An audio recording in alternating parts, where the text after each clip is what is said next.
Good evening, race fans, and welcome back to TRTM for the final round of the NLRL Console Endurance Series.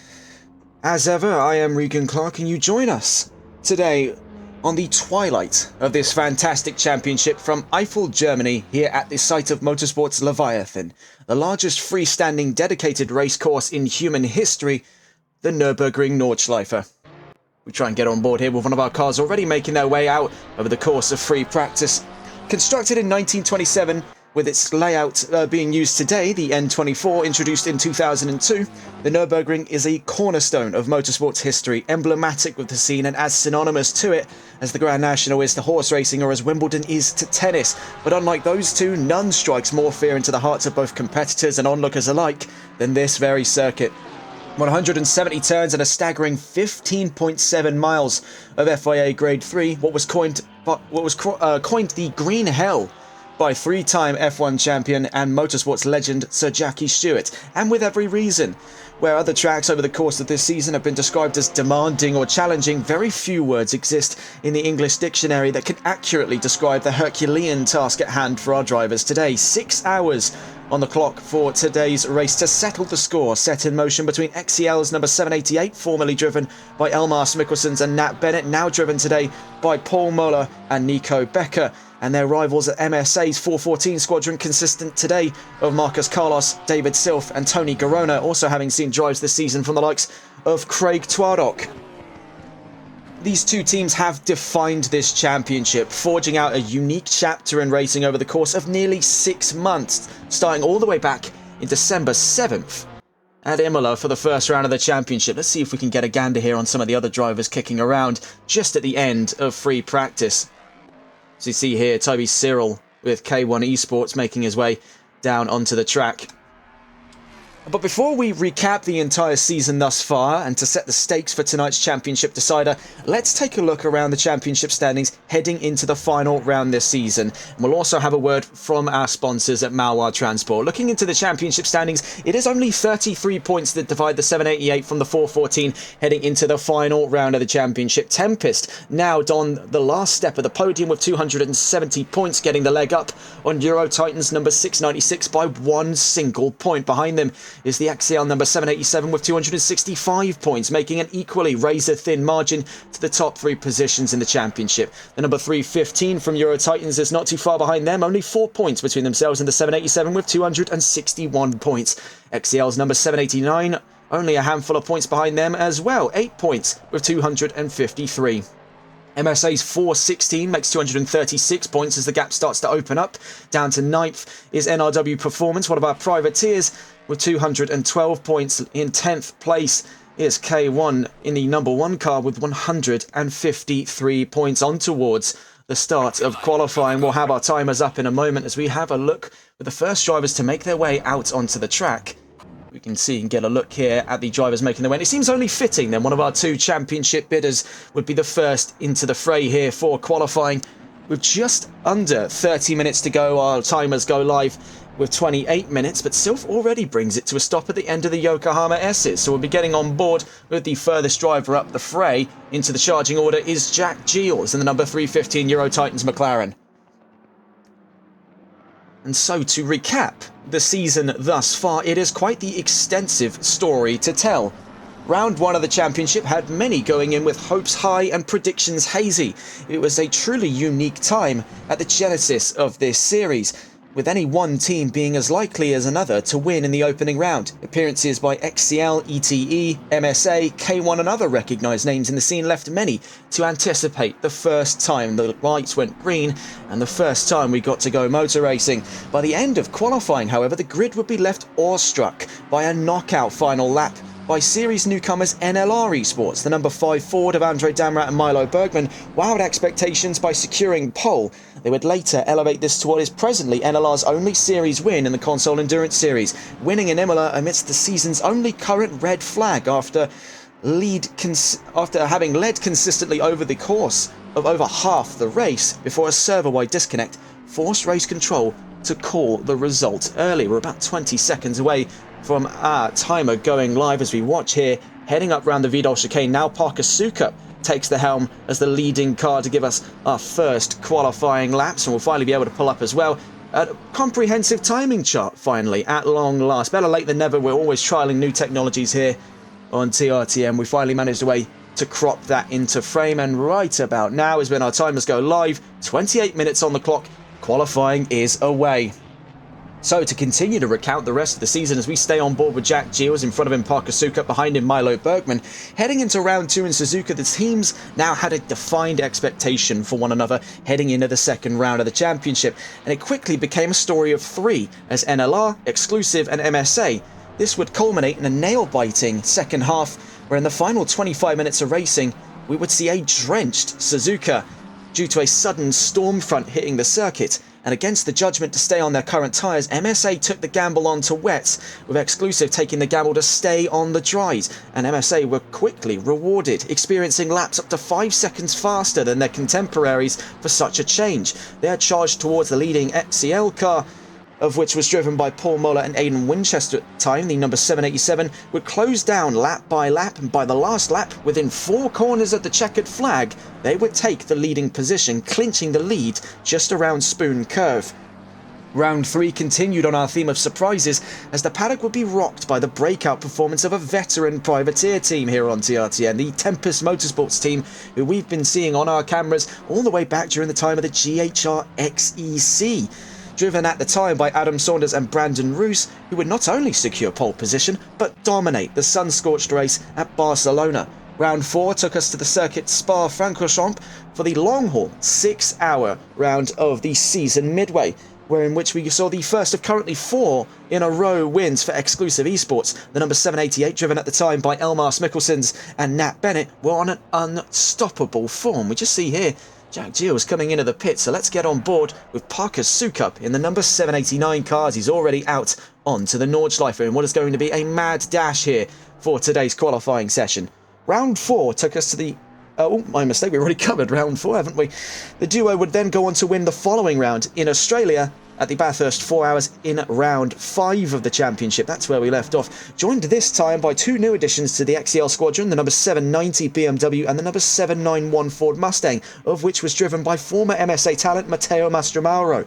Mastromauro and teammate Fazzy Binks would make it a hat-trick for XCL by winning in round 6 at Watkins Glen amidst a fantastic podium fight between MSA's 414 and Eurotitan's 696, driven by Ian Skeen and Hayden Puttock at the time. In the last round just gone, it would be a back-to-back wins for Exclusive. It would be back to business for the 788, securing their 3rd win this season in Kyalami amidst a controversial battle between a recently dismissed Tyler Vermack and his replacement at Eurotitans, Cas van Veltzen.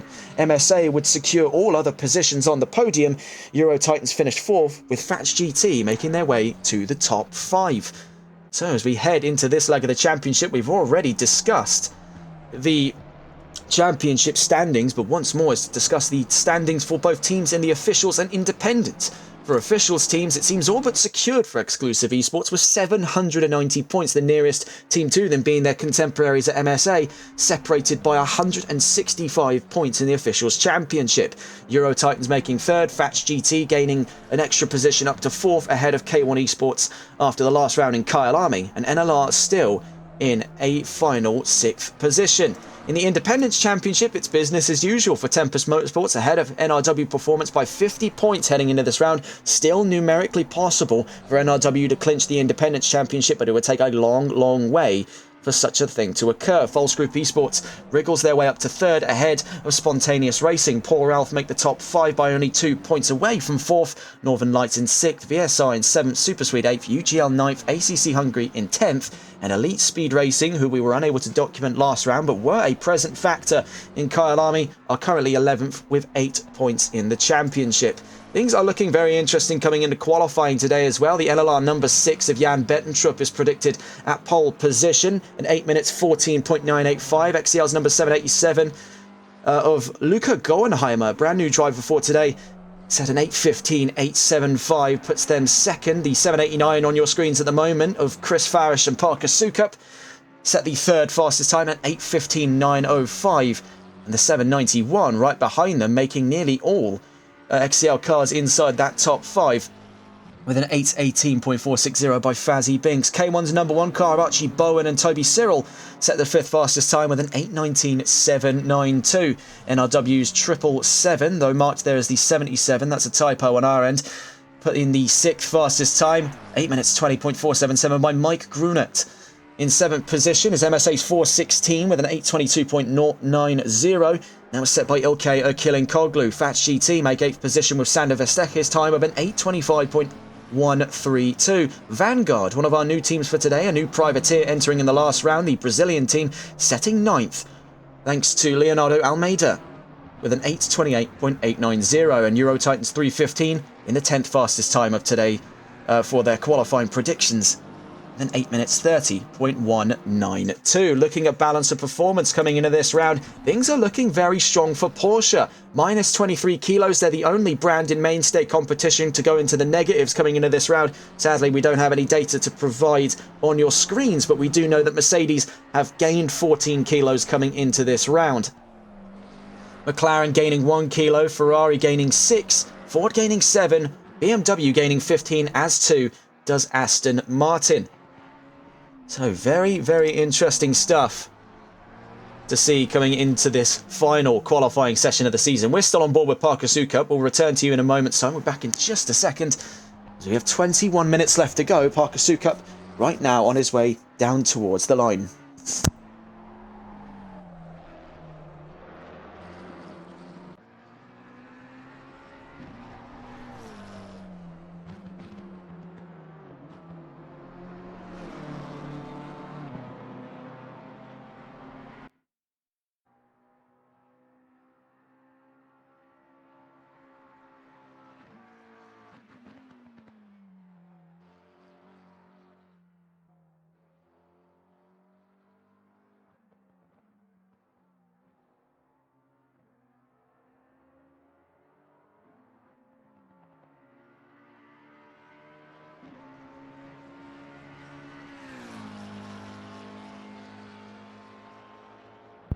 And we were gone for only but a moment's time, but already throwing the towel in on that first flying lap. The 789 is now exiting the pit lane again. Here's Adam Saunders in the leading Independence Championship car, the number 30 Tempest Motorsports McLaren, on his way down towards, by looking at it here on the map, a bit of a confusing sight to see the Nurburgring angled so strangely, but he's on his way down through Flansgarten, Eins and Zwei, on his way down towards Schwalbenschwanz at the final sector of this fantastic circuit. We're going to try and get on board with the car closest to the checkered flag here so that we can get a view of a full comprehensive rundown of the infamous Nürburgring Nordschleife. Right now, Milo Bergman is on his way down the Dottinger Hohe in the number 6 NLRL Sports BMW. And it is quite a packed lineup for NLR coming into today's session. A four-man squadron in that number 6. Milo Bergman, Kelvin Castins, Jan Bettentrup and Til Schwering. Fun fact as well, obviously, midway through the season, these four were signed to K1 Esports, but due to agreements with NLR, they're running to the end of this championship under the green banner. And then things will be changing up massively on their way over to the American firm into what is potentially the second season of this championship. With just under 20 minutes left to go, then we're on to another flying lap here, courtesy of Milo Bergman. And we're down already towards the Yokohama S, the shortened version here of the opening sector of the Nürburgring GT circuit. Normally we would use the Mercedes Arena section of the Yokohama S, sometimes also called the Castrol S, is our opening set of corners. We're already down towards the forward curve coming up on very, very shortly here, as we have a bit of a brief jaunt through the GT circuit. Bergman throws the towel in, so we are struggling to find cars willing to take their laps. Here's Benjamin Huppert in the number 416. He'll be joined by Ilkay Akilinkoglu coming into this round. If we quickly just take a look at the times that have already been set today, you can see only a handful. David Silf currently leading the timing charts at an 8:12.632. Toby Cyril second. Milo Bergman in third on that last lap. Adam Saunders fourth. Patrick Leger fifth. Leonardo Almeida in sixth with Vanguard. So high expectations for that newcomer team, already having put themselves on the top 10 charts. Here is the number 788, your championship leaders, and an all-new lineup for Exclusive Esports. Paul Moller and Nico Becker. The original lineup of the 788 was, I believe it was Elmas Mikkelsons and Nat Bennett for some time. Now all shreds of that original lineup have long since vanished, but the 788 still remains atop the championship charts. And we'll see then what Mola is capable of here at his home race at Nurburgring. He's chasing then the championship rivals at hand, the 414 of David Silf, who's joined by Marcus Carlos for this race. It is going to be a very, very exciting race on our hands. 18 minutes left to go in qualifying. We've only a handful of laps, really, around the Nordschleife before we call things quits here. So staying on board with Mola, who's going to give us a comprehensive rundown of this track, hopefully still gunning for a time on those charts. Let's get our timing a bit more zoomed in there on the top left. You can see right now this is still in outlap territory. I'm pretty sure, as you can see, takes the cut-off run here at the Coca-Cola curve. And that allows our drivers to just do one jaunt around the GT circuit before setting a flying lap. Means they don't have to do a full running out lap of the entire 15.7 miles of the Nürburgring Nordschleife, about 2.3 times the size of, I believe it was Spa on some of the charts we had as well. Nearly 5 times the size of Silverstone as well. A remarkably large circuit. Second largest ever constructed as a racing venue. The other one's a bit of a cheat code. It was Pescara, which was a road course circuit used in the early days of Grand Prix racing. Nowadays, the largest freestanding circuit is this very one. 15.7 miles, 170 turns. You're going to hear a lot of bad German off of me as we go into the very technical section of the track just yonder the horizon. Right now, we're just making our way around the Dunlop curve here at turn 7. Heading our way up the Michael Schumacher S's. It is a monstrous sound from the twin-turbo V8 under the bonnet and behind the driver on this McLaren 720S. In towards Bitt and Warsteiner curve. On our way down towards the Hatzenbecks. So, 16 minutes left to go. And we are but moments away from giving you a full tour of the Nürburgring Nordschleife, courtesy of the current championship leaders, the number 788 exclusive esports car now being driven by Paul Mola and Nico Becker. We're out through the Vidal chicane on our way up towards the start of the Nordschleife. Already down into the Hatzenbach, the opening sector of this track here. It's characterised by being incredibly technical, twisty, turny, very, very unforgiving, unstable terrain, proper FIA Grade 3 territory here. We're in the sort of moral ambiguity in between a normal road and a racing circuit. In through Hatzenbachs then, characterised by this multitude of chicanes and switchbacks. Very hard to follow, even harder to try and overtake. You'd have to bank on an accident of the car ahead of you to try and get your way through here. And it opens up massively after this corner as we now head towards the Hoheneichen and Kittelbacher Hohe section of the track, immediately up towards Flugplatz. Then very easy to gain airtime on our way through this crest.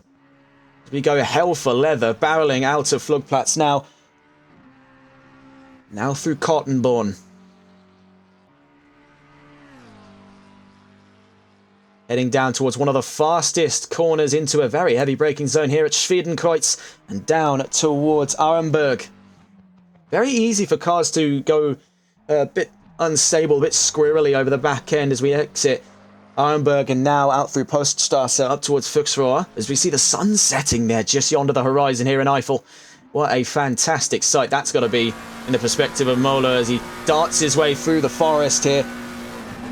And speaking of, we're up into Adenauer Forst as the next section of the track here. As we've seen plenty of times, potentially even on the internet as well, you'll know this section of the track for being one of the more common sites during the Touristenfahrten, where plenty of drivers bring their cars on, and this is usually the area that they stack it big time. We've seen plenty of normal cars kicking about in that section of the track. GT cars are going to be doing it at 2-3 times the speed. So, darting down out through Adenauer Forst, now through Metzgerfeld, and down towards Kallenhardt as we head into another claustrophobic section of the track. Very few opportunities to get things side by side. It is really a case of just hold on tight and get ready for the ride on most of these tracks. And I think following is going to be an even harder challenge for a lot of these drivers. You'll be sticking around in the dirty air. Some of the cars that do have major issues with aero stall are definitely going to find their way around a Herculean challenge on their hands here at the Nürburgring.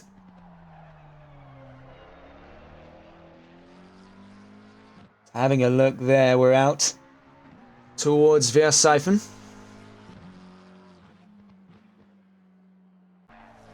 And now out through the Ausfahrt Breitscheid. There's quite some gap between what are actually officially designated corners. We're making our way down towards Bergwerk now. Another deceptively sharp corner. This is a sort of open hairpin right, as it were. If we check on board with Mola, you see it does appear as an open hairpin right. Actually closes up a little bit on exit. Very easy to get over that curb and unsettle the car. Most drivers use it to their leverage. It is a very thin line they walk on between having it go their way and having it kick the car up the back end like an angry mule. Now as we head out from Bergwerk, we're out through Kesselchen in another fast section of the track. This was famously one of the areas, I believe, was the site of the 1976 crash by Niki Lauda, which ultimately led to the sort of dissolution of the German Grand Prix racing out of the Nurburgring Nordschleife. You can see very narrowly escaping the clutches of that Armco barrier. Paul Moller is giving it absolute hell for leather on his way down towards Steilstrecke. And then the infamous carousel, one of the most iconic, if not the most iconic corners here at the Nürburgring. It's instantly recognisable from that banking in the middle. And you really do just have to sort of tuck the car in and hope that it grabs.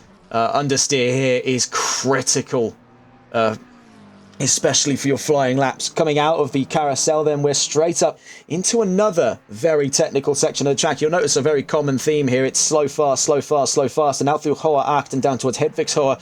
Things are only going to get more complicated from here before our long trip down the Dottinger Höhe in a few corners' time. So out through Wippermann, down towards Eisbach.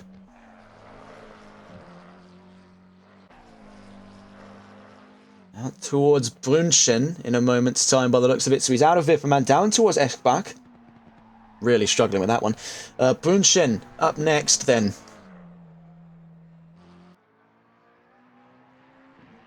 In all corners of this track, incredibly easy for that margin of error to just creep up on you and to invalidate what is otherwise a fantastic lap. We're out through Ice Curve now.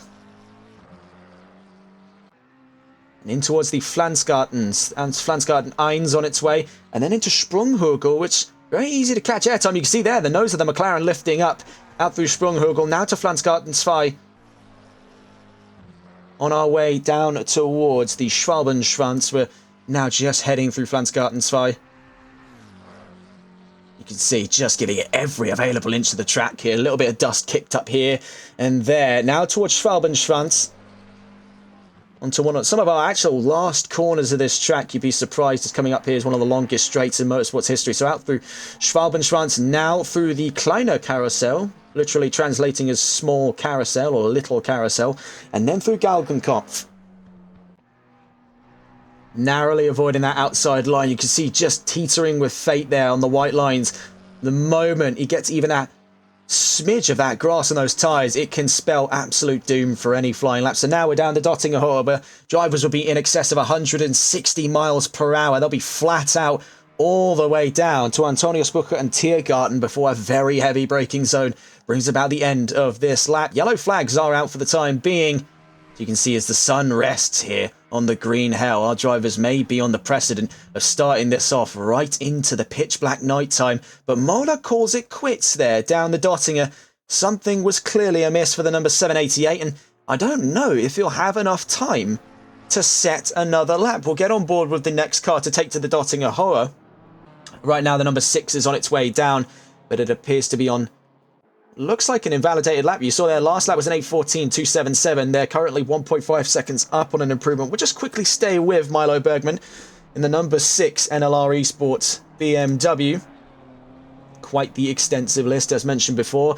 So they're out through Tiergarten, down towards the start-finish straight. They're 1.7 seconds up as they cross the line. So will it actually count as a valid time? Yes, it does. It pushes them up to 4th position and 8 minutes 12.775. Let's see if we can quickly catch on board with the 813, the Academy car from Euro Titans, here currently being driven by Cas van Velzen, who was in the spotlight last race for his battles against Tyler Vermaak at Kyle Army for round 7 of the championship.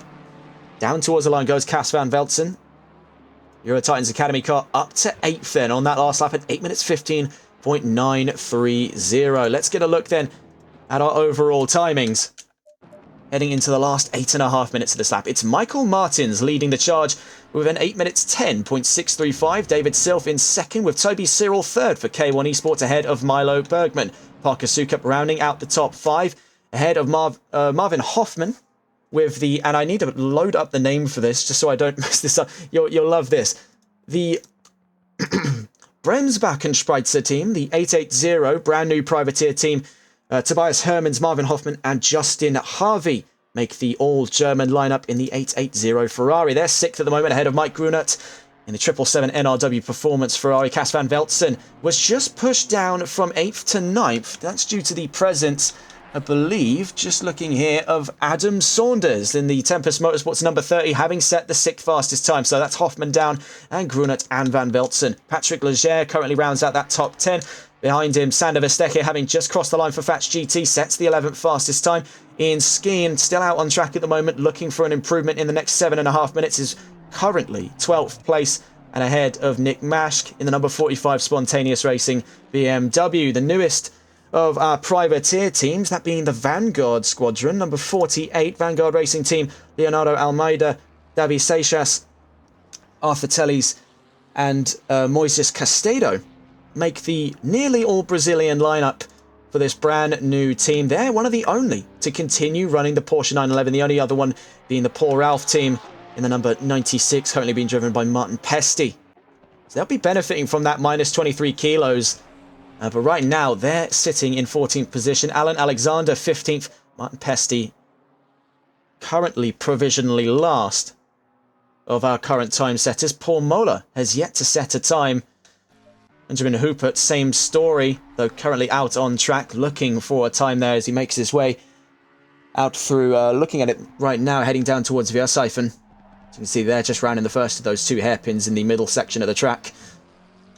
Ben Cheeseman in the 114 Mercedes for K1 Esports, also out on track at the moment. They're just making their way through Mutkurve down to Klostertal and Stahlstrecke towards the middle to final sector of the track. Right now, it's the story of 2 up front, and not from the angle we were expecting. We were expecting to see the 788 this close to the front with 6 minutes left to go here in qualifying. It's a very solid position for the 414 team to be so far ahead of the 788. Maybe they've got something in the back pocket that we're not quite seeing at the moment. You can see, as a matter of fact, it is not the sun setting, but I believe, in fact, the sun rising. As yes, it's 5:28 a.m., not p.m. So we thought it was the evening, but no, the sun rises on the greenhouse. So our drivers are actually within a bit of luck today. 5.5 minutes left to go. Here's Cas van Veltzen making his way to Adnauer Forst in the 813. We saw him in one of the other Euro Titans cars last round. He's now been moved to the academy just so that he can cut his teeth with the BMW before the end of the season. No current indication as to what the plan is going into Season 2, but we do know it's on the way at some point in the summertime this year, hopefully. See Alan Alexander making his way through the Yokohama S. Just kicking off another flying lap. Previous lap was an 8:24.902. They're currently in 14th position. They were predicted at a top 10, so they're only a few positions off. Benjamin Hoopert at the moment still yet to have set a time. This will be his only opportunity to do so by the looks of things. So number 416 makes its way towards the middle and final sector of the Nordschleife. So here is the driver in question, the number 788, Paul Mola and Nico Becker.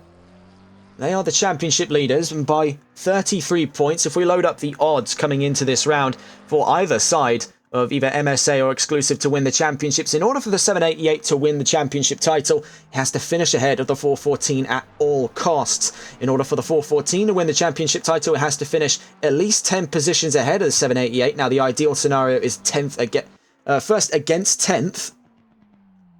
So, i.e. the 414 first, the 788 10th, or it needs to finish in at least 9th position should the 788 DNF, and that is a real possibility to consider.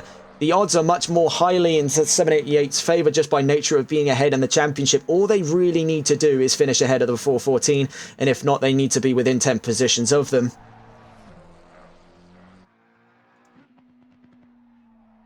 I also see in chat there someone saying hello from the 880. That's from the I'm sorry, I'm going to have to load up the name of it again. I had it rehearsed in my notes, and it genuinely had me caught off guard. The Bremsbacken Spritzer team. Now, I looked up what a Bremsbacken Spritzer was, and I was led to several results talking about brake separators on the internet. So I think it's for a rear brake assembly for your drum brakes on your car, that a Bremsbacken Spritzer is supposedly a tool used to separate the boots of that so that you can change them on your rear brake assembly on most cars, or if you just have drum brakes in general on a classic car. That's all I was able to find on the notes for that. We're just quickly checking in here. The number 696 of Ian Skeen. He'll be joined for this round by Freno Radic, one of the reserves with Euro Titans. They're down towards the line then from 12th position.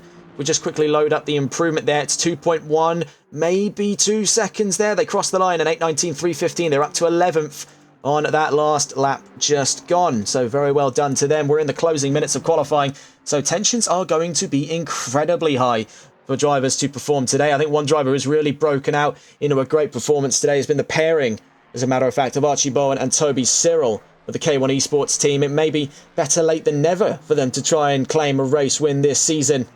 The former XEC champions, soon to lose that number 1 to either Exclusive or MSA by the looks of things. They'll be having a return to the 111 or 112 moniker that car used to run back during the time of the XEC. Long time ago now, and it's been a long time in this championship as well. You've been with us now for just under half a year since the start of the season back in December. We're coming up towards the summer solstice here in 2025.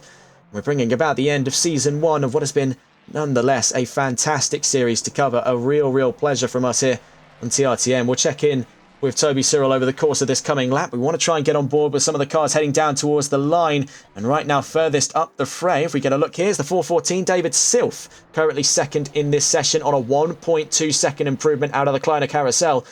Talking about that 414 lineup, they have got the world on their shoulders to perform. So it's Carlos, Silf and Garona to make a 3-driver lineup. It was going to be a 4-driver lineup until last night, and Craig Twaddock was forced to back out of the event. Heading down the Dottinger Hoa, they have really got quite the task on them. They need to hope that the 788 has a poor qualifying so that they're at the furthest position up away from their rivals. They've only 1 position in front of them to make that equalising gap. That's on the grounds that the 788 qualifies behind 10th position. So really a lot riding on the line. And with 6 hours of racing on the horizon, really anything can and will happen over the course of this session. So do hold on tight. We'll be going racing in a few minutes' time. So watching with the 414 team as they head out through Tiergarten. It's just over a second there. It might drop to just under on the final corner. Bit of a dodgy line. It goes from 9 tenths to 8, 8 tenths to 7 as they cross the line. Will it be enough for pole position? They get towards the line, and it is good enough for pole position. And 8 minutes 10.617 by MSA Racing. What is the response then by Exclusive Esports? The 789 is not too far away. Let's see if we can go and find them just before they cross the checkered flag. That's the 788. The 789 crosses the line third. What's the 787's response? They're still out on track, so a long way before we see any kind of rebuttal from Michael Martins. Currently behind the wheel of the 787. He's joined by Florian Oxman and Luca Goenheimer in the 787. So very curious stuff indeed. Let's get on board with the next car down towards the line. It's the 223 from Fatch GT Sander Verstecke. Currently behind the wheel. Joining him is Hans Hussen for this round of the championship. We also see greetings there from the number 48 team. That's the Vanguard Porsche, saying hello in chat, and hello and good evening to you as well. Best of luck for your first race here in the NLRL Console Endurance Series. It is looking to be a very exciting final round on our hands from all across the board. Several champions to be crowned today, both in the teams, drivers and independents. It is looking very spicy indeed. Down towards the line then, on a 2.5 second improvement by the looks of it, is Sander Verstecke up to 12th at the end of his qualifying foray in the final round of the championship. Having a look to our next drivers then to the line, it's Milo Bergman with the number 6 NLR Esports team. Now, they were predicted at pole position, so is it a better late than never situation? They're 1.2 seconds on an improvement nearly there as we make our way around Antonio Spucher down towards Tiergarten at the end of their qualifying lap.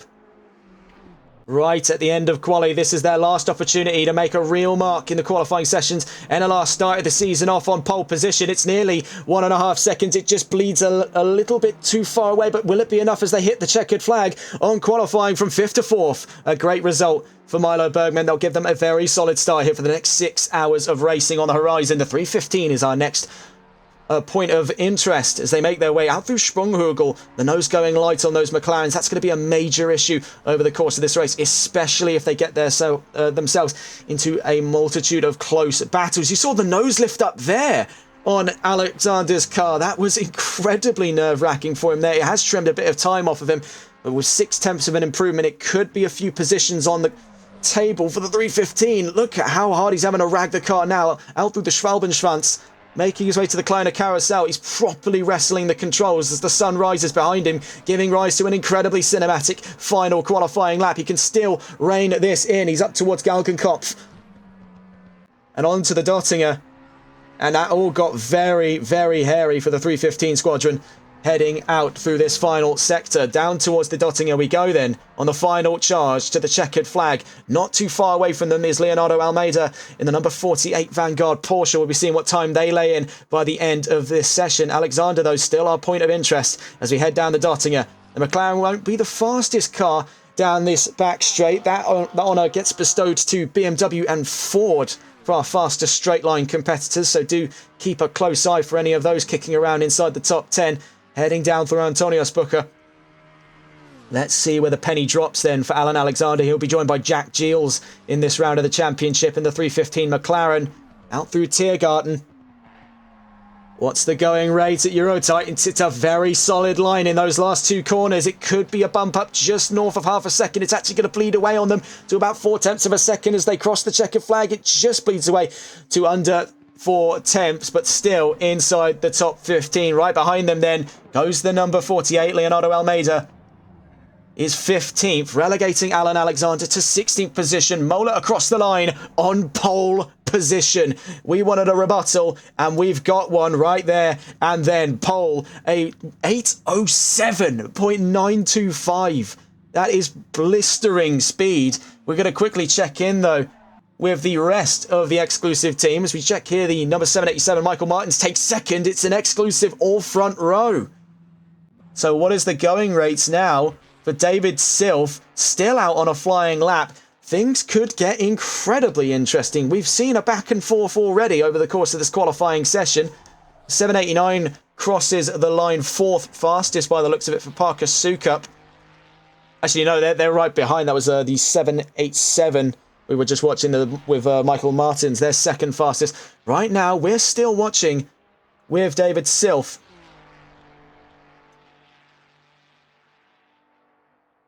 We'll stay on board with the 4:14 over the course of their next flying lap. We quickly just want to get a look at the number 1 car, that being K1 Esports' Toby Cyril, currently up 0.8 of a second. He's joined by Archie Bowen. Let's quickly see then the former mantle holders of the number 1.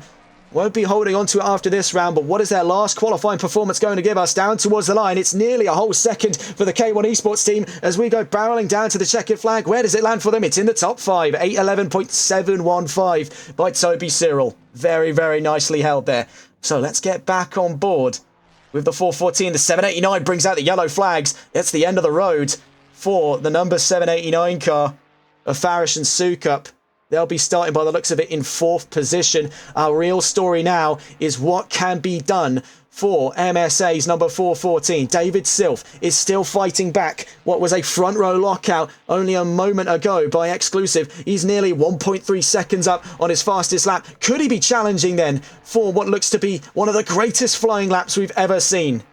Right now, as we go heading down towards, by the looks of it here, out through Wipperman, down towards Eschbach and Brünchen, here towards the final sectors of the track. It is looking incredibly strong by the 414 team. You can see such masterful control of the vehicle. He's very, very comfortable with the way that Ferrari's handling at the moment.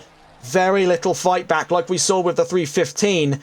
the Euro Titans McLaren, it doesn't seem to be the same case here. He's really just flowing with the car. The car's working with him in every stride, in every strength. We're out towards the Flansgartens now, out of Ice Curva and heading down towards the infamous Sprunghugel. What does the Ferrari do in response then? The compression does very little to deter it. A very stoic drive by the 414 at the moment. 1.5 seconds up. This is looking incredibly strong right now. At 8 minutes 10.617 with a improvements such as this, they'll be putting themselves on the front row to challenge their championship rivals. But I think he could push this even further, and we see it right now with the reckless abandon that he gives in through Flansgarten 2 into Schwalbenschwanz, down towards the Kleiner Carousel as the sun rises behind him. The 414 is looking to gain even more time. A little bit of a dodgy exit on the Kleiner Carousel. It's going to trim away about 1/10 of a second of potential there, but out through Galgenkopf, he can gain it right back if he has a very gung-ho line. You see how close he was staying to the outside line. Out through Galgenkopf, and it's foot to the floor now. All 6 cylinders pounding away on their way down the Dottinger Hoa. What can the Ferrari do? It's 1.4. It's bleeding in between 1.3 and 1.4 seconds. He's going to need to have the send of a lifetime in through Tiergarten and Antonio Spucker towards the end of this lap if he has any means to salvage a pro 1.5 second gap. A reduction on this lap time and an improvement of over 1.5 seconds is absolutely feasible for the MSA team. And David Silf has given us what a lap it is to have watched. A real treat then for our final flying lap of the season. What can David Silf do as we go heading down towards Tiergarten, now into the final set of corners towards the start-finish line? It's just tipped over 1.5 seconds. Is it going to stay here by that point as we hit the checkered flag? What happens for David Silf as he crosses the line on the final lap of qualifying? It's second fastest for David Silf. What an end to qualifying. That has been 1.3 seconds. Paul Muller was indestructible on this session, but hell if that isn't a fantastic fight back by MSA to take the front row back off of Michael Martins. This is going to be a massive race on our hands here. The championship rivals, only 33 points apart, start side by side on the front row. The rest of the grid will be trailing them down towards the start of this race. We start on the Dottinger Hoa at the end of qualifying. What a session that has been to cap off season 1. And now onto the grid. It's Paul Muller starting from pole position. David Silf starts second, and on that second row, Florian Oxman and Parker Sukup, an all-exclusive second row. The 787 and the 789 will be looking to back up the 788 on pole, and it will be absolutely swamped in on the 414 MSA Ferrari. They're going to need a lightning start to get away from this the entire army, so it seems, of exclusive cars backing them up.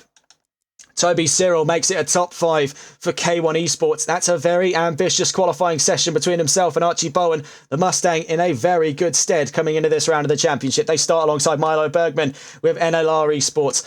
Adam Saunders, the potential independent champion to be with Tempest Motorsports, starts 7th position alongside Cas van Veltzen, who's quickly becoming a staple name in this series after his appearance last round in Kyalami. Gave us a fantastic battle to watch alongside Tyler Vermack.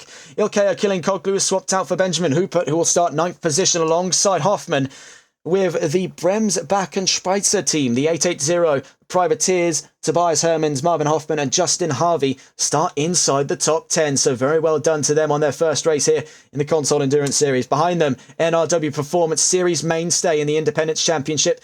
And Tom Breuer will start in his stead in the 777 NRW Ferrari. In 11th alongside them, Patrick Leger in the 296 Ferrari with False Group Esports. Behind them, Sander Verstecke in the Fats GT Ferrari, Ian Skeen in the 696 Euro Titans Aston Martin. Nick Mashk starts behind them with the number 45 Spontaneous Racing BMW. Leonardo Almeida with Vanguard starts in 16th in the number 48. Jack Giles and Alan Alexander start 17th in the 315. They had a lot of trouble towards the end of those last couple of laps, and it just couldn't connect by the end of the session. They'll start alongside Martin Pesty. At the back is James Mason and Ben Cheeseman in the 114 K1 Esports Mercedes. So what a qualifying session that has been. We'll leave you for just a moment's time with our front row as we get prepped for the start of what is going to be a 6-hour long race here at the Nurburgring. We're in for the long run here. You'll be with us if you're tuning in from the United Kingdom all the way until midnight. And that is going to be, and Scott Milbank as well as in the 114, just to note as well.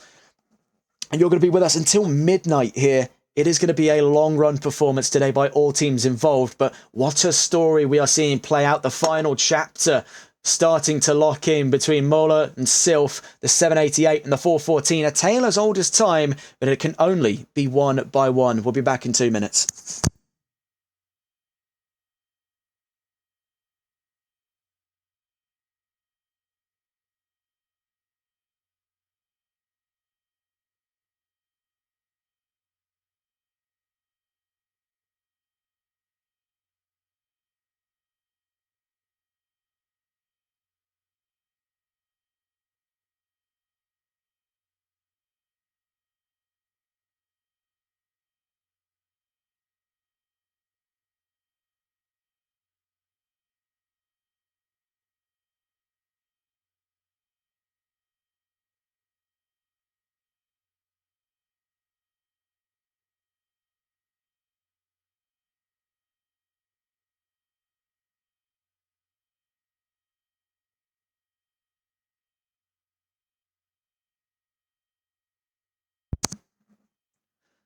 So what a grid this is shaping up to be, with just about a minute to go before we start our final formation run down to the start-finish line. The lights will go green once more for round 8 and give us the final chapter of the NLRL Console Endurance Series. I must say it has been a real pleasure from us here on TRTN to be able to cover this over the course of the last 6 months. Before we do get away, though, we do want to remind you of our sponsors, and it wouldn't be possible to bring to you these broadcasts were it not for the help of our sponsors at Malwa Transport Incorporated. If you are looking for a efficient and professional transportation brokerage service for your business and happen to be located in Canada, visit their website on www.malwa-transport.ca. That's www.malois-transport.ca. We may be seeing more out of our benefactors at Malwa Transport coming into Season 2, as Season 1 Sunday League champion Christian LeBay announced a potential bid for a Season 2 entry for Malwa Motorsports. Nonetheless, though, it's time for the final final formation lap here at the infamous Nurburgring, the Green Hell. 15.7 miles, 170 turns over the course of a 6-hour Goliath run will decide the championship that has been nearly half a year in the making. The world rests on the shoulders of that front row. The story of two, Exclusive versus MSA, Mola v Sylph, the 788 versus the 414. There's plenty of drivers, plenty of manpower backing these two up. It is going to be a war on all fronts then. McLaren versus Ferrari. You can see the entourage of Exclusive cars locking out that second row. It is going to be absolute chaos. Make no mistake of that, ladies and gents. We are but moments away from the green lights here at the Nurburgring Nordschleife. You couldn't have asked for a more cinematic ending to what has been an absolutely legendary championship. But the mantle rests only on the shoulders of one driver. Today, we are going to find out who. Heading down towards the line then. 19 cars in all here, plenty of teams involved, plenty of championships ride on the line here. And without further ado, here at the Nurburgring Nordschleife for the final round of the Console Endurance Series. We're green and racing, 6 hours on the clock then start, and what a great start from our front row already. But Mola gets away with lightning pace, so too does his teammate Michael Martins in the number 787, swamped then by the pack. Appears to be David Sylph, but he's going to hold his nerve down through the Yokohama S's. Let's stay on the rear camera there. As you can see, getting wide was the number 6 Jan Bettentrup by the looks of it there with NLR Esports.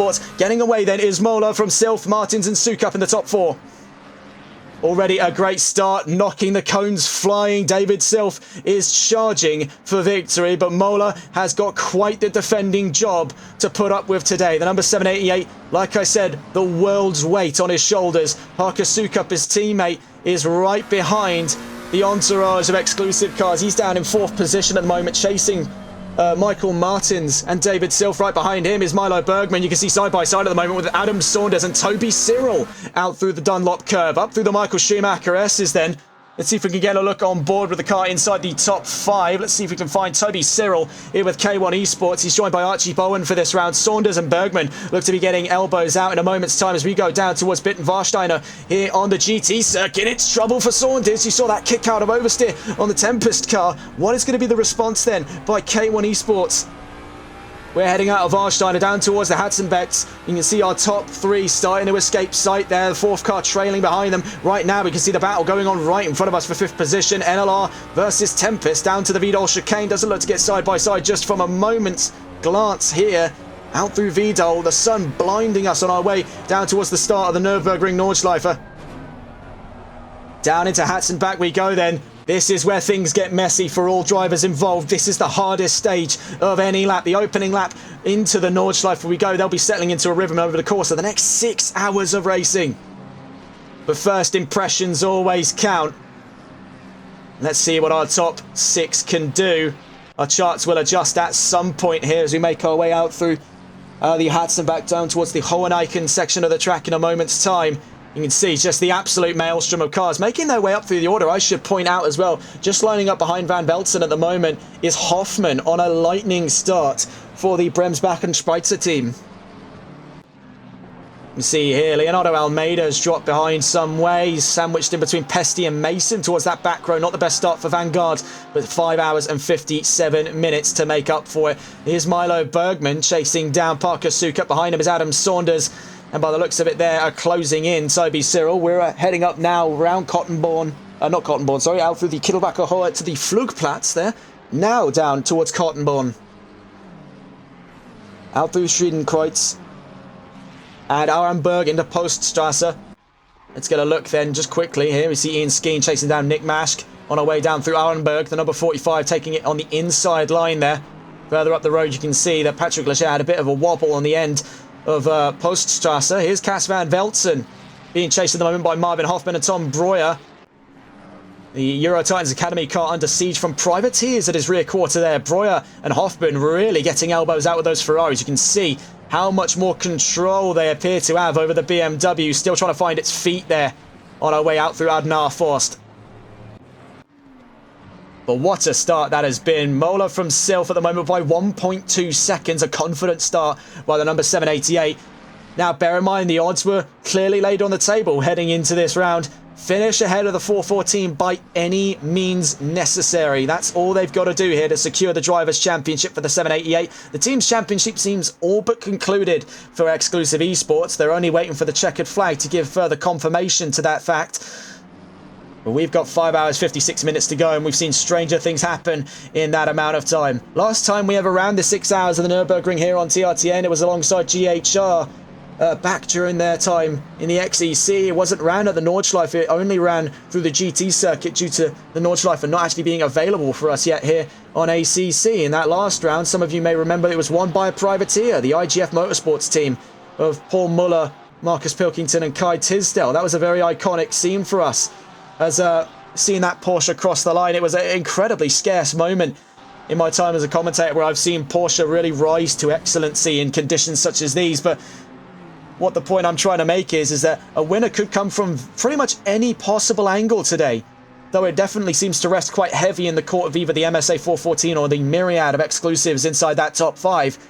Do not rule any one person out here with 5 hours 55 minutes left to go. It is only the genesis of what looks to be an exciting final chapter. In that opening lap, already on that push phase, is Paul Mola. David Silf slowly being caught up by the looks of things by Michael Martins. Let's get on board with, we just see here, with Marvin Hoffman. This is with the Bremsbach and Spreitzer team, number 880, already making a hefty first impression in that battle for ninth. They're chasing Cas Van Velzen. Right behind them is Tom Breuer with NRW Performance. This is going to be a very exciting battle to kick things off as we go down towards Stahlstrecke. Those two Ferraris have been very, very sprightly on that opening lap, I must say. Proper full energy from both of them. We'll stay on board for a moment's time here with the Bremsbach and Spreitzer team. Marvin Hoffman behind the wheel.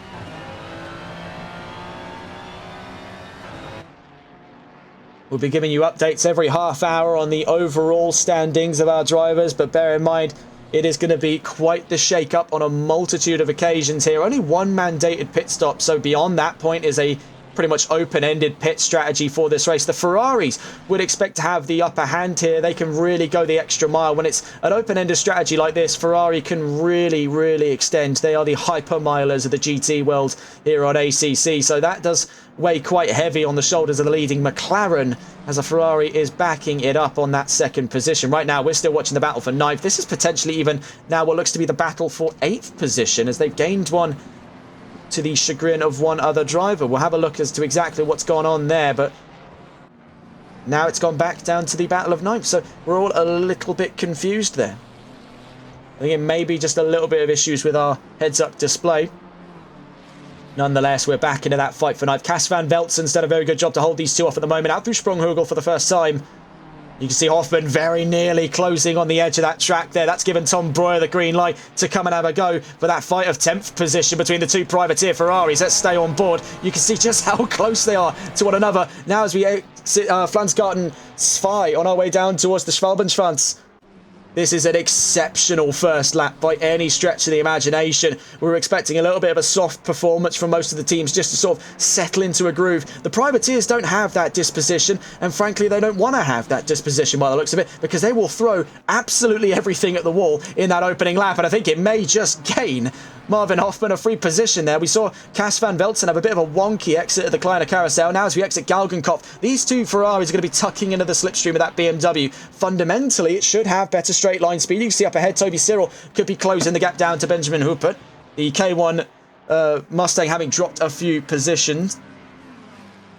We've also been told there's a battle for 6th kicking off. We'll just quickly see what the going rate is here for 9th between Hoffman and Van Veltsen. It looks to be partially in the court of the Ferrari, partially in the court of the BMW. He was in the side draft for a moment. It may even be Tom Breuer who benefits the most. As you can see, he's stuck to the back end of that BMW.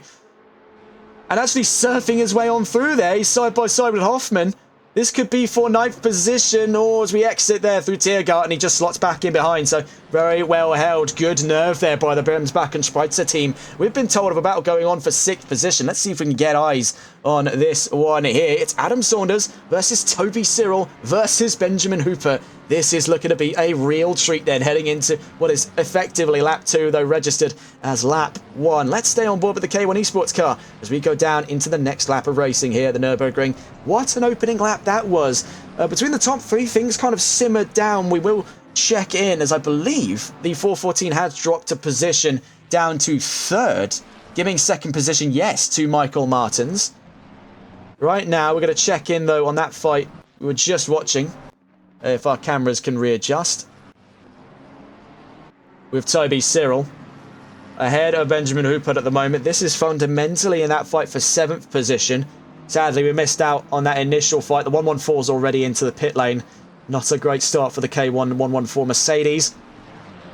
And we missed that fight for 2nd place between Martins and Cyril, but we'll be keeping a close eye on the timing between the pair of them to see just how close that Ferrari is.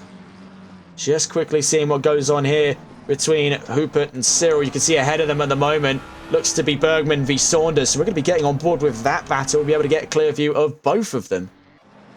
See here, Milo Bergman having to defend 5th position from Adam Saunders. This is in that fight for 5th position. Could they even be thinking of going side by side around the Vidal chicane? Bergman's going to hold the inside and is rewarded for the position for the time being. Out through Vidal, Saunders, Cyril and Huppert all in hot pursuit as we head into the Nordschleife.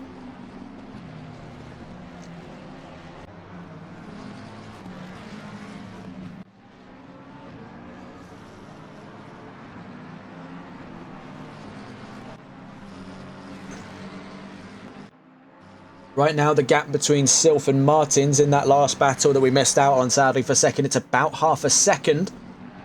We'll be catching up with those two in a moment's time. We just want to see what's going to go on here between Bergman and Saunders. Cyril and Huppert also got their own little stretch of a battle going on. McLaren versus Ford, and then in front of them, McLaren versus BMW. Out through Hutz and back now towards Hoheneichel and Kittelbacher. Heading up towards the Flugplatz then. BMW's right at home in this section.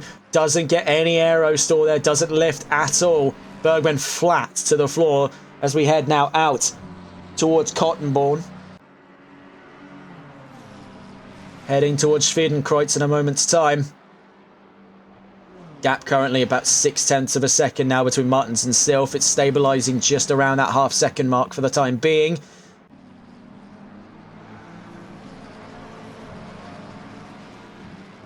Out through Poststrasse we go. Down towards the Adenauer Forst then is going to be the next heavy braking zone on this track. Out through Fuchsrohr.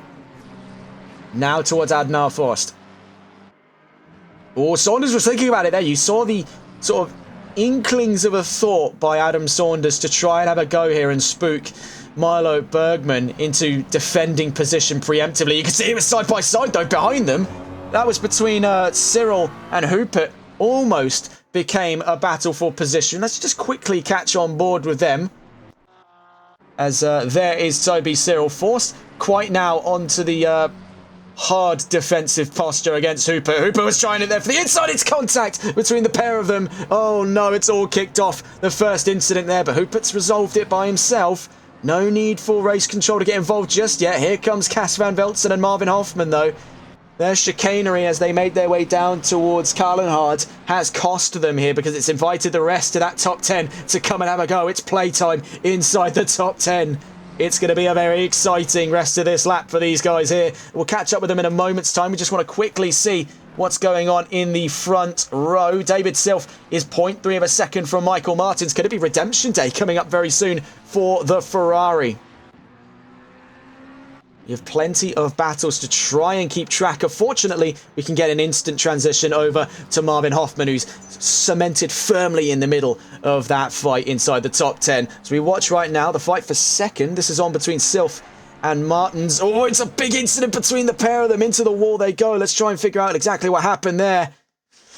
Oh, dearie, dearie me. This was in the high-speed section heading down towards, by the looks of it there, that is Bergwerk. And I think this is what I talked about. It's just having a bit of a dodgy exit here. Yeah, it just unsettles the car. Into the wall goes David Silf. Oh, dearie me. And he's backed up now in a Parker Sukup by 0.6 of a second. We're on board with Hoffman. As you can see there, Tom Breuer looking to go side by side inside the top 10.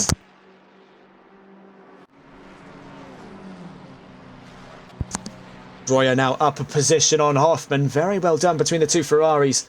Two privateers have given us an absolute spectacle of racing then to kick things off here in round 8.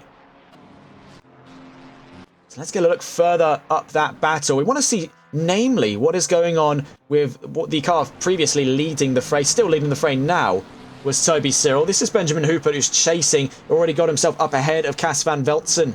So MSA versus K1 versus Eurotitans versus NRW versus Bremsbach and Spreitzer. Try say that 5 times fast. That is quite the mouthful inside the top 10.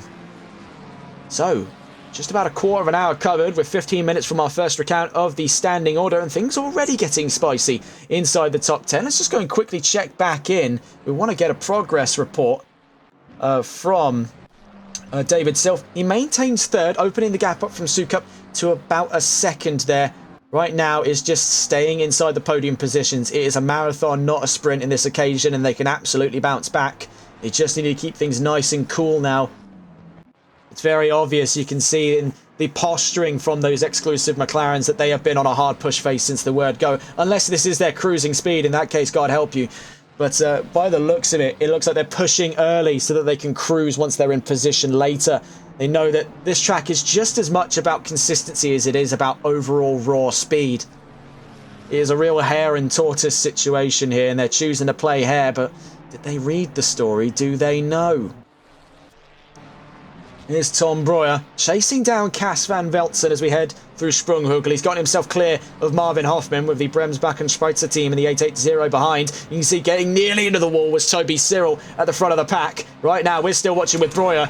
The NRW Performance team doesn't fail to disappoint when we start watching their battles. Let's see where it goes for Tom Breuer in the fight for 9th position. Chasing down that BMW in front. Van Veltzen had a very good outing at his debut at round 7 of the championship, but he gets all pear-shaped through the Schwalbenschwanz. That's going to free a free position for Tom Breuer. He won't argue with that at all through the Kleiner Carousel, but he'll be at the mercy of the BMW as we exit Galgenkopf onto the Dottinger. That is really going to be both a great and bad thing to have happened there for Tom Broyer. Yes, he's up a position, but it's at the worst possible mark to make a position happen. So as we exit Galgenkopf, you'll see very quickly how that BMW can reel him back in. As we sort of get towards 6th gear here, you can see slowly, I mean, if you've got the Jaws theme to hand, I think this is a perfect analogy. You can see he's just slowly creeping up. He's got more top end by a few miles per hour, and it's just a long enough back straight so he can just surf on by him. There goes Cas van Velzen around the outside at Antonius Bucher.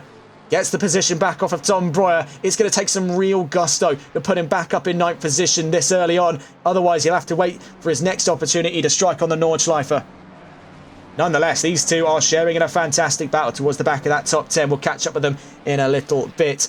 Checking around the field, there's Toby Cyril, now half a second clear of Benjamin Hooper. You can see ahead of them, Milo Bergman and Adam Saunders are keeping each other good company here. The Tempest Motorsports team in the NLR Esports car, number 6 and number 30. The NLR number 6, the Tempest number 30, have been a real entertaining battle inside that top 5. Let's stay on board with them as we make our way around the GT circuit. Now, this is one of the opportunity-rich sections of the track here, actually designed for side-by-side racing. Unlike the Nordschleife, heading down towards the... Oh, no, that's through the Ford curves, and going wide was Adam Saunders.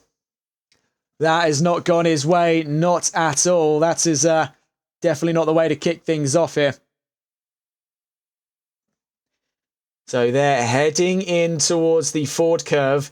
You see he's just took a bit of grass with him and he's understeered all the way off. We're now watching with Broyer and Van Velzen as we see the battle for 9th reignite in the court of the 777 car. We're up through the Michael Schumacher S's on our way down towards Bitten Warsteiner curve. This is his best opportunity before we hit the Nordschleife to try and get a leg up for position, because Van Velzen will be right at home once we hit the technical sections at the Hatzenbach at the start of the Nordschleife. Out through Bitt, now makes Warsteiner. And a very good exit line there. Van Velzen had a bit of a poor exit on the gravel. They're going to go side by side through Hatzenbecks down towards the Vidal chicane. Who bites first? Who yields first is the real question.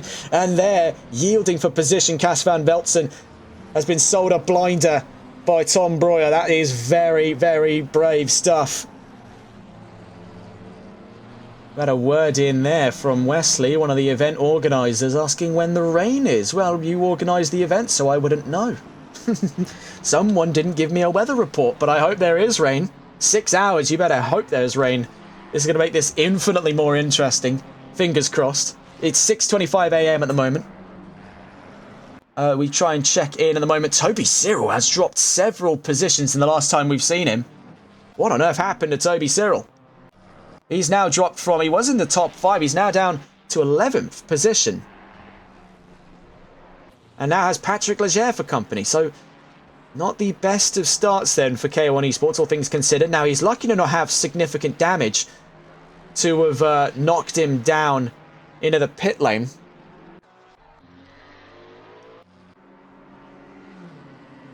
We'll stay on with Milo Bergman for a second here as we see the gap between himself and Saunders has opened up massively on our way down towards Schwedenkreuz. Now makes Arenberg, and this is where the BMW can really spread its wings and fly. It is a proper brute around this track. And that is put firmly on display there by this kind of performance from NLR. You can see here the battle for 13th, Nick Maschke versus Ian Skeen on our way down towards Schwedenkreuz and Arenberg. BMW versus Aston Martin, a precarious lineup to say the least, but let's see where it drops on our way down through Fuchsruhe and down towards the Adenauer Forst. 5 hours, 40 minutes left to go then. What an exciting opening 20 that it has been here at the Nurburgring. Plenty of highs and plenty of lows. So we have information now to hand about the weather. 58% possible mixed conditions. That should prick plenty of the ears up across the paddock there, heading into this. It is only a 41% chance here, statistically less likely to happen, for it to be a full dry race. It's looking bright and sunny now, here at about 6:26 AM local time here in Eifel, Germany. But as any European can tell you, the weather has a very nasty habit, especially in nice, bright, summery conditions, to flip on its head and turn to full monsoon conditions. This can absolutely happen and it's not even a contrived feature of a video game. Our weather is really this bad. So Nick Mask is opening the gap up to Ian Skeen a little bit. BMW, despite the rocky start some of them had, are really giving it full gusto here. They're out through the Verseifen. They're down through Exmuller now towards the Ausfahrt Breitscheid. Mask is making good work of this at the moment. We'll check back in with another BMW. Milo Bergman seems to be coming under attack from Adam Saunders. They're out through Bergwerk corner now, where we saw the incident there for David Silf last lap just gone. Now into another fast section of the track, out towards Kesselchen and Mutkurv. Out through Kesselchen we go. You see Saunders is staying with, so he's tucked into the slipstream there. Has got just ever so slightly more momentum per corner. You can see behind them is Benjamin Huppert and Tom Breuer. Locking horns for 7th position. Right now it's the story of Bergman v Saunders, and it looked like he almost rubbed his way around the Armco barrier there. Some NASCAR fans will know what I mean when I say he did a little bit of a Ross Chastain around that corner. Either that or our cameras are just a little too close to give us a proper understanding of how close they were in the corners. I've been told as well there's a battle going on for 9th position. Let's go and quickly check in then. It's Van Velzen v Hoffman at the moment, and Cas Van Velzen is quickly becoming one of those go-to drivers. It's sort of as I like to call it, the sort of the Dan Camish effect. It's sort of a case you always cut in with Van Velzen and he's doing something. He's always in a battle, or he's already getting into a battle, or he's just leaving a battle. Very rare is it to spot Van Velzen just on his own. He seems to be much more at home inside the pack, inside the fight at all times. Right now that battle is simmering down. Checking around the field then to see where our nearest fights could be coming from. Toby Cyril has got a long way to go before he's back in 2.5 seconds to Marvin Hoffman in 10th position. The idea for K1 Esports now would be to regain a top 5 finish in the next 5.5 hours. Absolutely possible, but they need to start trimming out any of those mistakes that cost them it in the first place. So, see Tom Breuer at the moment chasing down Benjamin Huppert, about a second between the pair of them. Patrick Leger is a long way from home. Cas Van Velzen's in trouble. Oh my god, yeah, look there. There's the BMW of Cas Van Velzen. So if we just check back again on our replay, what it looks to me, the yellow flags didn't actually come out until very late by the looks of it there, just as we got on board with Leger, and he was only a corner away. This is out through Brunchen.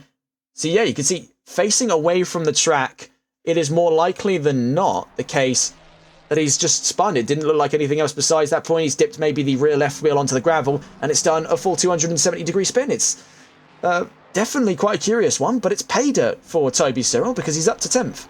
So already sonorous applause inside the K1 paddocks there. That's a free position. They're not going to argue with that. The comeback drive can start now. So let's go back and have a look through the rest of our battles. Saunders now quite separate from Bergman as he's closing in on Sukup in 4th position. That could be one to talk about in a few laps' time. Van Velzen with doesn't appear to be any damage, but if you look behind, that's Ian Skeen's Aston Martin, which does appear to have, yes, damage on the nose of the Aston. We see Alan Alexander, another Euro Titans driver, getting his hands full here, chasing down Sander Verstegen. Now, in pound-for-pound argument between the 296 and the 720S, the 720S has ever so slightly more top end, but the Ferrari can stay with quite nicely here. So I think Verstegen will initially lose that position out, but he's going to be clinging on for dear life to Alan Alexander's 315. You can see they're side by side down the Dottinger.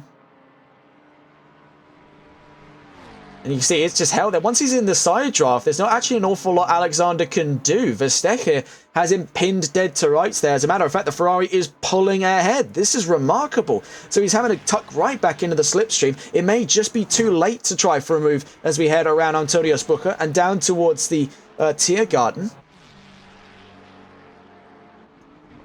And yeah, that was actually a remarkably good defence by Verstegen. It may be a case of an ultra-low downforce setup for Ferrari, which I must say is quite a gutsy move, let's put it that way. Or it's just a case where once it's in the side draft, the Ferrari actually flourishes quite nicely. It's kicking up a lot of side draft to slow that McLaren down. Down towards the Yokohama S as we go, turn 1.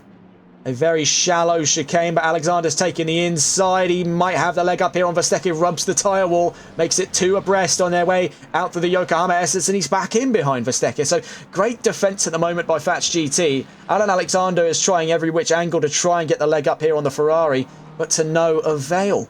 He tried it out through Sector 3, and now he's trying it through Sector 1. Truly quite the conundrum. Number 696 is in the pit lane. The number 711 is in trouble as well. So both Paul Ralph and Euro Titans in trouble here with just under half an hour covered of this race. What an exciting opener it has proven to be then. Up through the Schumacher S as we go. It's Ferrari from McLaren here in the fight for 13th. Alexander v Verstappen. We'll catch up with them in a moment's time. We take a look around our other battles as we see Benjamin Hooper was nearly, actually, yes, side by side with Tom Breuer and up to 7th position. We caught them there just in the nick of time to see what the going rates were between the McLaren and the Ferrari. Tom Breuer up, down I should say, sorry, to 8th. Hoopert up to 7th. Cyril now up to 9th. See here, the race leader. It is quite a push phase, to say the least, for Paul Mola. He's put an 11.5 second gap in the opening 30 minutes of this race. That is quite something. So maybe it is the case, really, for Exclusive, that it is just flat out push phase until the end of the first sort of stint, as it were, and then they can start to strategize. They're treating that almost as a sprint race before the main race starts. See here, Milo Bergman slowly being reeled in by Adam Saunders. Now this is as they exit the Flugplatz, now towards Kittelbacher Hohe, not Kittelbacher, sorry, Cottonborn, my mistake, as we head towards Friedenkreuz and Arenberg. When manoeuvrability becomes a question, McLaren typically tends to answer, and out through Arenberg, you can see he's separated what was a nearly 1.5 second gap at the start of this lap down to 3/4 of a second, and he could even reel that even further in over the course of this lap coming there, out towards Fuchsrohr and now the Adenauer Forst. It's stability versus manoeuvrability. It's an argument we've been having with ourselves here on TRTN over the course of the last 6 months in the discussion of what is fundamentally the best endurance racing machine on ACC. It really does come down to preference at the end of the day. Pound for pound, you'd say your big three would be maybe Ferrari, BMW, McLaren. I've seen also people throw the hat into the ring that it would be maybe Ferrari, BMW, Aston Martin, although it's a bit of a push as well, as much as I do love the V8 Vantage and it is a fantastic car. In terms of going toe-to-toe with BMW and McLaren, Ferrari for that matter, it is a bit of a tough ask for the V8 Vantage. I mean, it's been around with the game for quite some time. I'm pretty sure it's shipped with the game. It was one of the first games that the new generation Aston Martin Vantage GT3 appeared in. So it is definitely seen better days. It is not a machine that, like the V12 Vantage, is showing significant signs of age, but it is definitely a little bit out of its depth on most days. That's not to say that an Aston can't come through and seek absolute glory. We did see that at Watkins Glen 2 rounds ago, if I'm not mistaken. We were watching with Ian Skeen and Hayden Puttock. They were able to give us a very good show fighting with the 414 MSA Ferrari. 4nd position in that race. As you see behind at the moment, Breuer and Hoopert look to be giving us the next battle inside our top 10. Let's get on board with them. As we see here, Hoffman chasing down at Cyril. So Tom Breuer v Ben Hoopert. Now these are your two sort of crowning jewels of the GT3 world, the 720S and the 296. In terms of longevity, Breuer's going to have Hoopert dead to rights just by being in a Ferrari, but Hoopert's going to have Breuer dead to rights by being in a McLaren when it comes to overall pace. The Ferrari obviously working with 2 less cylinders. Now, I wouldn't write that engine off in a heartbeat for being a V6. It is the same V6 motor found in the 2-time Le Mans winning Ferrari 499p hypercar. But definitely tuned back a bit, let's put it that way. Even the normal Ferrari 296 makes 800 horsepower. This one making only about 600. It's not got its hybrid system on board and the engine's been detuned. All in line with FIA restrictions to make GT3 as close as racing as it can be. But as we've seen on ACC, that rarely often tends to work. It's mostly a McLaren 1-horse show. But having a look at our wins over the course of this season, we have been pleasantly surprised on a handful of occasions. I will say this much, not to sort of say that it's been an entirely McLaren affair, but you can see the majority of wins have come from McLaren. It was round 3 through to round 5, and then round 7 just gone. So through Spain, through Belgium, through Australia, and then through the Republic of South Africa, we've seen a McLaren dominate the field, whether it's through exclusive or whether it's through Tempest. Ford and Ferrari have had their own little moments. Ford picking up 2 wins this season, Ferrari picking up a singular titular win in Japan. I think that's what they're going to be hoping for, though. They want conditions like Japan, just like with Suzuka, where when the rain started hitting, the Ferrari started flying. I think that's what a lot of the Ferrari drivers want now. It's one of the best cars in the mid-engine category for rain and wet weather conditions. It can really hold its nerve. It's a little bit shorter, it's a little bit pluckier than the McLaren, which is a little bit longer and hence a tad more stable as a mid-engine car, about as stable as a mid-engine car can be. We're going to get on board, though, with Adam Saunders in a moment's time as he's chasing down Milo Bergman. As a matter of fact, we may even get on board with Benjamin Hooper. It seems to be sandwiched now in between the defensive fight against the approaching Tom Breuer and the potential attack on his fellow McLaren ahead of him, being Adam Saunders with Tempest Motorsports.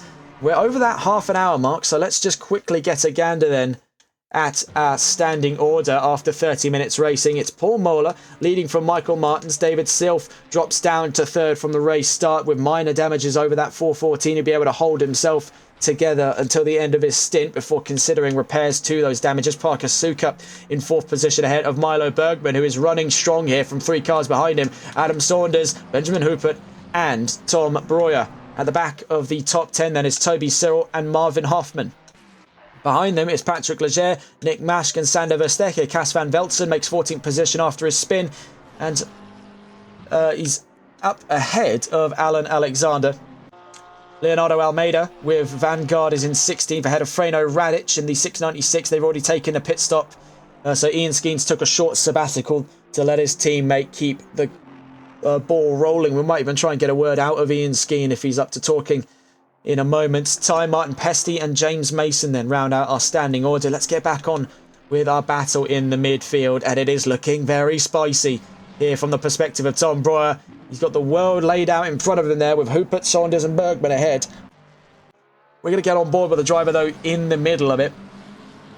As a matter of fact, why not the better perspective, I should say. The driver leading this charge. It's Milo Bergman in the number 6. He's got the company of Adam Saunders, who was faster than him by just over a second in that last lap. About a second and a half there between the McLaren and the Beamer in this battle for the last of those top 5 positions. Right now, we'll stay on board with the defensive posture of the number 6 lineup. They've got quite the task at hand here on the exit of the Yokohama S's. Saunders had a very good run of it. And down towards the first of our chicanes here, the Ford chicane. Just holding on. Bergman's going to have to try and hold his nerve until we get to the Nordschleife. This is the best opportunity for any of the McLarens to come and have a go up against the Titans of BMW. Down towards the Dunlop curve we go. Saunders was definitely thinking about it. You can see that he was pressuring Bergman, and that is a well-crafted move. Up the inside goes Adam Saunders, up into 5th position. Up through the Schumacher S as we go. That was a very carefully constructed offensive by Saunders. It drops Bergman down to 6th. He's still trying to claw back for a position, but he may find himself snapped up in the jaws of Hoopert and Breuer, who are quickly gaining on him with every single corner gone.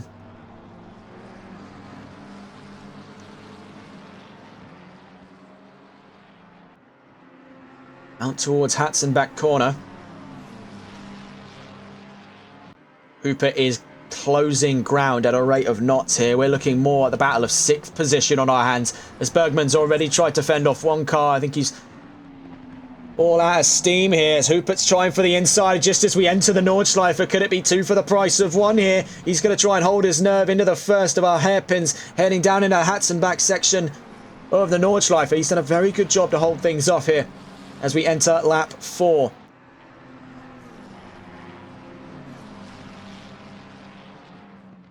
Let's try and get on board with Benjamin Hooper. I really am curious to see what that kind of perspective looks like, where he's practically eyeing the rear exhausts up on that BMW. Actually, I'm pretty sure those exhausts are out to the side anyway, so that point makes no sense. You know what I mean. staring right up the back end of this car at the moment. Practically no space between it. Let's stay on board then with the number 416 MSA Racing McLaren. Benjamin Hooper behind the wheel at the moment. Ilkay Killing-Koglu yet to swap in. As we head around Flugplatz, you can see behind them. Oh, into the wall! That was Tom Breuer. Just as we cut behind, he's gone wide there. That was Aero stall over the nose as we head through Flugplatz. Now out through Cottonborn and down to Schwedenkreuz. Things are livening up in that fight for sixth. We're down one car with Tom Breuer. Was that a little bit of a slide there from Hooper almost? As we head down through Schwedenkreuz, now Arenberg and Poststrasse. Slowly but surely gaining ground here. Again, we're back to that age-old argument of stability versus manoeuvrability. The hare and the tortoise. That is the BMW and the McLaren.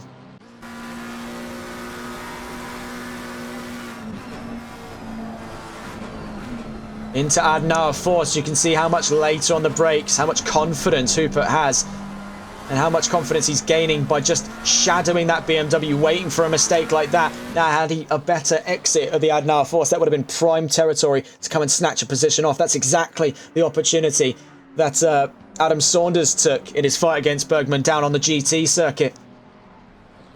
Now, as we head in towards Kallenhardt, into a very claustrophobic section of the track here, it's going to be increasingly difficult for Hooper to eye up his chances of a side-by-side move on Bergman. He's going to be hoping for a mistake then, as it's one of the few opportunities he'll get until the next opening section down towards Kesselchen and Muttkurve before he has an opportunity to try and challenge, but he's dropping behind. This seems to be Bergman's bread and butter, this section of the track. He's able to really push the envelope out with BMW, and it leaves Hooper stranded down in 7th. He may even have to start considering soon whether or not Breuer is going to start clawing back time. At the moment, it sits about 1.4, 1.5 seconds between himself and the Ferrari. So as we go heading now out of Ausfahrt-Breitscheid and then towards Bergwerk in a moment's time, will it return to a 3-car battle here for 6th position? Milo Bergman has already shed 1 position over the course of this lap. That was courtesy of a move by Adam Saunders, the single-time race winner with Tempest Motorsports. Is now up into the top 5, and honestly that was one of the most inspiring stories this season, was to see a privateer come through and absolutely shatter expectations. Now we're watching the battle between MSA and NLR on their final foray before most of their drivers join the American K1 Esports team. Now we see Hooper there being just squeezed out of room. He's just trying to find a gap, but the BMW is holding centre mass of the road, and it's a real power play here in defending. They can do that to within a certain extent before it counts as swerving, but holding that centre mass of the road for the most part makes it functionally impossible, especially in a good 60% of this track, to even attempt a side-by-side move. So now as we head down towards Stahlstrecke, you see Saunders up in the distance there from Bergman, and then Hooper all in that fight for 6th position. We'll catch up with them in a moment's time. We'll just quickly take a look around the track. There's your race leader, Paul Moeller, just continuing to open the gap. 15 seconds now between Michael Martins. Makes an all-exclusive front row. Speaking of exclusive, here's Parker Sukup, the All-American squadron at the 789 team, making their way around the Adenauer Forst. They're 4th for the moment, 3.5 seconds from David Silf up the road. You can just see just at the top of your screen below the timer, escaping sight. Adam Saunders makes that top 5 then. What we can see here is quickly escaping the grasp of Milo Bergman's number 6. What an angle that is there. We go heading out from Hedvigshohe down to Wippermann. Now into Exbach and Brunchen.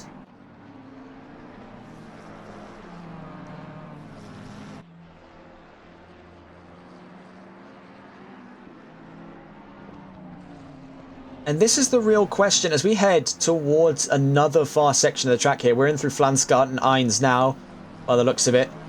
Just heading out of Eiskove into Flansgarten 1. We'll be heading down to the Sprunghügel, as we see just coming up now. This is where the cars gain airtime. As their tyres worsen, you can see how much of a lift that McLaren had. And it very nearly cost him on this corner. Oh, it's into the wall. A bit of a scrape for Adam Saunders. You can see the sort of dominoes started falling over many corners ago there, and now Milo Bergman's caught all the way back up. Where does it drop then in the fight for 5th? We'll stay on board with the Tempest Motorsports McLaren as we head through the Schwalbenschwanz here towards the end of lap 4. We're nearly an hour in, And really, it's quite the rare occasion that it doesn't feel like a long amount of time has passed. Now, in the grand scheme of things, it hasn't. We've still 5 more hours left to go. But for the first hour to have gone by at such a breezy pace it has been, we're in for a very good show today. With, you know, fingers crossed, touch wood here. This can only hope so much. We have seen, of course, with these 6-hour races, it does get very quiet in the middle, and that's when we usually start to talk about the world of motorsports. We do have some news coming up, namely some stuff to discuss in Formula 1. I think a little bit to discuss outside of Formula 1. Yes, we have Formula E news as well. We'll be discussing in a bit's time. As we see there, side by side in the back is Hooper against Bergman, but Bergman's catching up to Tempest's Adam Saunders. Where does it drop here as we head down towards the Tiergarten? It would take one misjudgment in braking to throw all 3 of these drivers against the Armcos like a set of bowling balls in a pins. Bit of a terrible analogy. Nonetheless, we're back onto the start-finish straight. 0.4 of a second between Bergman, 0.5 of a second between Hooper. These two will be chasing each other before they chase Saunders, but he is by no means out of the forest just yet. Hooper looks to potentially make it side by side with Bergman to no avail. We'll stay on board with the McLaren as he gets a very clear view of that battle of 6th going on behind him between Bergman and Hooper. Hooper's got the upper hand though. He's switched back on the BMW. Is he going to be able to have the space heading down into the Ford curves? It's going to be very, very close, but holding his nerve there, potentially lining himself up to a switch back. That's good defending by the number 6 to have held off Hooper for this time. Hooper now in the 416, trying to eye up a switch back at the Dunlop curve. We're watching from the rear perspective of Adam Saunders, who's quickly escaped that fight for 5th position. Let's actually get on board then with the rest of our cars involved in this fight. Namely, Benjamin Hooper, as we head up the Schumacher S's. He's had to drop off a bit of time there. I told you Tom Boyer would be back in this fight someday. I wasn't expecting it so soon. Down towards Pitt and Warsteiner, the Ferrari very nearly considered it. This is all in that fight for 6th position. We're back on board with the number 416 car of Benjamin Hooper. So out through Warsteiner.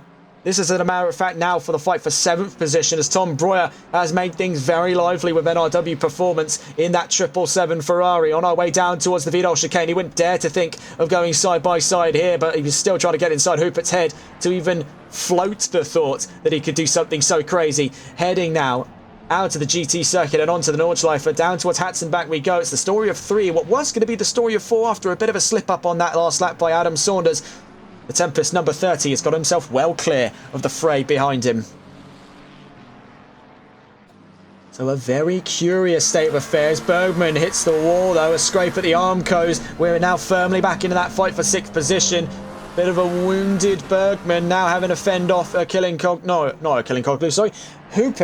his teammate Kilinkoglu, and then Tom Breuer. Toby Cyril is not too far away as well. If these 3 keep bunching up, it's going to invite Toby Cyril to come and have a go. It is quite firmly playtime inside that top 10. These drivers are having an absolute whale of a time. Now with just about 3/4 of an hour covered into this race. What an opening it has been then.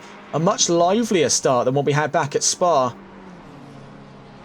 Now as we head out of Flugplatz, down towards Cottonborn.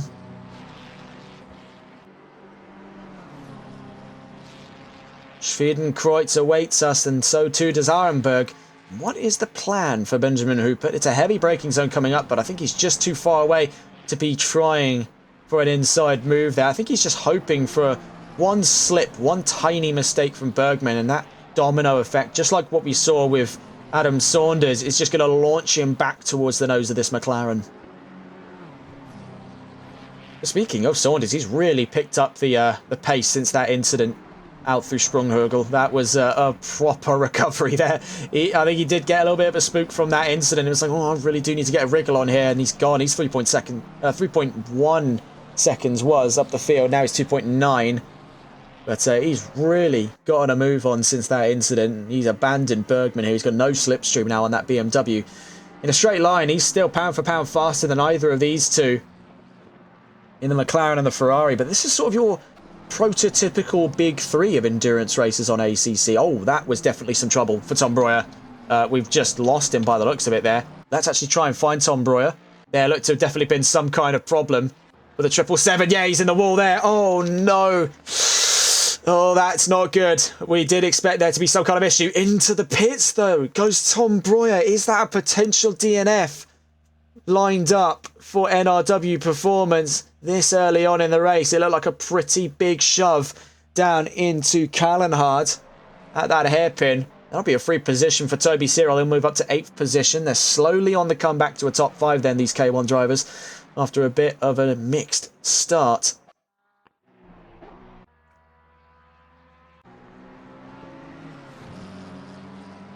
Now we stay on board the battle of two. Now from the defending car's perspective, Milo Bergman in the NLR number 6, still fighting and fending for 6th position. It shows us 7th there because Tom Breuer, by having nature have gone back to the pit lane, technically has pushed himself ahead of all of the other drivers on the overhead display.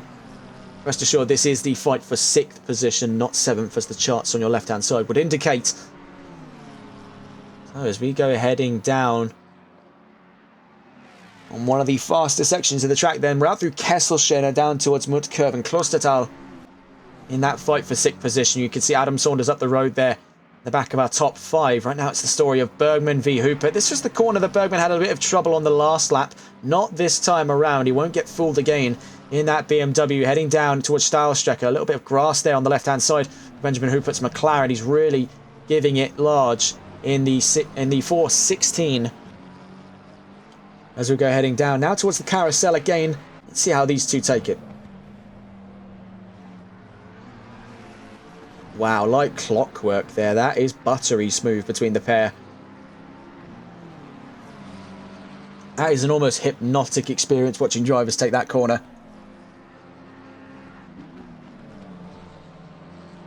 So now into the infamous section of the track that very nearly claimed the performance of Adam Saunders in front of these two at the moment over the course of that last lap. We're out through Hohe Acht and now to Hedwigshöhe. And then to Wipperman and Esbach in a moment's time. You can see just up the line there.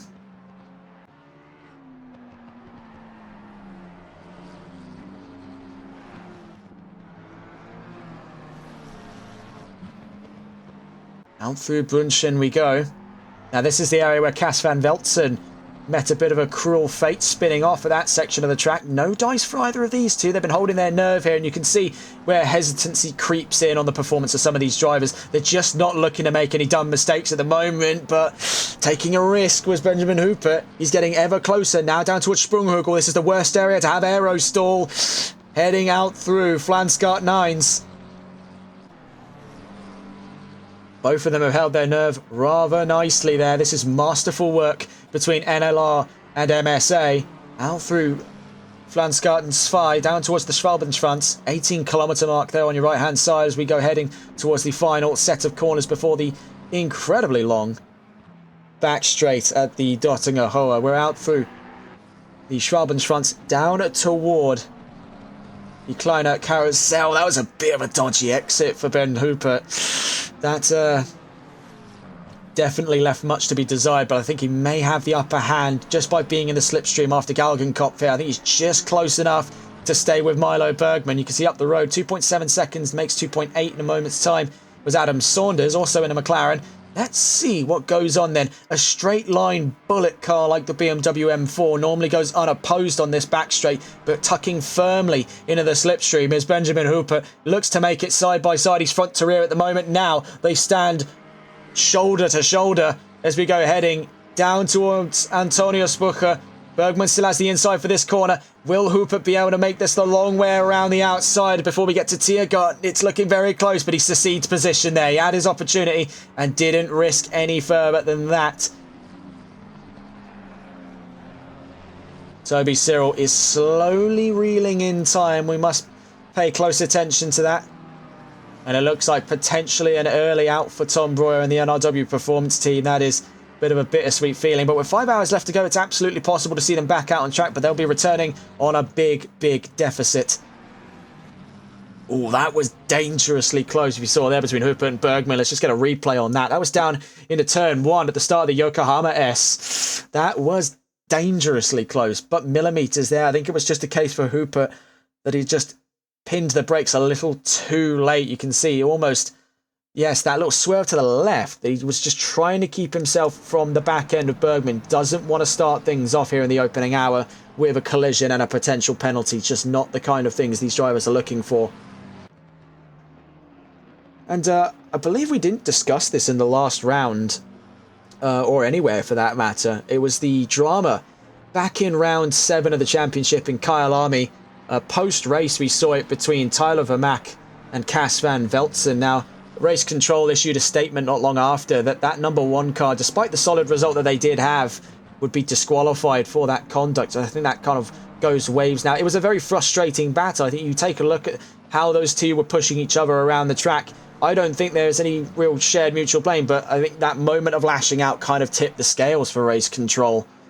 So that was definitely a bit of an issue. So I think further down the line, these drivers are going to settle their bad blood off screen. But definitely was a bit of a decisive moment, whether or not post-race incidents do technically count. Now, what Euro Titans tried lobbying in their interest was to make the claim that even if it was post-race, we're using direct drive wheels, and a hit at that speed and at that velocity can still injure one of our drivers if their finger gets caught in the wheel. You've seen it plenty of times, even in iRacing and in ACC. These high torque direct drive wheels do possess, now small as it may be, do possess the capacity to break fingers and sprain wrists on impacts like that. So I think that is where their calls for concern really came from, and that's what Race Control listened to. Ultimately, that decision was made to penalise the K1 Esports car in that last round, and sadly gave them a net 0 result. But even despite that, they maintain a 10th position in the championship. So even though they didn't gain any points, they really haven't lost anything in the grand scheme of things. Still watching with this fight then between Bergman and Hupert. Things could be kicking off here as we're heading down towards Cottonbourne. It's side by side between the pair of them. The 696 is in trouble on their way down through Schwalbenschwanz. That's the Euro Titans car. Hupert succeeds again. So Bergman really has got him on a leash here through most of these corners. He knows Hupert's not about to go and make some crazy last second Daniel Ricciardo-esque lunges. He knows that there's a lot to fight for as being part of the MSA team and being, more importantly, inside that vital top 10 positions in the championship. Now, if we go ahead and recount some of those standings in a moment's time, we just pull our timer off the charts here just to quickly check through.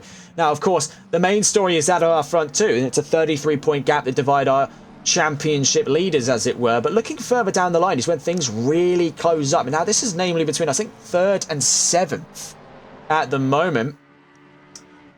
Tempest with 270, Euro Titan 696 with only a single point behind them makes 4th position. The 787 with 265, the 315 with 261. We're looking to try and see whereabouts was that number 416, because it is in the top 10 somewhere. We did note this down. I'm pretty sure I wasn't kidding myself when I said that. So yes, they are inside that threshold and in a very good point scoring position at the moment. So they're not looking to risk things and potentially lose out positions to NRW behind them in the championship standings. That's a privateer team. They've already got one out in front of them, that being Tempest, who I must say, despite being a privateer team, sit 3rd in the championship. That is absolutely crazy. I think that does stand a testament, really, to the capacity those boys possess. There's about 5 minutes left to go before the end of that first hour. It has been a very engaging opening hour here at the Nurburgring Nordschleife. As we hit 7 AM local time, it'll be midday by the looks of it by the end of the 2nd or 3rd hour, potentially even glancing at late afternoon, even perhaps evening conditions by the end of this race as we're on accelerated time. Right now, it's been that story of two. It really has been the battle of the hour. Bergman v Hupert. These two are inseparable. A really interesting dichotomy to study here. Bergman on properly solid defensive posture. Hupert just trying his luck at every single corner here, but I think Bergman's inside his head whether he meant to or not.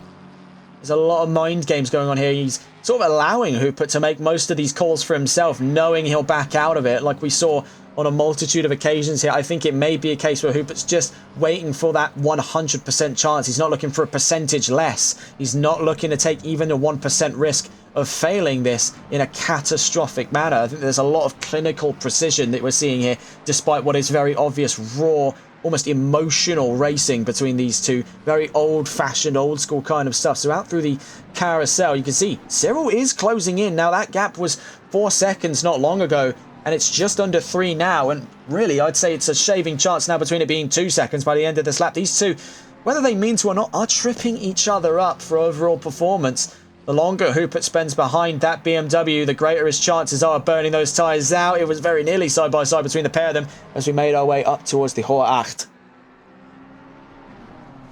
Now through Hedvigshohe. That beautiful chicane there, that long exposure shot. Brilliant, brilliant stuff. Now through Wippermann. Down towards the Eschbach and Brunschen corners. Very difficult to try and pronounce that as an Englishman. Hence the warning on the bottom of your screens. Out through Brunschen we go then. Ice curve coming up. Ice curver. You can see that Cyril is just chipping away. He's not really having to stress himself too much here. This is a bit of a leisurely drive for the Mustang here on his comeback drive with K1 Esports. He's got 6th position in sight as we head out through the Sprunghoek on now to Flansgarten 2. Really, all he has to do is just let these two run each other out of road. It's only a matter of sort of when, not if, I imagine.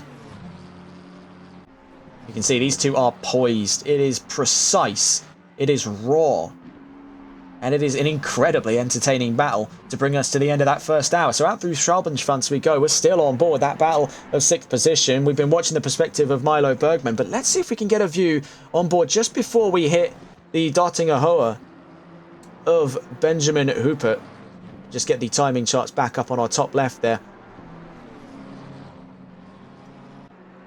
Staying on board with Hupert.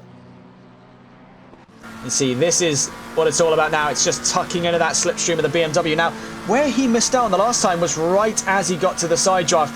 There is when immediately it's a night and day difference. He starts dropping time. But he was on the outside last time. He's going to try his luck for the inside.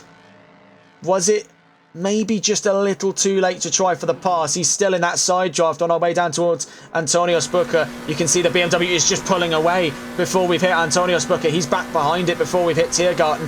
It's really going to take something now, in the grand scheme of things, to force his way ahead of that BMW. Out through Tiergarten, goes a little earlier on the brakes. He's sort of pushing now Bergman to try and go later and later on the brakes, knowing full well the consequences of just one slight diversion out of that way. But we're towards the end of that first stint. What a way to end things there. Cyril, Bergman, Hupert in front of them, Saunders, Sukup. And you can see even further up the order into our podium positions, all in to the pit lane at the end of our opening stint. There's our race leader, Paul Moeller, potentially swapping out then for Nico Becker in the number 788. You can see David Silf and Parker Sukup coming to their pit box. And now you can see that's Nico Becker making his debut here on the NLRL CES. This is the first time we've seen the German driver here with Exclusive Esports. So off he goes, having a look in that pit lane. Florian Oxman is already on his way out, and it was a very quick pit stop for them. They'll be gaining 2nd position right off the hands of MSA there. Sukup yet to have swapped there. I think he's just a moments away, so he drops off the jacks. I think he's just trying to race the 414 out of the pits.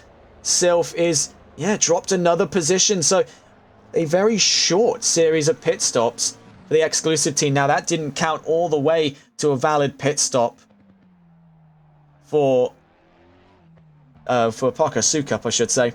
Now it's an exclusive 1, 2, 3 as we head into hour 2 of this race. Zolt Beefgartner exits the pit lane now with Tempest in 4th position. Behind him, Tony Garona in the 414 MSA Ferrari. So a very cunning pit stop by Tempest. They've done a full valid stop in the number 30. I think it was maybe a combination of having to heal some of that damage on the 414 that's cost them those 2 or 3 positions heading into hour 2. But after the end of that first hour, let's have a look at what is going on inside and outside of our pit lane as we just draw away the zoom in on the top left hand side. It's Paul Moeller and now Nico Becker leading this race. Florian Oxman in 2nd with Tony Garona technically in 3rd then. So What did we see something that others didn't? Because I don't know if that's necessarily updated. Parker Sukup is actually up the road and ahead. So that's not 100% accurate. We'll give it some time to refresh.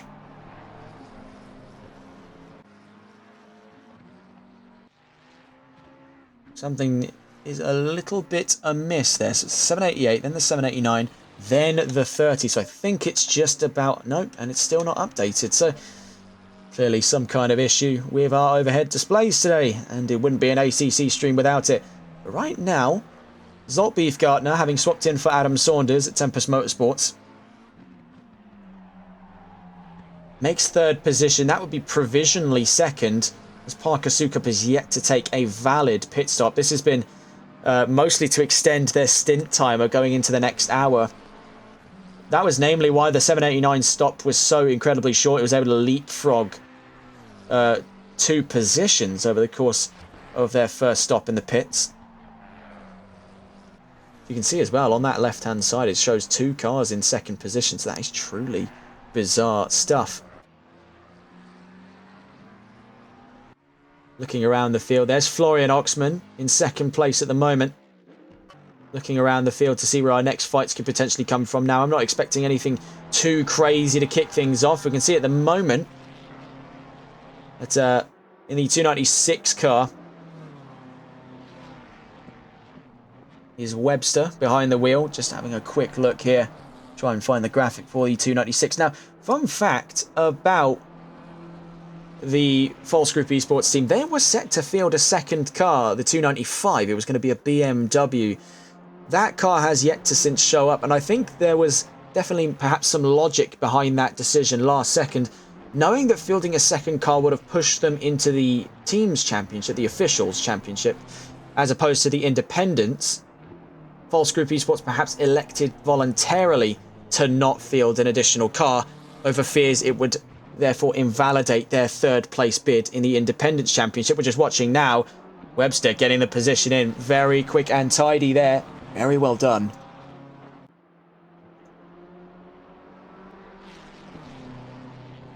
That's Jaden Webster behind the wheel. And this is the first we've seen of him as well. It's another new name. So just like what we saw with Nico Becker, the leading driver now in the number 788, we're seeing this time around in that fight towards the back of the top 10, just outside the top 10 as a matter of fact, out of Jaden Webster. That was a very finely crafted move. What a way then to start off your racing debut. So I believe now our standings should, now big emphasis, should have updated. And now we can see where the penny drops. It's Nico Becker leading from Florian Oxman and Parker Sukup, with Zolt Beefgartner in 4th, Tony Garona in 5th. Ilkay Kilinkoglu in 6th position. Till Schwering now in the number 6 makes 7th. Archie Bowens behind the wheel of the number 1 K1 Esports Ford. Completely forgot what car it was for a second there. He's in 8th position ahead of Tobias Hermans with the Bremsbach and Schweitzer team, and Cass van Veltzen makes the top 10. Behind him, Alan Alexander, Jaden Webster, Nicholas Koenig, Sander Vesteche, Leonardo Almeida, Freno Radic, James Mason, Martin Pesty, and Tom Breuer.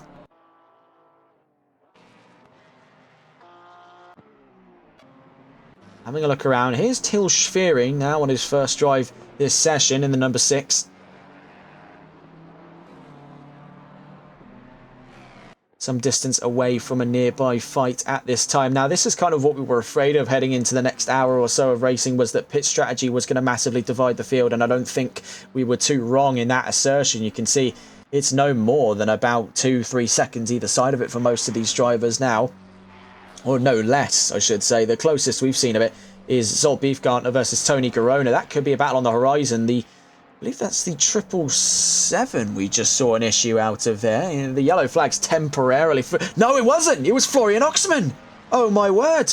We saw the 7 at the start, but there, Florian Oxman in trouble. The 787 has come to a stop at the side of the road after Steilstrecke. Has he lost fuel? What on earth occurred for Florian Oxman? Well, we're back in the green flag conditions for the time being. We want to try and see what happened. There's Florian Oxman, so he's not run out of fuel, but he is now behind Archie Bowen and Tobias Hermans. Not Tobias Hermans, sorry, and Till Schwering. Tobias Hermans is 13.5 seconds behind him.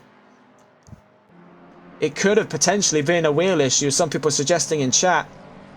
That is a very likely assumption right now. There's very few other things exist to disprove it. It looked like no real damage on board that McLaren at the moment. Not that we can see any from our view.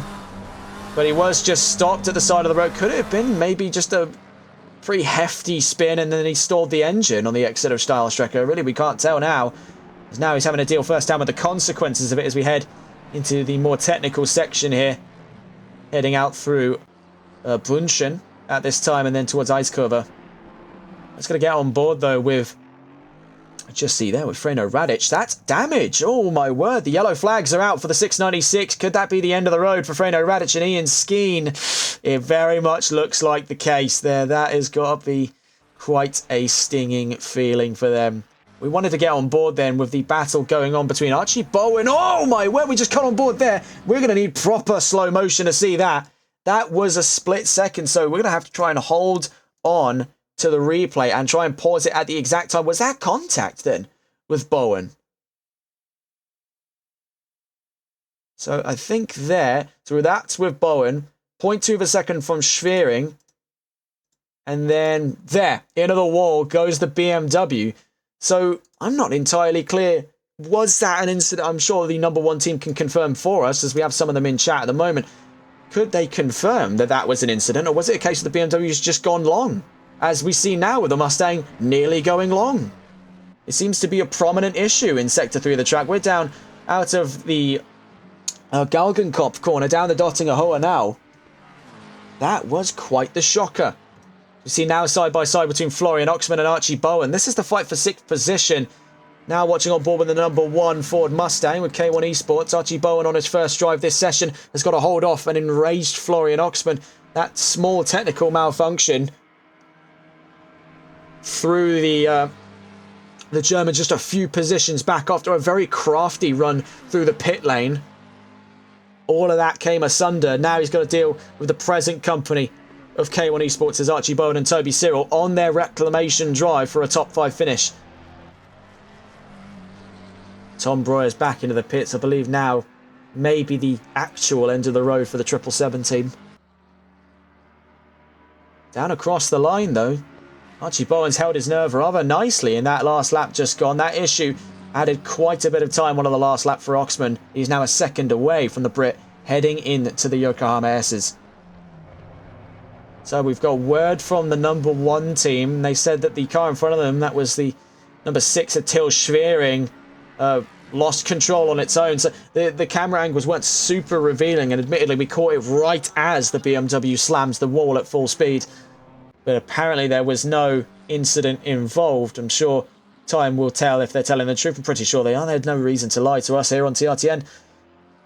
So now we're on board with the Ilkea Kilinkoglu, who's slowly reeling time on his teammate Tony Garona.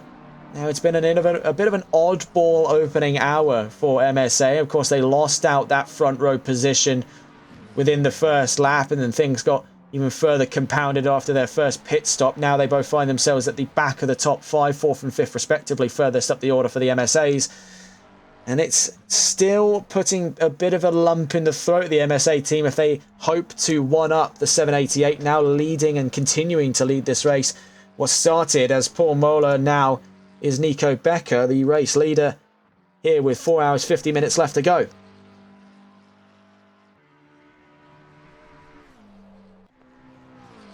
Marcus Sukup, a very crafty pit stop by the American, puts him second place for now, but still yet to have took the full validated pit stop. That will catch him up one of these days, and Zolt Beefgartner is closing down from 9 seconds, so it may even catch him up on track. Here is Beefgartner, one of 3 drivers to enter for Tempest Motorsports in this round of the championship. He'll be joined by Saunders, who we saw in that opening drive, and will be later joined by Brandon Roos, who was part of that winning duo in Barcelona alongside Saunders back a few rounds ago. Plenty to watch on the horizon then, but we're in that build-up again, going back on board now from the attacking perspective, this is Florian Oxman on his charge up to 6th position against Archie Bowen. Will stay on board with the 787 here over the course of the next couple of corners to see, can he make the time up after that incident, after Steilstrecke. Now we're heading up towards Flugplatz. Let's see what the difference is between the Mustang and the McLaren. You can see running it very wide. That's Bowen into the wall. And a free position for Florian Oxman. Let's see if we can get a view on that. I think it was just washout over the Flugplatz for Archie Bowen. That Mustang, he was giving it everything he could. And it just wouldn't give an ounce more there. Touches the grass. And that is almost a solidified trip to the Armco barriers. That has really not been their day. That's a free position, though, for Florian Oxman. He won't be complaining one bit. Alongside Luca Goenheimer and Michael Martins in the 787. That's a free position back on their hands coming into the end of this lap. Speaking of the resolve of K1 Esports' team, we can see that James Mason behind the wheel of the 114 at the moment is slowly making up time, but amidst heavy damages on the nose.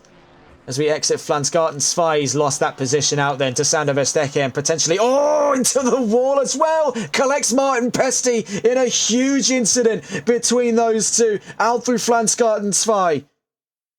Oh no, look at this. This is a textbook Nurburgring off. You can see collects the grass there, just tips the nose and gone into the wall. He's dead still there. He's got the brakes on. Collects Pesti. Oh, this is always one of the worst parts of it, is being involved in the crossfire. Martin Pesti and the poor Alf team will be absolutely furious. James Mason there just limping the 114 back home. Catch up with them later on. So looking around the field, slowly reeling him in here. He's got him on the line and he's just reeling in Zolt Beefgartner. This is Tony Garona picking up the slack from David Silf on the opening stint. Now he controls the second stint. We're still yet to see Marcus Carlos behind the wheel in this race. So we have word there from Klopter, one of the team bosses at Exclusive, in chat, letting us know it was a disconnect on the wheelbase for the number 787 out down at Steilstrecke. So that's what that issue was from beforehand. So now we have full confirmation. That was a technical malfunction. And rare as they are, you can never rule them out in these races. That's got to be one of the most frustrating things that can happen in sim racing. I think up against the disconnect overall from the server is a technical malfunction. Now, we've seen on a handful of occasions stuff like that happens. I think we saw, even back in the last running of the 6 hours of Nürburgring, back during the time with GHR when we were just starting out as commentators, the leading car, I think, had a pedal malfunction. This time it's a wheelbase malfunction, so total shutdown of any kind of response out of the wheel. Now, while yes, you can continue to drive on that, not that you want to, because you've got no tactile feel, and often is the case as well in the more extreme, you've got no response on the wheel at all. You turn, the car goes straight. So looking around the field, where can our next fights be? We see it's Niklas Koenig in the wall, and Davi Seixas up a position with the Vanguard team. He's up to 13th now in the number 48. What happened to Niklas Koenig? The number 45, Seixas is in the wall though. It's all a bit pear-shaped for our privateers as we get around the Ausfahrtbreitscheid. There is Martin Pesti in a wounded number 711, just managing to make his way to the pit lane.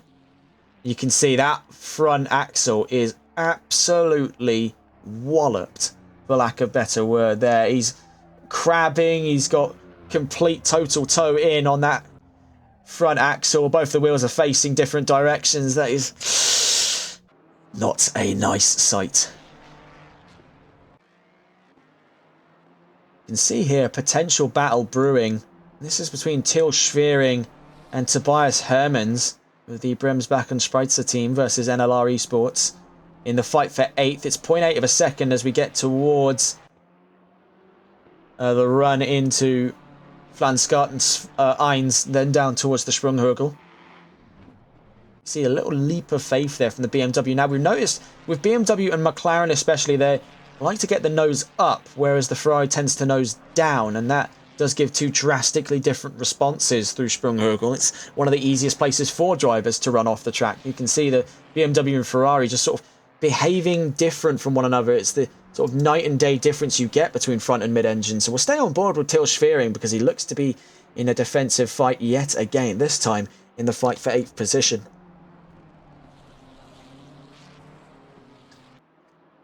Behind him then, Tobias Hermann with the Bremsbach and Schweitzer team. Newcomers in the privateers category. Now, one team we were expecting to see this round, but sadly we were that was Elite Speed Racing. We saw them last round, but we didn't actually have a placard to give them. That was the number 33 of Sam Bromhead and Charlie Smith. Sadly, they're not in this round. We would have liked to see another privateer give it a good go around here. Right now, Tobias Hermann seems to be our man as heading down that Dottinger Hoa. He's side by side with Till Schwering, and as a matter of fact, looks to be just about up ahead here at Antonio Spucher. Could Schwering be eyeing up a move back in front of the Ferrari at the last possible second here? It's going to be quite a long-winded move to put him back in front of the 880. Doesn't look to be the case though. Till Schwering's just going to hold off earlier on the brakes, a little bit of hesitance. He knows that the BMW's not been behaving itself the best way it should have. And obviously after that trip into the wall, he's not particularly happy with the way the car's going at the moment. He'll be, by the looks of it, staying out on track to give it one more run around before any considerations of looking to repair any damage. Speaking of damage, here's Niklas Koenig. Now, we saw him off out towards the Ausfahrt-Breitscheid and Exmüller down in the middle sector of the track when he was fighting against Davi Seixas.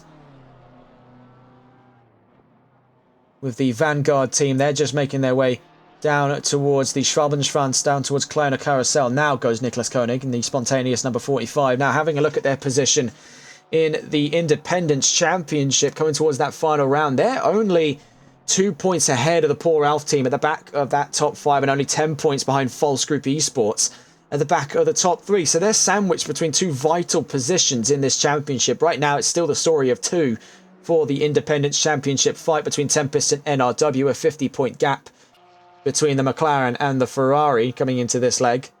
And then, of course, up in the officials, like we mentioned towards the start of the stream, it is still a mostly wrapped up affair for Exclusive Esports. If their strategy today hasn't been any indication, I don't know what else can convince you, because by the looks of it, they're just waiting for the checkered flag to all but solidify it. Here's Cas van Veltzen, as we checked in with him over a few different occasions in the last hour and 15 minutes here.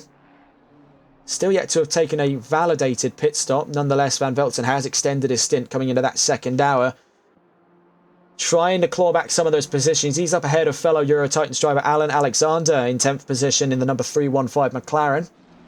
Now having a look back round, here's Till Schwering. Between him and Hermans now is the K1 number 114 Mercedes of James Mason down in 16th. He's now encountering lap traffic. It is a miracle that Mercedes has been pieced back together and is still close within a 4 hour and 41 minute window, that is, to a top 15 finish. There's Alan Alexander. We mentioned him a moment ago. He's just a long way from his teammate. Bit of a lonely drive towards the back of the top 10 at the moment. It seems to be a consistent story across most of the field. It's double-figure gaps between our top 4 at the moment. As I say that, let's just quickly check in with the car in third place, that being the Tempest Motorsports McLaren, if we can find them here on our charts, of Zolt Beefgartner. 2.3 seconds behind him at the moment is an approaching Tony Garona. So keep that one in the back pocket. We could be seeing a fight for a podium position here in the second hour in a few laps' time. That Ferrari is gaining momentum on Beefgartner, who is now trying to find his feet in that McLaren. It's been a while since we've seen Zolt Beefgartner as well here on the Console Endurance Series, but he makes the three-man lineup for Tempest coming into this round. 4 hours, 40 minutes left to go. We're about 10 minutes away from the next recount of our standing order. Now, after that, I think we'll be cracking on with a little bit of the news chat, trying to interact with the chat a little bit, get some conversations going about the world of motorsports, and I've got plenty of things to discuss. We'll keep things to a minimum until that point. Florian Oxman then, just checking in with, in 6th position, 6 seconds away from Ilkea Kilinkoglu. And Archie Bowen is 7.7 seconds behind him. There's James Mason trying to unlap himself from Till Schwering and the BMW ahead of him. Now, that is quite the recovery job for the 114. Last time we saw it, it was practically split in half on its way through Flansgartensfei and down towards the Schwalbenschwanz. It was a bit of a grim affair. It was playing sort of pinball with the Porsche, the number 711 of Martin Pesti with poor Ralph.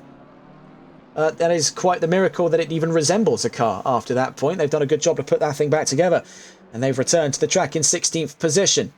There's Tobias Hermans on a surprising drive. Now, better late than never for our privateers, and with the Bremsbach and Schweitzer team consistent at the moment of both Tobias Hermans as well as Marvin Hoffen, who we saw earlier on in this race, and then we're yet to see a drive from their third man, Justin Harvey, to make the all-German lineup. They've had a remarkably good race for their debut here. This is not an easy track to survive on. As we've seen, it is indiscriminate in whose race it ruins and whose race it promotes.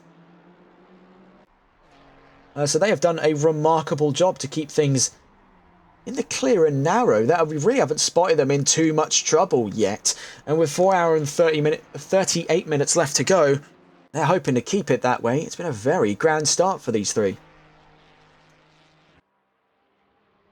Here's Jaden Webster in the 296, newest addition to the False Group Esports team. Now they're looking to maintain their bid of a podium in the Independence Championship, but down in 12th position, it's going to be a very tough one to keep things satiated between themselves and their fellow drivers. Having a look then in that overall, as we're just going to go on to the overall standing a bit earlier on here with not an awful lot going on across the track, and then bringing up our Independence Championships and discussion of False Group.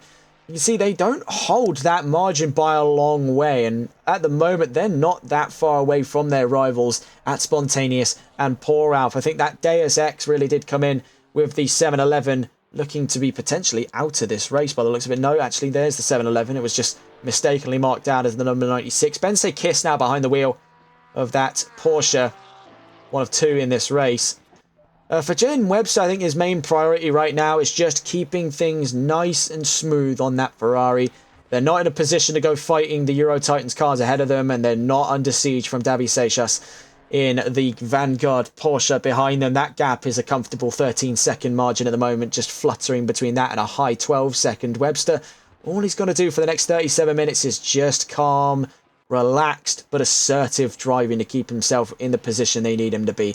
Right now, they'll definitely be happy to take home a podium in the Independence Championship. They will not be arguing with that. They're a long way from home when it comes to competing with the two series mainstays. With NRW, though, it is definitely a case where they could stand to lose points, but not in anywhere near a capacity at this leg of the championship to drop positions to False Group by the looks of it here. The maximum amount of points they're giving out is 66, I believe, for this race, as is in line with the rest of the championship races. Anyone feel free to clarify in chat whether or not it's been doubled for this round. I know some leagues do also run it that way, but for the 777, it is a bit of a salvage drive now. They know that even with a 50-point gap, it was going to be a bit of a pipe dream to challenge Tempest on their day. They're not under any immediate threat, for now at least, of losing that position to False Group, so long as they get the checkered flag and get those points in on the charts. It would just be enough to give them second in the championship after what has definitely been a very unfortunate final drive for them. Grunert out on track and in 17th at the moment, somehow still ahead of Martin Pesti. I think that stands a testament to just how much damage was incurred on the 711. Bense Kiss, I should say, by the way, not Martin Pesti.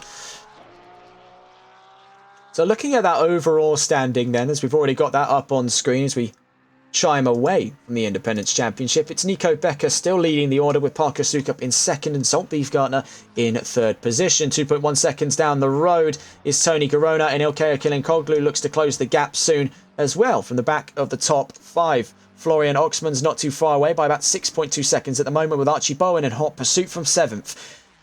Tobias Hermans made a very good go of it in the last couple of laps here and is up to 8th and ahead of Til Schwering, with Cas van Veltzen and Alan Alexander closing down on the BMW. Behind them is Jaden Webster by 34 seconds. Davy Seixas, we saw get the position up on Nicholas Koenig. He puts himself up to 13th. Koenig down to 14th. Verstecher rounds out that top 15, yet to have taken a valid pit stop. Same story for James Mason in the 114 K1 Mercedes. Mike Grunert in 17th and Benson Kiss in 18th position. We just quickly see what Mason's up to here as he gets down towards the line. Doesn't consider any immediate runs to the pit lane. He's got at least 34 minutes before the next optimal window. We want to get a look here at what is the closing gap between, looking here, Alan Alexander, Cas van Veltzen and Til Schwering. We can see this is the perspective of Cas van Veltzen in what looks to be the approaching battle of 9th position. Let's stay on board then with the Dutchman in the 813, the Academy car for Euro Titans. He was previously, I believe, in the McLaren in the 315 at last round in Kyalami. Let's see where things go then between the two Beamers as we're still on the GT circuit. We're yet to enter the mayhem and bedlam that the Nordschleifer brings with. We're in the sort of calm before the storm here between Van Veltzen and Schwering. Let's see where things go.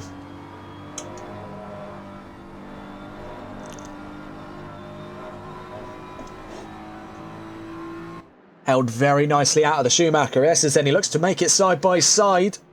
Between himself and Schwering, goes the long way around the outside. Very well crafted by Van Veltzen, and he makes it stick there at Warsteiner Curve. Very, very well done. Let's get a replay on that.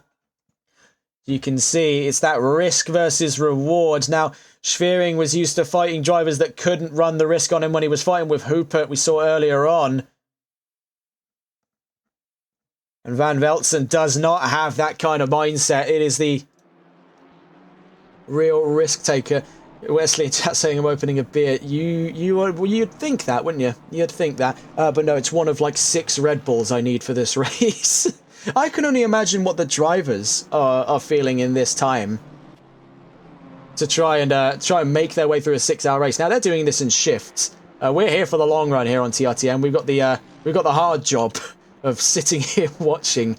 No, that's really kind of a reductive statement, but yeah, you wish I was opening a beer, Wesley. You really would have thought. I might need one by the end of this race, frankly. Because what an opening hour that was, and with things calming down in that second hour, I think we're definitely, from predictions here, especially with a majority percentage looking in the direction of mixed, potentially even rainy conditions, this could still kick off to be an incredible final race. Right now it's the rhythm game, though, for that first half. It's all about getting yourself in that position and staying there. No risks, not a percentage more.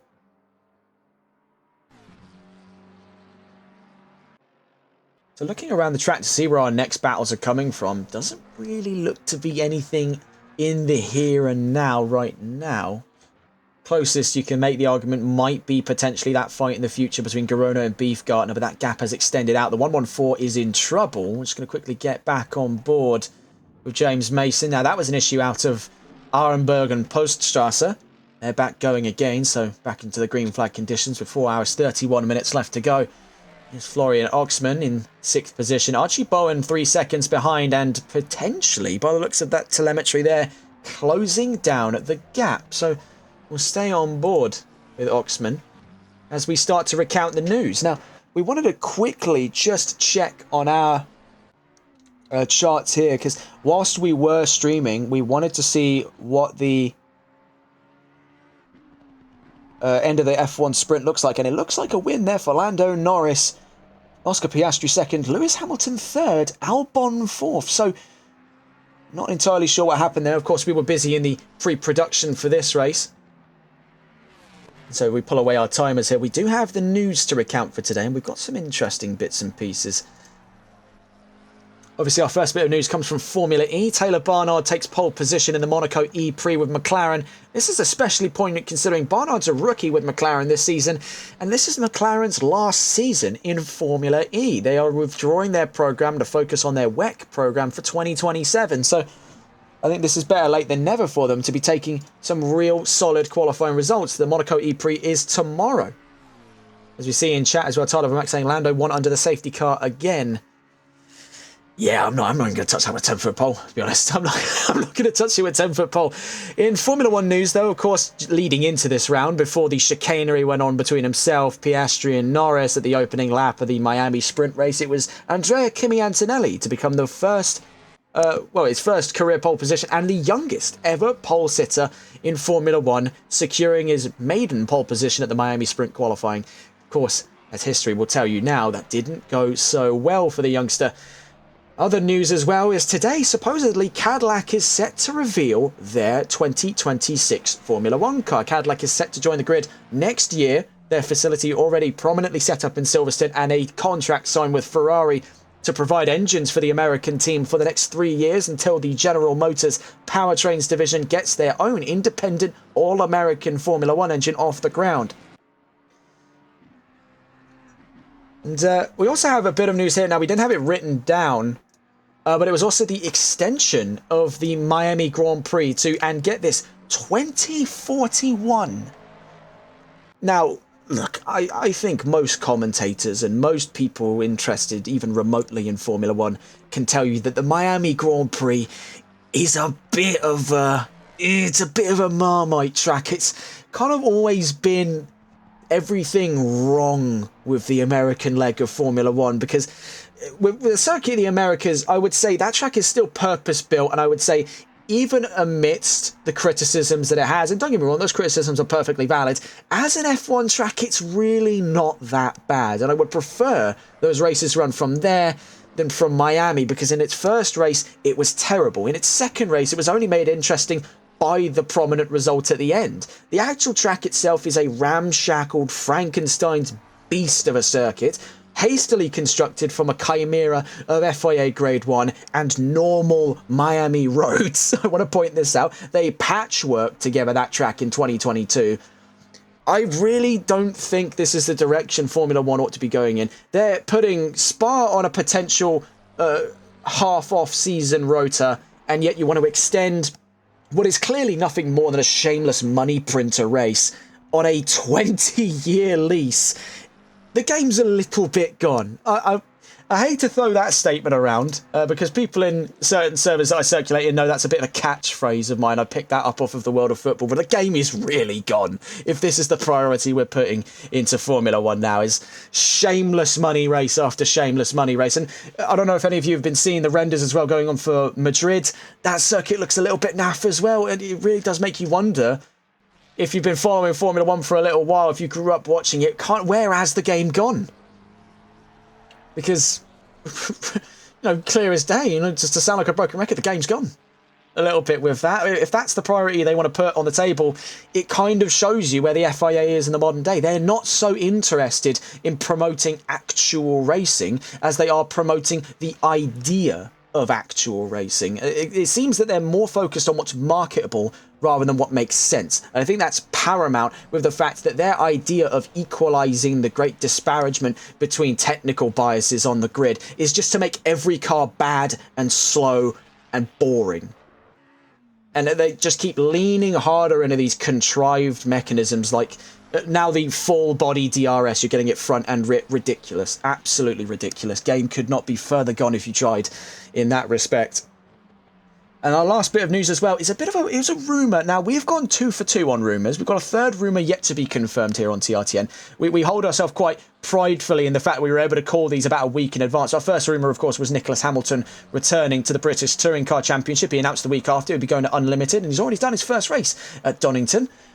And then we had that second rumour of McLaren set to reveal a car this year for the World Endurance Championship. Lo and behold, on the 30th anniversary of their win at the 24 Hours of Le Mans with the F1, they reveal their WEC programme that they'll be bringing to the grid in 2027, potentially even with a Judd V10 engine.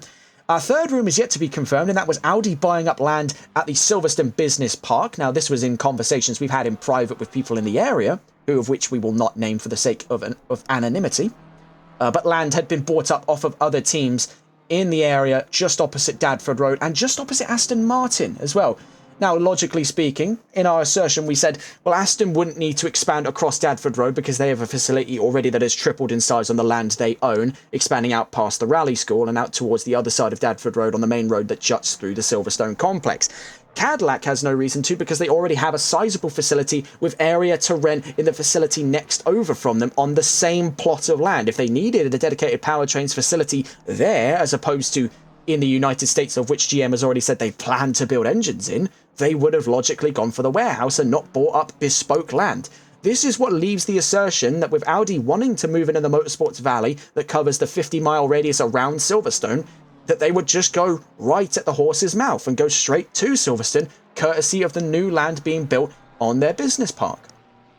Now, our next rumour is an interesting one. For any of you that have been following the revitalisation by Lotus after major funding from Geely Autos, you'll note that they've revitalised Team Lotus, and they've been talking a lot lately about Formula One. They've been discussing their history, of course, with Jim Clark.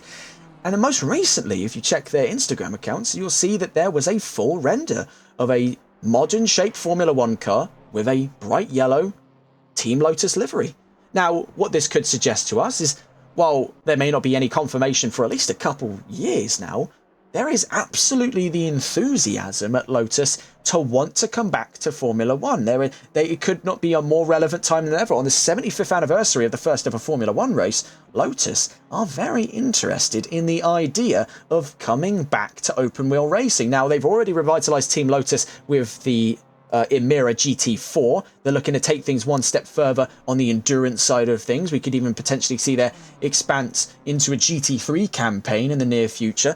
But one thing does remain true, and that's Lotus been talking a lot recently on across a few different social media channels about Formula One.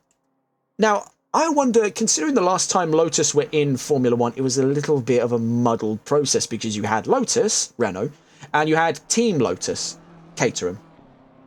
So none of it really made any sense. And the last time they were in, I think a lot of people tend to remember right before they peeled out, they nearly went bankrupt because of Kimi Räikkönen. So what kind of money do they expect to have now to make a modern Formula One car, which is double the price? Now, I, for one, personally think absolutely go for it if the opportunity is there. A 12th team on the grid. Most of these Grand Prix circuits can handle 24 cars. I think that is the regulation upper limit. So to say that Lotus couldn't make a Formula One car is, well, I think that's just kind of negligent. They are talking way too much about it to not be at least interested in the idea. In the same way that McLaren was saying about their WEC projects, that it's not a matter of if but when, I think it's the same story, personally, for Lotus. They wouldn't be speaking anywhere near as much about Formula One, and even going so tongue-in-cheek as to put a render of a 2025 Formula One car with a Lotus livery on it to talk about how low to the ground do Formula One drivers. It was an informatic.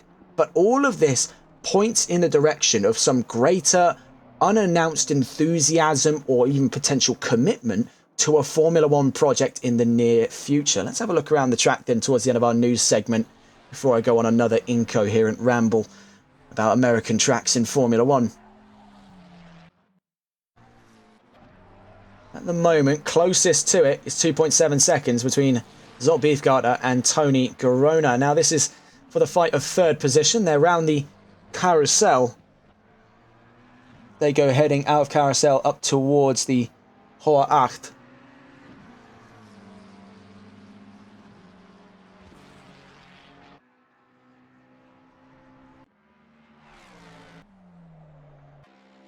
Also having a look around here just to quickly have a little peruse and choose here. I think that is the closest battle to it at the moment. We'll stay on board then with Tony Garona. It was Sylph that started the race off then, and after a little bit of damage, it did leave them sort of clutching at straws for a podium position. Right now, this is their next available opportunity. As we bring the timer back up to show how much longer we have left in this race. It's 4 hours, 21 minutes. So we're getting down towards the end of that second hour already.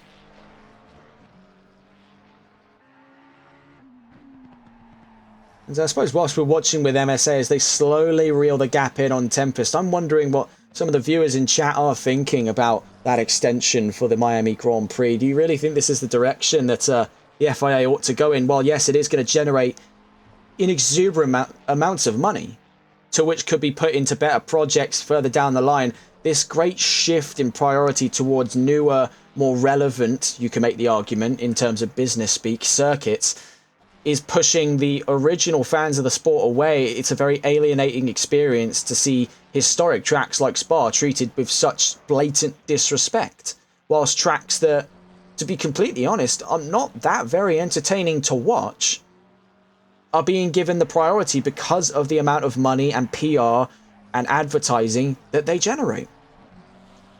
Is it a case now, would some of you in chat say, that the FIA is slowly turning into a bit more of an advertising business than an authoritative body for motorsports? You can see in every other walk of life, when the FIA doesn't have anything to do with Grand Prix racing, they are more than capable of doing their job. Look at WEC with the hypercar platform.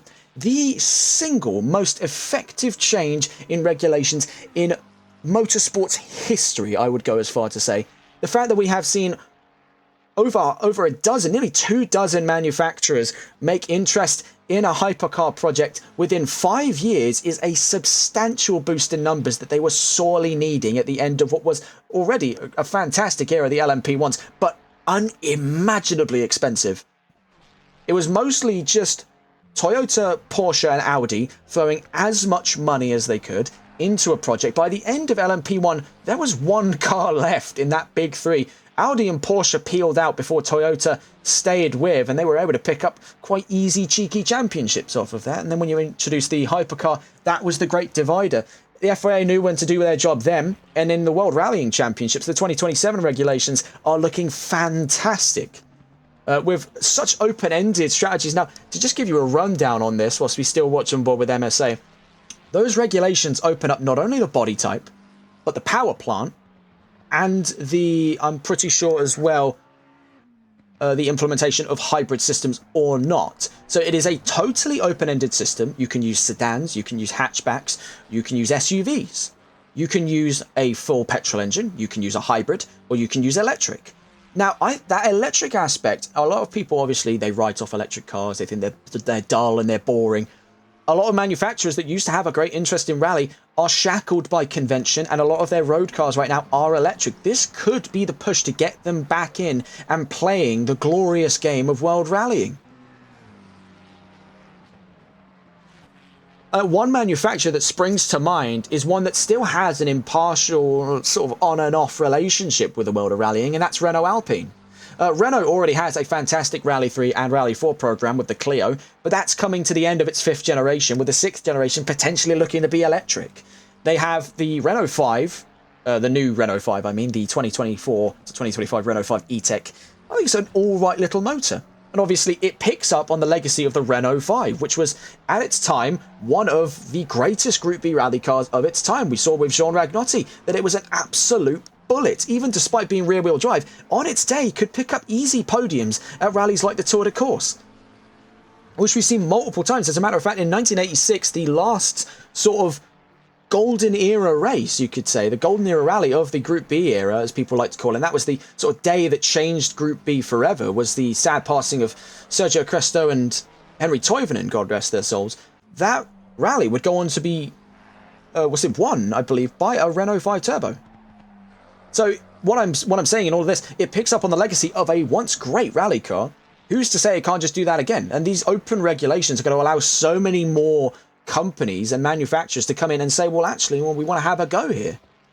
We've seen it in Dakar. I think Dakar was a very good showcase to what electric vehicles could be capable of on their day when you gave them the same level. I think a lot of these companies now are a little too complacent with just tucking them away in their own little corner of the world where they don't get to compete. Nitro Rallycross does a very good thing as well. A lot of people have been telling me this, where they let the petrol cars and the electric cars compete side by side, and it works. So what I'm getting back to my original point, because this has gone massively off the rails, is the FIA, when not forced to try and generate as much money as possible, is capable of doing their job. They've done it with WEC, and they're going to do it with the WRC. I'm calling it now, 2027. It's going to be an insane time.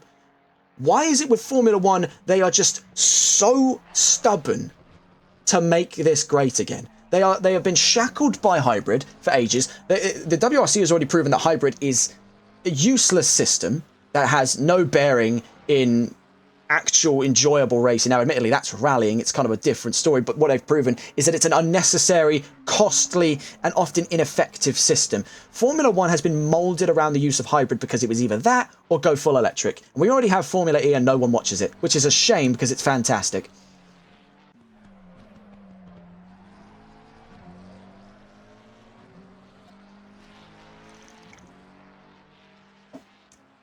And they model themselves around these gimmicks with... Now, I admit, DRS has, I would say, a place in Formula One. Maybe I don't agree with it 100% because I feel like it's a bit hand-holdy and you could still get overtakes at the time, but I understand the necessity to have it in, especially when we started entering the sort of V8 engine wars towards the end of the 2000s into the 2010s. That made sense for it to show up then. But full-body DRS is just not the way to go. You are sacrificing total stability of the car in favour of straight-line speed. They had a word for that back in the 80s. It was called a turbo-era Formula One car. Except this is boring and not interesting and contrived, whereas the turbo ones would literally be able to do straight lines or corners. You couldn't do both. I don't know. I'm just wondering what you in chat think. It's a bit of an oddball thing at the moment in the world of motorsports, and whilst we wait to see here, that gap is slowly closing in between Beefgarter and Garona. So all the meanwhile that we've been talking about this, things have slowly been pitching in for the MSA team.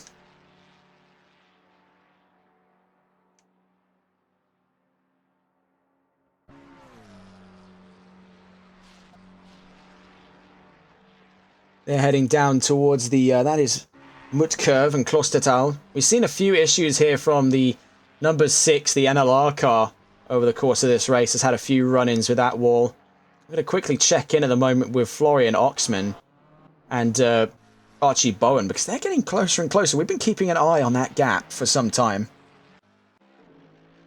Was a K1 Doc asking where's the position of the 114. They're in 16th at the moment, ahead of Sander Verstappen and Bensei Kiss. Something to note then, if we try and get on board with Archie Bowen, he's 1.5 seconds away from Tobias Hermans, 4.7 seconds away from Florian Oxman, slowly reeling in that gap. He's out through Mutkurv then, very, very narrowly avoids the wall.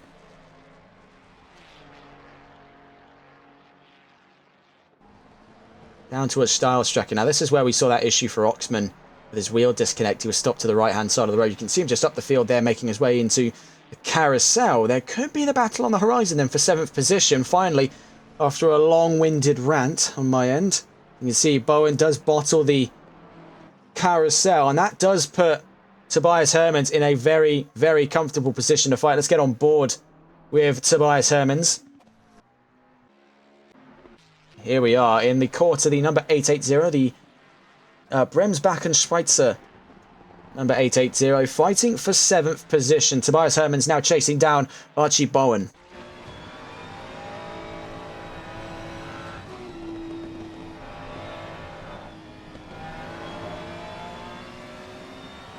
Out through Brunchen.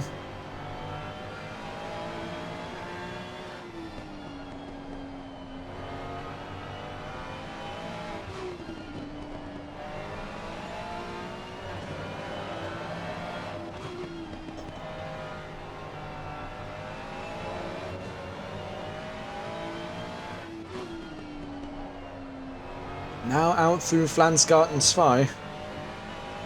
Or Flansgarten 1, I should say there, because we're heading down to the Sprunghurgel. Let's see what goes on between the Ferrari and the Ford in this very high tension section of the track. You see lifting off quite a bit to give himself the space, hoping that the Ford would have ran himself out of road, was Tobias Hermans. Oh, and that was a big hit on the suspension there. He's done very well to keep himself out of trouble. Let's just get a view on board. That was heavy compression hit all the way on the bump stop, and it's just this big rattle his car has suffered there as we've head out of Sprunghurgel. You can see there, it does gain a little bit of airtime, and it just bounces around the back end. He very nearly lost the back end. He's done very, very well there to keep himself out of trouble. I wouldn't say right now he's still in that battle for 7th. As a matter of fact, because of that slip-up, he could even be finding himself very soon in the fight for 8th, as Cas van Velzen is closing ground from 2 seconds behind as we come towards the end of the second hour.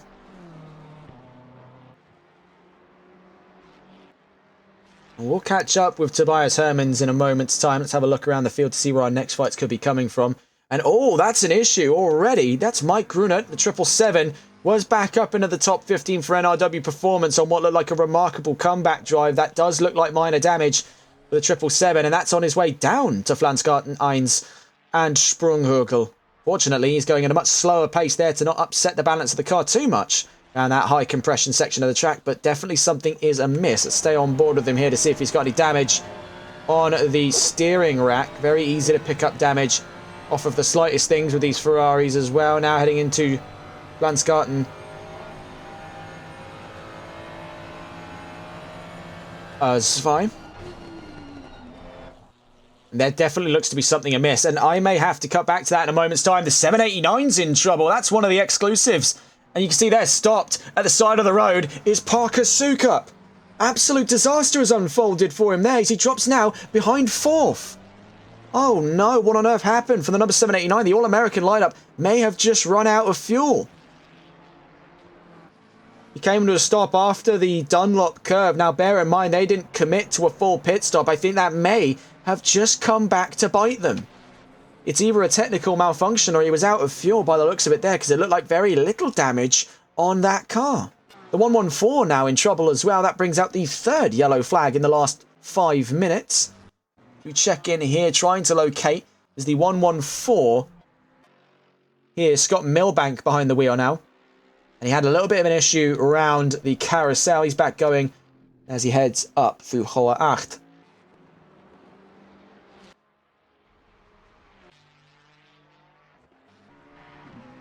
See here, Tony Garona is only 1.3 seconds from Zolbeef Gartner. We're absolutely going to stay on board here with Garona's perspective. We are looking at the fight for 2nd position here. Now, whilst Nico Becker and Paul Muller have a confident near-minute lead on these two, this could be the decisive battle for the end of the 2nd hour. And what looks like a very strong performance today from the Privateers at Tempest Motorsport. They're going to have to go toe-to-toe with one of our budding championship rivals up in the Officials Championship, and that being for Tony Garona versus Paul Muller. That is all 3, by the way, of our championship podium sitters inside the top 3 there. Nico Becker and Paul Muller in the 788, Zolbeef Gartner, Adam Saunders and Brandon Roos in 2nd. And then watching on board with at the moment is Tony Garona alongside David Silf and Marcus Carlos. Also, we're featuring drives from Craig Twardock over the course of the season. Same story for the 788. We're featuring drives over the course of that season from Elmar Mikkelsons and Nat Bennett. And really, it's a bit of a curious conundrum, I've got to say, about the 788 team. Now, they have had a bulletproof strategy all season. I'm not doubting that for 1 second with Exclusive Esports, but it's a bit of a ship of Theseus thing going on here. If you look at the race wins over the course of this season, now, we start off that winning lineup for Exclusive at round 4 at the 6 hours of Spa. And that's Elmar Mikkelsons and Nat Bennett. Now, they go back-to-back from there to Australia, winning in Bathurst at the 4 hours thereafter for round 5 of the championship. They lose out to their contemporaries at Exclusive with the new signing of Matteo Mastromaro. They let him loose at Watkins Glen in that Mustang, and he absolutely raised hell in that car alongside Fazzy Binks. Then when we get to the Republic of South Africa, Nat Bennett is still there, but Mikkelsons is gone and Mola is in. And now it's a case where Bennett's gone, Mikkelsons is gone. The original lineup that won the first race in that 788 is completely absent, and we have now a completely bespoke lineup in the 788 team. It's a bit of a ship of Theseus. You took it apart and put it back together. Is it still the 788?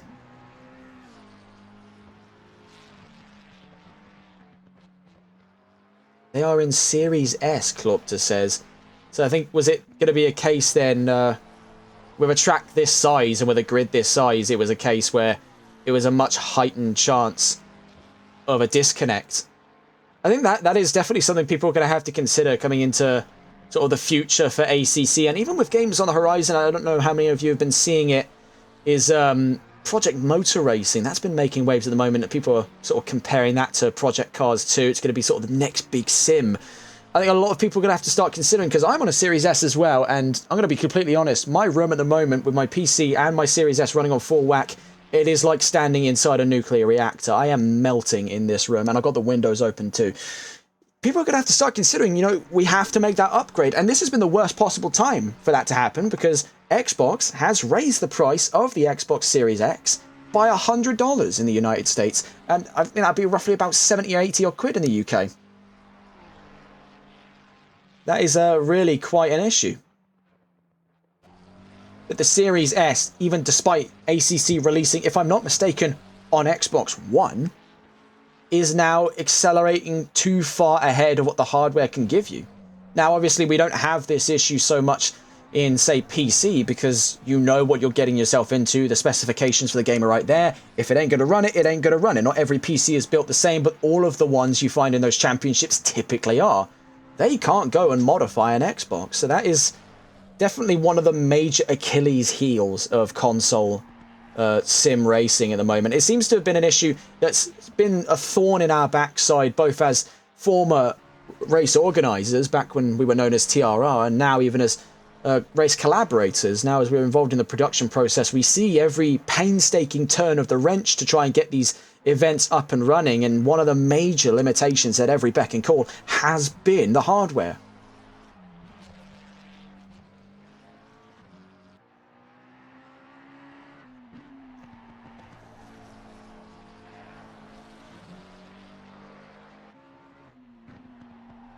So 4 hours just creeping on the horizon there. We're nearly 2 hours into this race, and it's already been quite an interesting one. And right now we sit on the precipice of a potential extra battle for the podium positions between Tony Garona and Zolt Beefgartner. The 788 still leads, though, by 51.5 seconds. I think it was a real gamble to have that opening stint be just dead flat out, but it has paid so many dividends for the exclusive team there. It was a gamble worth making. They knew that Paul Mola, dropped the leash on him, and he will go like the plague. He is just completely gone from the word go there.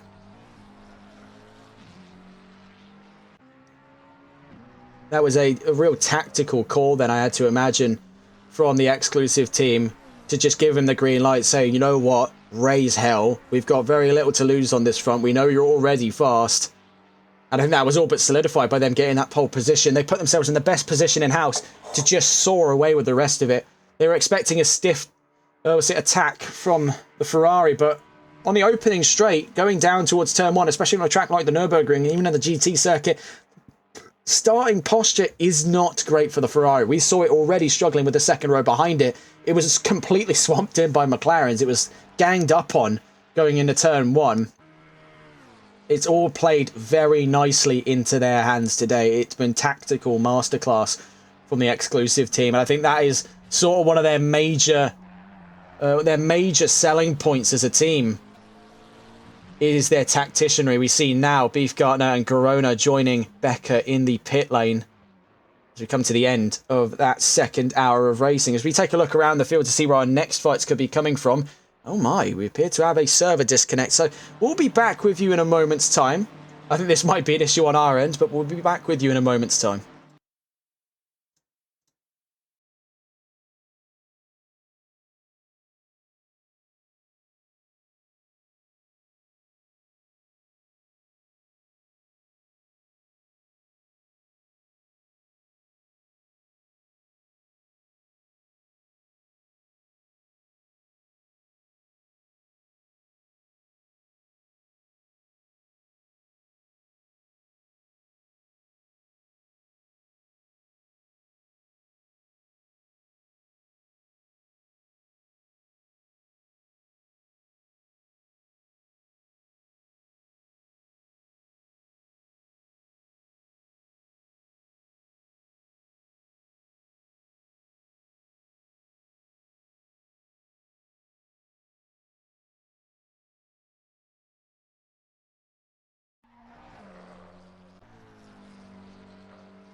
We're back into the session then, ladies and gents, and that was a bit of a strange one. Things still seem to be ticking over as per usual. It's a 50-second gap still between Zolt Beefgartner and now Paul Mola back behind the wheel, but we had an incredibly sizable lag spike. You can see it striking at the moment, the car in second place. Something seems to be amiss with the G-Portal servers. It hit us first because we're not priority. The drivers are priority connections, and we're but spectators in the sport, but that is a bit of a strange one. We're hoping that doesn't continue to be a repeat issue. And yeah, I was worried for a second there, Wesley, as well, with the server potentially have died. And to be honest, I don't want to speak too soon on it, but it's been a case where after Imola, it was squeaky clean. I think now would be the worst possible time for something like that. Yeah, Claude, that's how I already mentioned. Yeah, probably is the Series S packing up. But it doesn't make an awful lot of sense because we were able to cover VSR and they were doing an endurance race at the Nurburgring. And they had even more cars on the field than this and we had no issues. So that was hopefully just a flash in the pan because my connection is solid. If it's just going to be on a connection issue, it's not like my game hard crashed. That's what I'm thinking. My connection to the game couldn't be more solid. It's a London-based server that we have on G-Portal as well. I use an Ethernet connection with over 150 megabits per second consistent. It probably more likely than not is just the fact that the game is a bit wonky. If it really is the Series S, then fair enough, I'll upgrade. I ain't got the money for it right now. Nonetheless, we're on board with Paul Muller, having swapped in for Nico Becker. He still leads the race, and after 2 hours covered, let's get a look at our overall standing. It's Mola from Beefgartner, from Corona, now Marcus Carlos behind the wheel. Kilinkoglu swaps back to Hooper. What's my upload speed? 40. Chris Farish now behind the wheel makes the top 5 for exclusive. Florian Oxman behind him. And now Justin Harvey behind the wheel of the Brems Bakken Schweitzer team.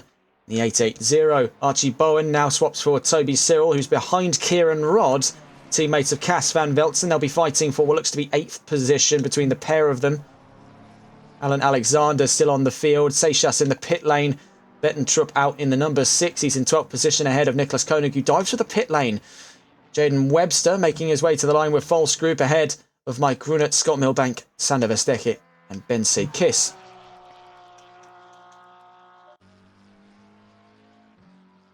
And that stop-go 30-second penalty is going to be a serious wrench in the works for Zolt Beefgartner. We're going to get on board then with that approaching fight for second.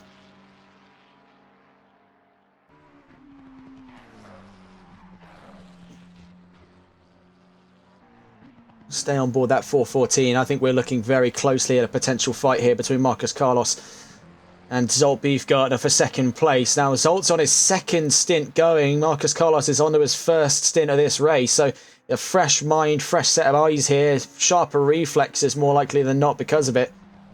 Carlos may be in better fighting stead here. Beefgartner's going to have to work on defensive for the course of this next lap, whether or not he chooses to take the stop-go with immediate effect or if he's going to hold off until the end of his stint.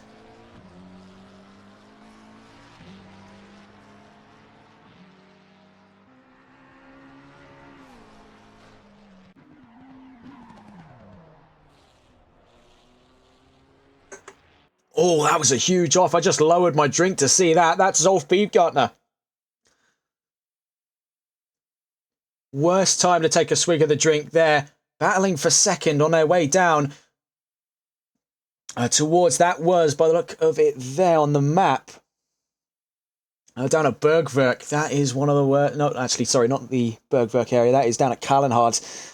That is a very brutal way for things to end there. Just a little stab of oversteer and it just spills all the way over after collecting some dirt on the left-hand side. Just not the way for things to go, but it's a free and easy second position for MSA Racing's Marcus Carlos. Phantom's asking, what else did you miss? Well, we had a brief disconnect problem as well. Nothing to do with the server. I think it's just G-Portal playing up a little bit. There was a huge lag spike at one point as well when the drivers were swapping around. I think it just kicked us out. Could also be some issues, as Claude mentioned as well, limitations with the Series S. It's what forced Elmar Smikkelsen's and Nat Bennett out of this race, and it's why the 788 squadron is comprised of a completely new lineup, courtesy of Paul Mola and Nico Becker.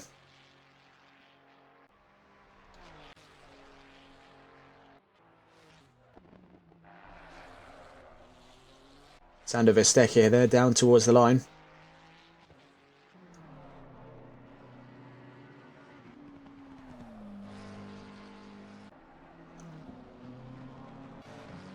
See here, Cyril and Rod in that fight. Now, last time we saw them, it was Rod behind, Cyril ahead. Now it's Rod ahead, Cyril behind. Florian Oxman not too far away at all. Let's stay on board then with Kieran Rod in the 813 in his defensive fight right now for 7th position against both Toby Cyril and Florian Oxman. Now they're on their way out through Kesselchen. They're in the far section of the track here, so best time to be a Ford Mustang. And for Toby Cyril, he's took prime advantage of that up ahead of Kieran Rod. The two are still absolutely pinned for it on their way through the far section of the track now, up towards Mutkurve. This is going to be a high-risk, high-reward section of the track. He's got a bit of aero stall being in the wake of that Ford. Very easy for the Beamers to go wide here, but he's just playing things hesitantly. In the background, you can see Oxman closing the gap from 0.8 of a second down.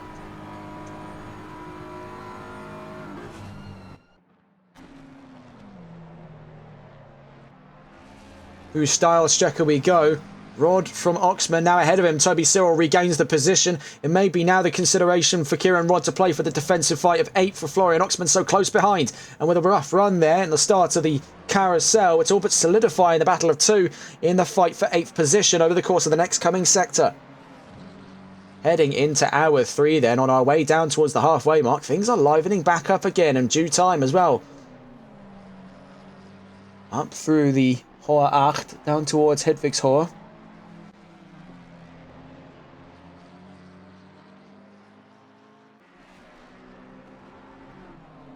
Then through Vipperman.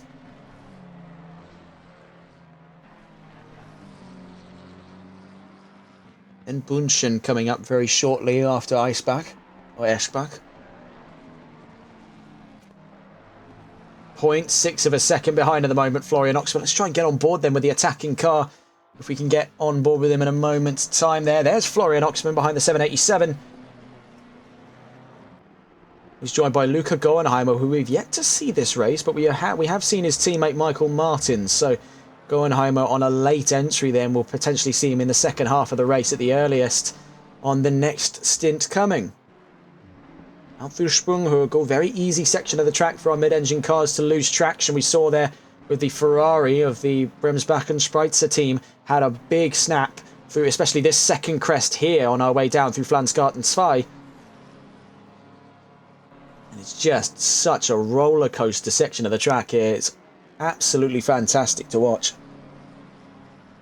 Out through the Schwalbenschwanz and down towards the Kleiner Carousel. Rod from Oxman getting away quite nicely then is Toby Cyril, 3 seconds up the road from the pair of them in 7th position. A bit of a rough run by pair of them. Rod first, then Oxman, following each other through on a bit of an early exit preemptive from the Kleiner Carousel, but out through Galgenkopf. The BMW will have slightly better straight line speed, but in the wake of the slipstream, Florian Oxman has got things pinned. He was damn near flat on his way through the exit of Galgenkopf.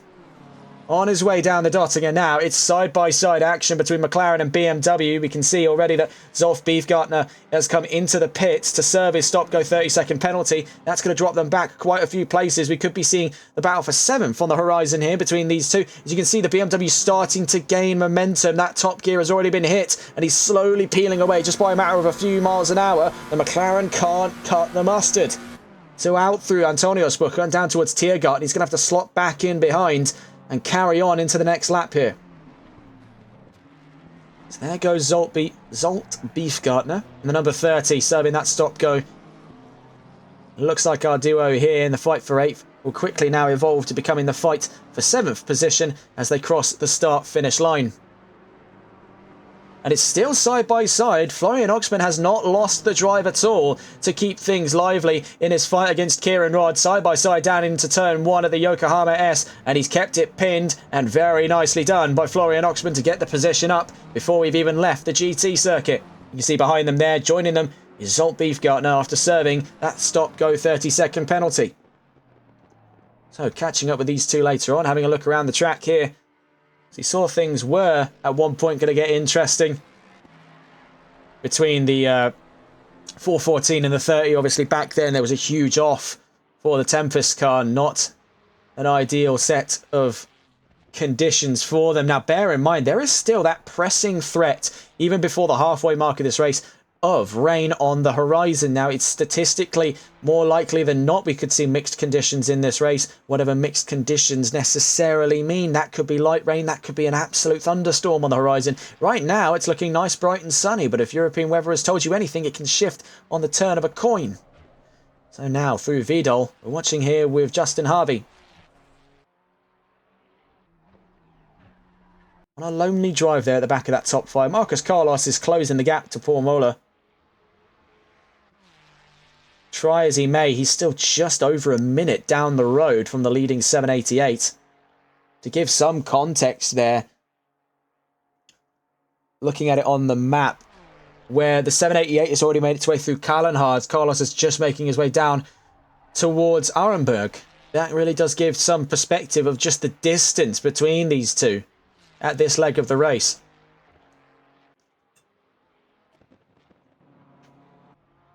Checking to see where our next fights could be coming from. Always perusing around the field here just to see where things could be on the horizon. It's 1.3 seconds at the moment between Florian Oxman and Kieran Rodd. Keeping an eye on that one into the near future. The 777's into the pit lane at the moment. There may be that battle soon for 7th position between Kieran Rodd defending and Zolt Beefgartner attacking with Tempest Motorsports. They may have had that off, but with the car still in decent condition, and Zolt Beefgartner having taken a bit of a 30-second break there whilst he was serving his penalty, has returned to the grid revitalised and rejuvenated, ready for another stint before he hands over to one of his teammates. More to follow, though, on that in the future. See here, this is Arthur Telles in the number 48. This is the Vanguard team in 13th position at the moment. They've got a little bit of a desync problem, but fortunately double figures from either side of positions here. So no one in the way to get struck off with desync issues. Is Alan Alexander still yet to have served a full validated penalty? Not penalty, pit stop. It's not got a penalty. I am curious as well. I know Klopter's in the chat, and he seems to know the ins and outs of everything going on with the team. What happened then with... there was the issue earlier on, I think it was the 787, I want to say, that had some kind of issue where they came to a stop on the end of the Dunlop. I can't actually remember which one it was now, but it was one of the exclusive cars. He was in second. I think it was Chris Farish, for that matter. Just curious to see what on earth went on there. Wheel disconnect. Oh, so that's become a bit of a repeat problem. Yeah, that's... Yeah, that has got to be a tough one, to be fair. What kind of wheels do they use, do you know? Just out of curiosity. You don't have to tell me if you don't want to.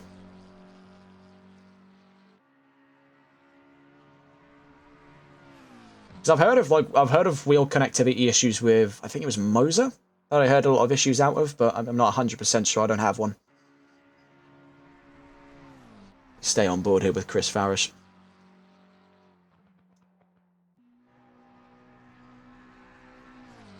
Oh, jeez. So, according to Klopter, Sukup had his wheel stuck turning just one side. So, try as he may, the American couldn't wrestle the car out of steering to just one side of the track, and he had to reset it. It seems to be an issue that sometimes crops up with Fanatec wheels as well. So, I think that there's a lot of anxiety for sim racers to want to move over to stuff like Moser and Fanatec with horror stories like these. And to be fair, it's not like what they've got on entry is...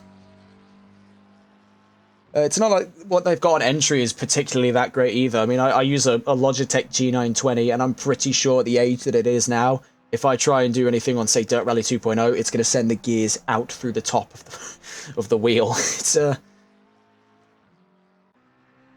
bit of an odd time to be a sim racing fan, because the lower end of technology is not particularly reliable, and the top end is a bit temperamental.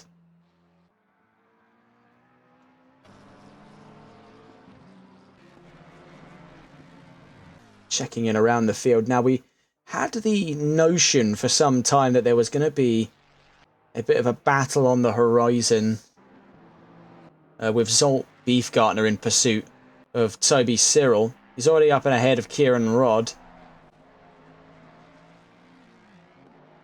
So 4.7 seconds on the horizon. Oh, never mind. I've heard tyres squealing there. That was the 787. That was Florian Oxman, if memory serves correctly, and he's dropped back behind Kieran Rod. So I just heard it in the back of my mind there, and he's dropped behind Zolt Beefgartner as well. That is not good there. And now he's out through Hedvigshoa and down towards Vipperman. You could hear the squealing of the tyres very, very faintly. I could hear it in my headset, and I knew something had gone amiss when I started seeing the timings drop. So for Florian Oxman, bit of an issue with the back end of the car just not linking up with the front. You have to keep it nice and cool on this next phase here. He's already got a little bit of a flat spot with the tyres from that skid, most likely. Speaking of exclusive cars, here's Paul Moeller, and to give some indication as the gap between our top 10 at the moment, the driver down in 9th and still 35 seconds ahead of Jan Bettentrup in 10th. That's where our leading driver is, all the way on the other end of the track right now, just at the southernmost point of the track, exiting the hairpin on the GT section.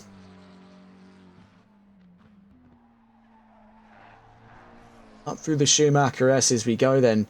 And it has been clinical control between Becker and Moeller.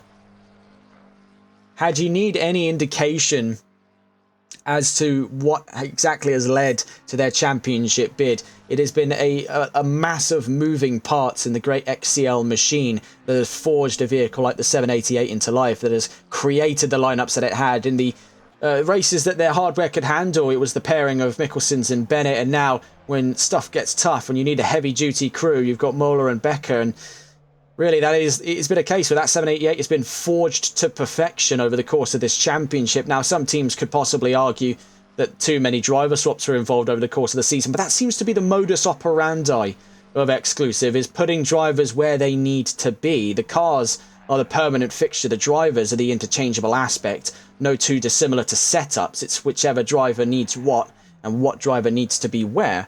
No one's raised a point until that point, so they're never going to stop doing it, and it clearly is the winning formula. I'm surprised I don't see teams doing this more often.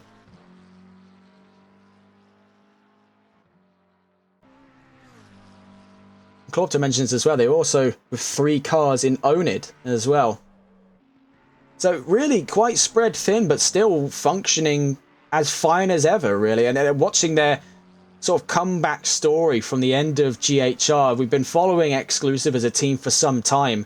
Even during the genesis of our career as commentators here on TRTN, it's been a case where we've been able to study a team like this and see its evolution over the course of a few years in the industry. And it has gone, oh, that is trouble there. That's for Scott Milbank on the end of Poststrasse. The 114 was in some kind of disarray. Molo's out past. Doesn't look like severe damage to Milbank's car. I think it may have just been a case we had a bit of an iffy run out through Arenberg.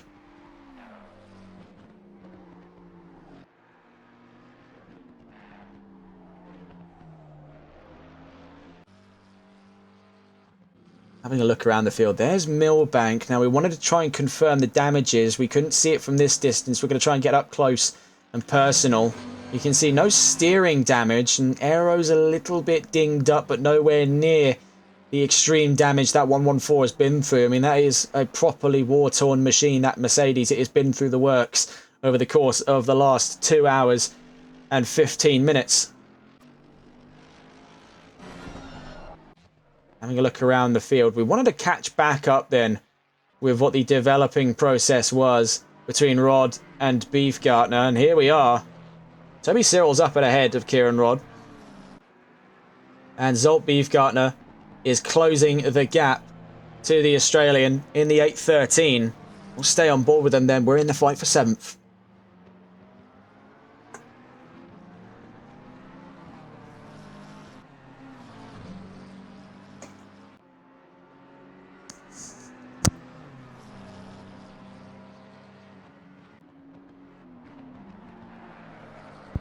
So down through Hatzenbach, you can see the night and day difference between the BMW and the McLaren in terms of those medium to slow speed maneuverable sections of the track where you need as much momentum and as much cornering capacity as possible. The McLaren's got it in droves. The BMW takes a little bit more of an obtuse line, but once we're out onto the open sections of the track, now out through, say for example, down through Kiedelbacher, now up to Flugplatz, the BMW is right at home. It's just a real jack-of-all-trades car. It's what puts it up in the sort of big three in my mind for some of the best endurance racing machines on ACC.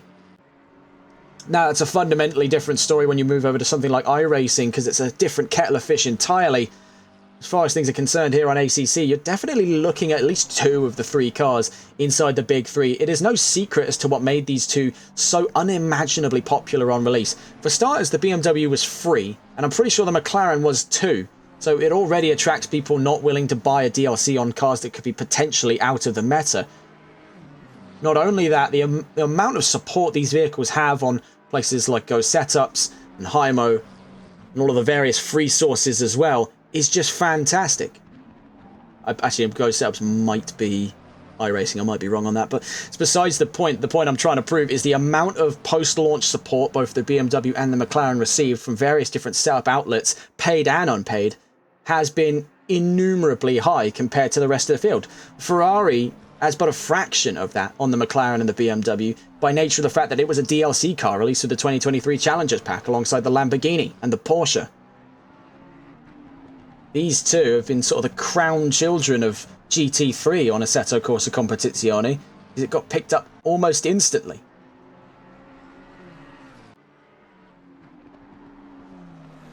Right now, though, seeing them clash, 0.3 of a second from one another. Beefgartner taking another trip onto the grass. Now, that's what caught him out the last time. As you can see, as the cameras went out of focus, the purple blur of the 787 of Florian Oxman peeled into frame. He is not too far away at all from this fight of 7th position between Rod and Beefgartner on our way down through the asphalt brideside.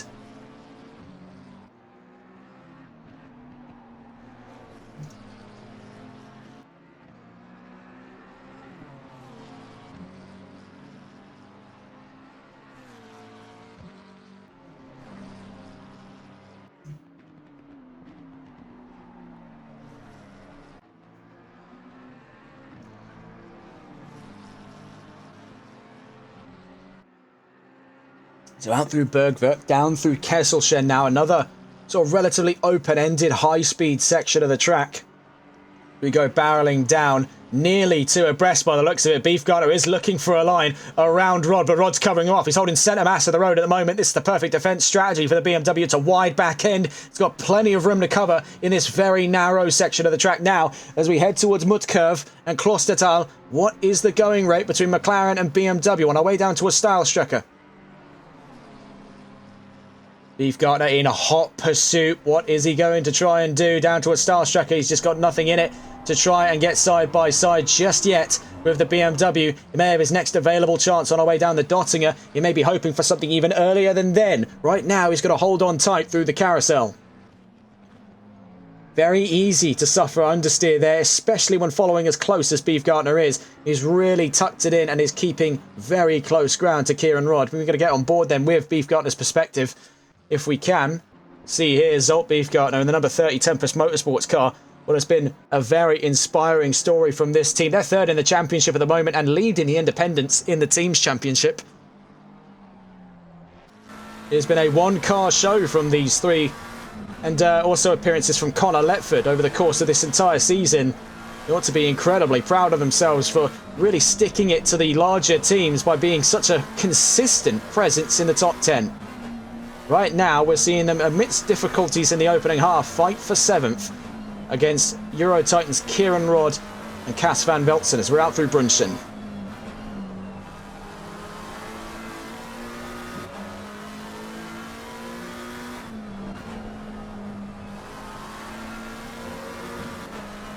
So now out towards Flansgarten Eins, you can see Sprunghugel now just clearing the horizon. They're going in for the first of 2 major crests. This is a very easy section of the track for things to get pear-shaped, as we've seen quite a few times already for the opening half of this race. Now towards that second crest, it's Rod from Beefgartner. You can see that's where the nose gets incredibly light, so you have to sort of preemptively angle yourself for that, almost as if you're in a tarmac rally in these GT3s. Apologies there for the flashing on screen, a bit of a UI bug, been a consistent thorn in our side since we started work on ACC. Out through the Schwalbenschwanz we go then. Now this is the next opportunity coming on the horizon here for Beefgartner to try and get the position up on Kieran Rod. It will take a very well-timed run down the Dottinger, but that was almost the inklings of it there. A bit of a dodgy run around a Kleiner Carousel, now to Galgenkopf, and down the Dottinger we go in a moment's time. Just as we clear that second part of Galgenkopf, very good momentum by the McLaren, and that is all just lining himself up for this long run down the Dottinger. Slipstream is the aim of the game. The 787's in trouble, so we may have to quickly just cut away from them. Florian Oxman is in trouble out of Galgenkopf and the Kleiner Carousel before it. But right now we're going to stay on board then with the battle for 7th, as it's too close to cut away from. But there is definitely quite some complicated issue with Florian Oxman's car, because that was a second yellow flag brought out momentarily. There may even be damage for the 787. So as we see Beef Gardner get the position up on Kieran Rod, very well done by the Hungarian with Tempest. We are going to quickly go and... Oh, never mind. Look at that. A big stab of oversteer. Now regains Rod the position. I'm glad we didn't cut away so early. Let's just get that on the replay whilst we try to locate Florian Oxman. Right now is nearly 30 seconds away from the fight we've just been watching. So you see here, going out of Tiergarten, just takes a little too much grass with him, and that snaps, bounces him off the curb. Rod just surfs it on through. So now we're on board with Florian Oxman. He had some kind of issue just before the Dottinger Horror, and right now is only 1.5 seconds away from NLR's Jan Bettentrup. That's damage on the nose of Florian Oxman's McLaren. That could be an early dive to the pits then with 30 minutes to spare. That could be throwing a major wrench in the works for the number 787 team. There goes Florian Oxman into the pit lane. Nonetheless, XCL are still in control of the situation, with the 788 leading the fray here on its championship title bid. Now, to remind you of the odds for this race, with just over half of the race left to cover, looking at the odds on either side of it, in order for the number 788 on screen at the moment, being driven by Paul Muller, to win the championship title, all he has to do is finish ahead of MSA's 414 at any and all costs. Now, Marcus Carlos, driver of the 414 at the moment, is behind them in second place by 76 seconds. So they're achieving their goal here towards the halfway mark, and then some, to be fair. That is quite the sizable gap. Wasn't expecting them to pull such a monumental gap to anywhere else in the crowd, but they have had their strategy and their pace absolutely nailed over the course of the last 2.5 hours. Their fastest lap is the fastest lap of the race, is an 8 minutes 10.667. That is truly remarkable from the 788. Now, if we try and go on board with the other half of this equation, the number 414 currently being driven by Marcus Carlos, in order for them to win the title alongside their teammates in the 414 team, that being David Silf and Tony Garona, also with guest appearances over the course of the season by Craig Twarrock. They need to finish at least 10 positions ahead of the 788. Now, the best possible scenario for this is if the 788 runs into some kind of issue in the next couple of hours, they drop to below the top 10, they now lead the race. They're the next position up, but it would have to be something catastrophic to bring a 78-second gap to zero. Or, if the 788 should, for whatever reason, disconnect or DNF, they need to finish at least 9th in the championship in order to equalise the points. Now, 9th gives you 33 points, was first giving you 66. It's a 33-point gap between the pair of them. You do the maths. And it's looking rather unfavourable at the moment for the 414. They've got to do a lot more hurdles here to get that championship nailed in here on the final round. They've got quite the monumental task at hand. They're going to take it all the way to the checkered flag. It's not over until the Fat Lady sings here in the Console Endurance Series. Right now, with such a efficient machine as the pairing of Becker and Moller in that 788, the chances of a catastrophic failure of that car is incredibly small. They just seem unstoppable. They're completely by themselves here on their way out of the Hohe Acht down towards Hedvigshohe as we speak. They are literally on their lonesome. More than a minute either side of them, front or back. That is insane stuff. So looking around the track to see where our next fights could be coming from. Now, the last fight we watched was between the likes of Zolf Beefgartner and Kieran Rod. Now, Kieran Rod has since retaken the position in the BMW, as we saw with that incident just gone as well. If we just pull up the replay on that again. Now, this was heading out of Tiergarten in that battle on the last lap just gone. Beefgartner had it secured after the Dottinger Horror, but one slip there at Tiergarten just gave the position back to Rod, and it's been history ever since over the course of lap 17.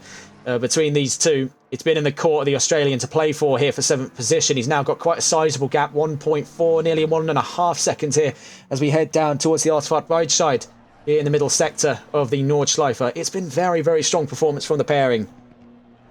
And now heading into a high-speed section, he can afford to open that gap up a little bit more now as he lets loose on the BMW. We're one heavy braking zone away here, just heading up towards Bergwerk. Ahead of them at the moment is Toby Cyril and Justin Harvey, of which we're going to be getting on board with because that gap looks pretty small by the looks of it, all things considered. 1.5 seconds between Harvey and Cyril. There could be an imminent battle for 5th on the horizon, Ferrari versus Ford. We also have that pressing fight as well.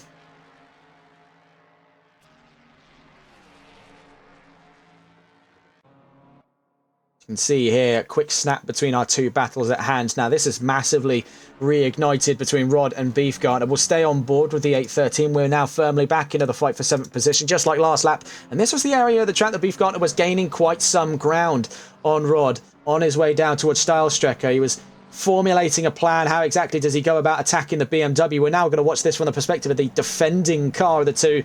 Kieran Rod behind the wheel of the Euro Titans Academy BMW. We saw that first stint out of Cas van Veltzen. It was a very strong one indeed. Rod picking up the baton and running with it here towards the halfway mark of this race.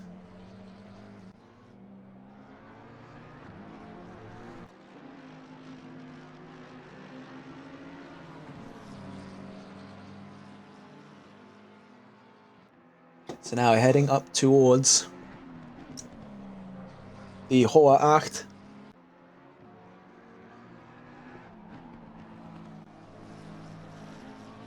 We're going to stay on board the physical onboard cameras here overlooking the rear end of that BMW just to give you some perspective of how close the gap between Beefgartner and Rod is at this length of the race. Well, I would definitely say it's one of the best sections to watch over the course of this race. It has been absolute cinema every time we've seen a warring duo or trio come into this section of the track. I think the largest battle we've seen was 4 drivers all in a row towards the back of that top 10 at one point in this race during the first hour. So now we're heading up through Brunchen by the looks of things here. If I'm getting things correctly, yes, that does appear to be on our way through Brunchen now towards Flansgarten 1. That gap just getting slimmer and slimmer and slimmer. Now, this was the big fracture point before with the nose lifting up on that McLaren. Beefgartner had to lift off in that last lap. He's not lost anywhere near as much steam here as we go into the second crest. A very easy section of the track to get the nose lifted up again. And you saw the way it kicks up the rear. The 114 now in trouble as well. Ben Schiessman in trouble in the Mercedes. Now, that was through by the looks of it there on the exit of Brunchen in towards Eiskurve. So now heading through the Schwabenschwanz, taking a bit of gravel with him there. Zolt Beefgartner is hoping for a repeat offence by Kieran Rod, but he's the one caught out through the Kleiner Carousel. He might be just too far away. He has to absolutely nail a run through Galgenkopf now to put himself within a stead of fighting back Kieran Rod for the position that he claimed for but a moment in that last lap. You can see the Beefgartner has absolutely planted his foot towards the bulkhead of his car because he is flying on his way down the Dottinger. 0.2 of a second, 0.1 of a second. Beefgartner is slowly but surely reeling in Kieran Rod. What is going to be the defensive choice to be for Rod? I think he's just going to hold his nerve like he did the lap before and hope that history repeats itself. It's side by side. Now in the side drop, the BMW has got a little bit more top end to give. So as we hit Antonio Spucher, who comes out on the other side of it as we head around towards Tiergarten? Rod doesn't look like he's going to lift, but he does. He does, as a matter of fact. So this time around, is it second time's the charm for Zolt Beefgartner? Let's find out. This was the very section of the track that took him out of that fight for a moment. But now, better late than never. Fool me one time, shame on me. Fool me 2 times, shame on you. Or so I'm told.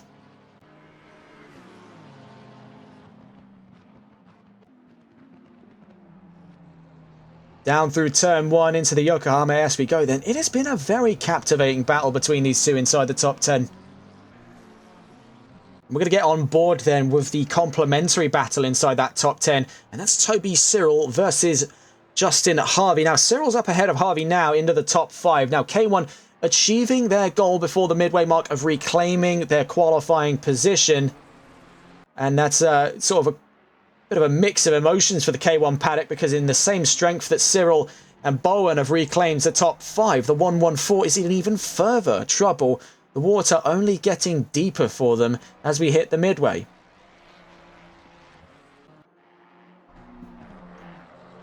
It's now back on board with Rod and Beefgartner.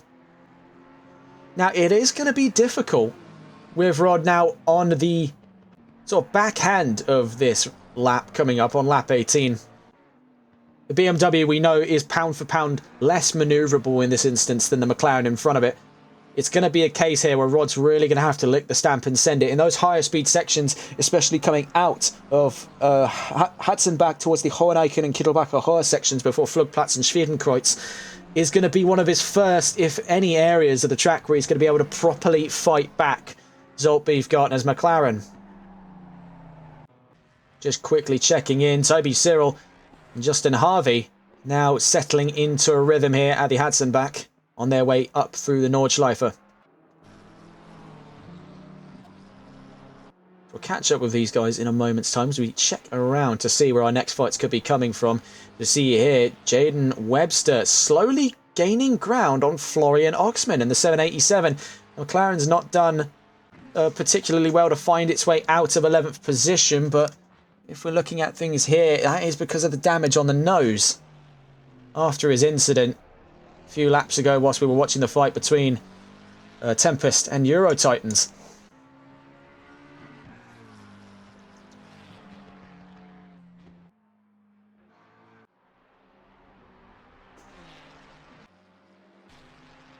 Just having another look around the field here.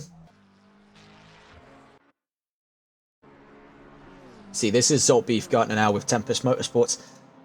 He's made his way up to 7th and he's 1.2 seconds up the field. Now, this is the area of the track we were talking about that the BMW would be able to come and fight back. You can see where it is reeling in time, but I think just past Arenberg and Poststrasse, you can see where the McLaren picks up the pieces there. We've got another relatively straight line section before Adenauer Forst, and then things start to close up a little bit on our way down through Kahlenhardt and Metzgerfeld.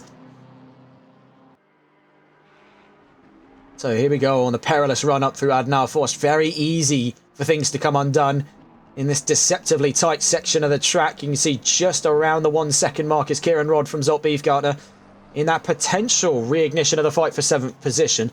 We'll just quickly check in on the sister battle going on behind them. And now that, at the time, was between Toby Cyril and Justin Harvey, but that's quickly dissipated. They're over 2 seconds apart from one another there. You can see the physical separation between the Ford and the Ferrari at this time. Kieran Rod will stay back on board with now on his potential pushback to fight that McLaren up through lap 18 here with 22 minutes left to go in this stint before we see another swarming of the pit lane.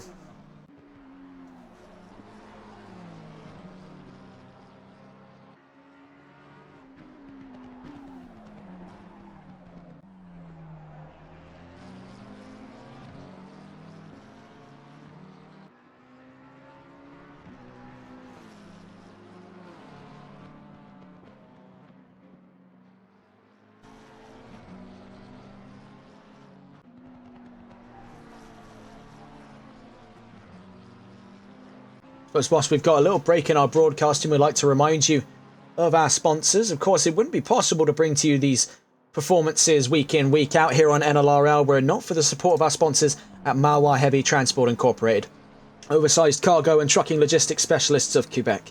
If you or someone you know are located in Canada and are looking for an efficient and professional transportation brokerage service for your business, visit their website on www.marois-transport.ca. It wouldn't be possible for us to bring you these broadcasts without their support, and they've been really incredibly supportive of us in our early career as commentators here in the world of sim racing.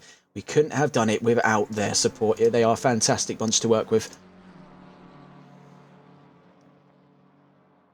So still watching on, yellow flags are now back out, and it's the 114 in trouble again. It's really been a bad to worse situation for the 114 lineup. There's Ben Cheeseman in the Mercedes. The solitary Merc in this race is really running into a spot of bother now. You can see something just isn't clicking with the Mercedes. I think it might be the entirety of its front bumper. Could be a bit of an apt guess there, hanging very loose off of the car.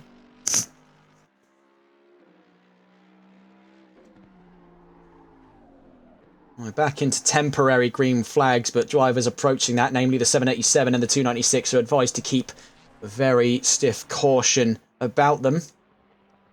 See that Hooper is slowly catching up to Carlos. There could be a little bit of an infight in the MSA lineup here for second position if they do get close enough. I think right now the idea is the 414 is on priority, hoping that there's an incident up front with the 788. This is one of the drivers that are advised to keep an eye out.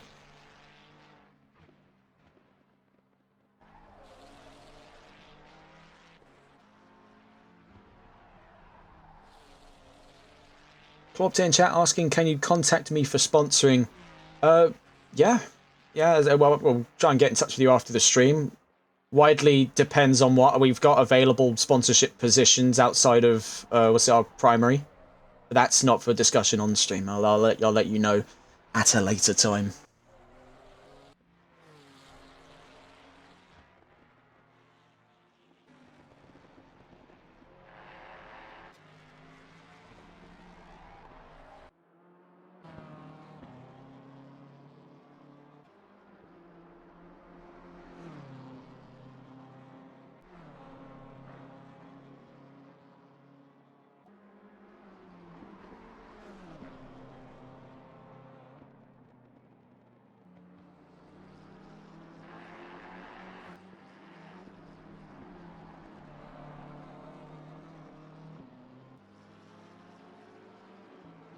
Zolt Beefgartner over the course of this lap has pulled that gap out from where it was hovering around a second and a half thereabouts, is now well over 5.5 seconds by the time we hit the dotting. That was a very, very strong lap here. Now in the push stint on the second half of this current major stint before the midway of this race.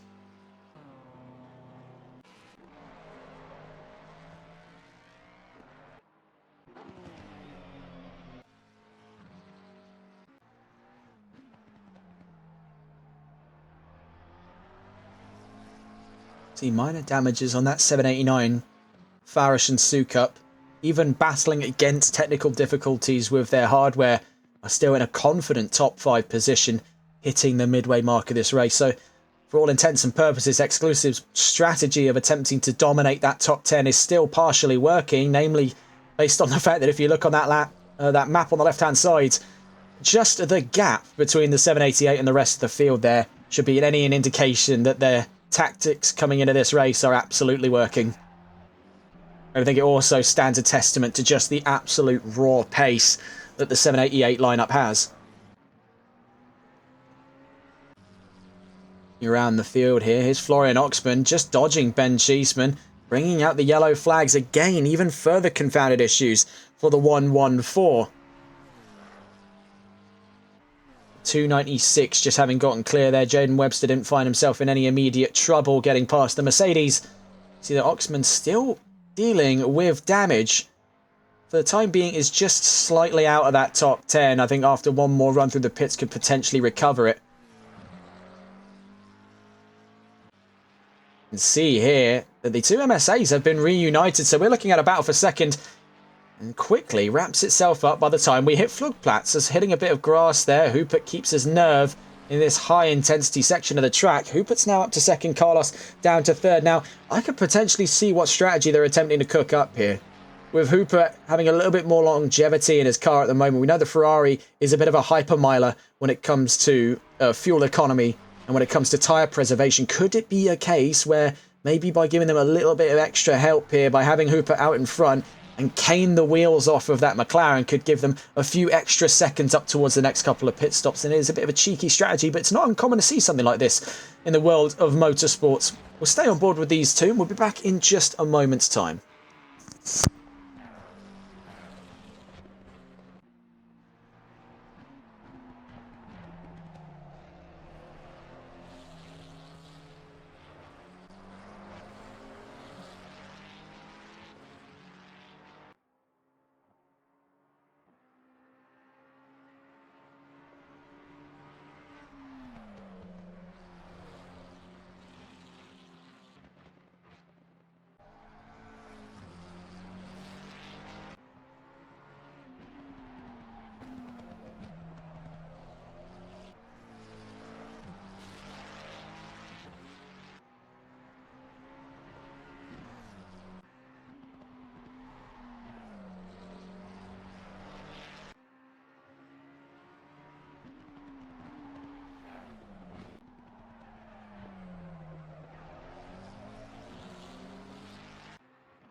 So we're still on board, heading now down through Kesselchen, down towards Klostertal and Mutkurv, along with the two MSA cars inside the podium. The number 416 currently leading the charge. It's Benjamin Hupert, ahead of Marcus Carlos in the 414.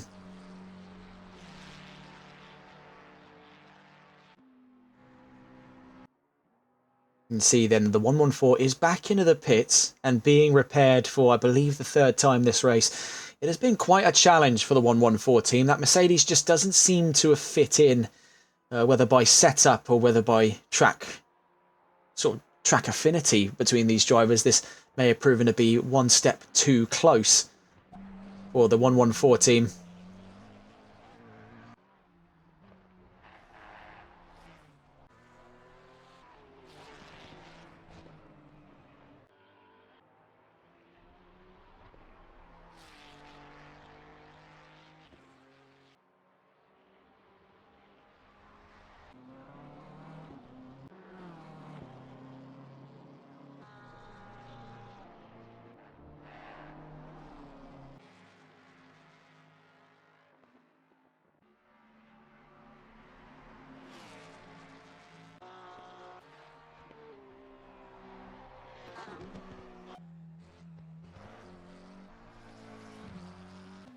Bit of that quiet phase we were so worried about at the start of this race.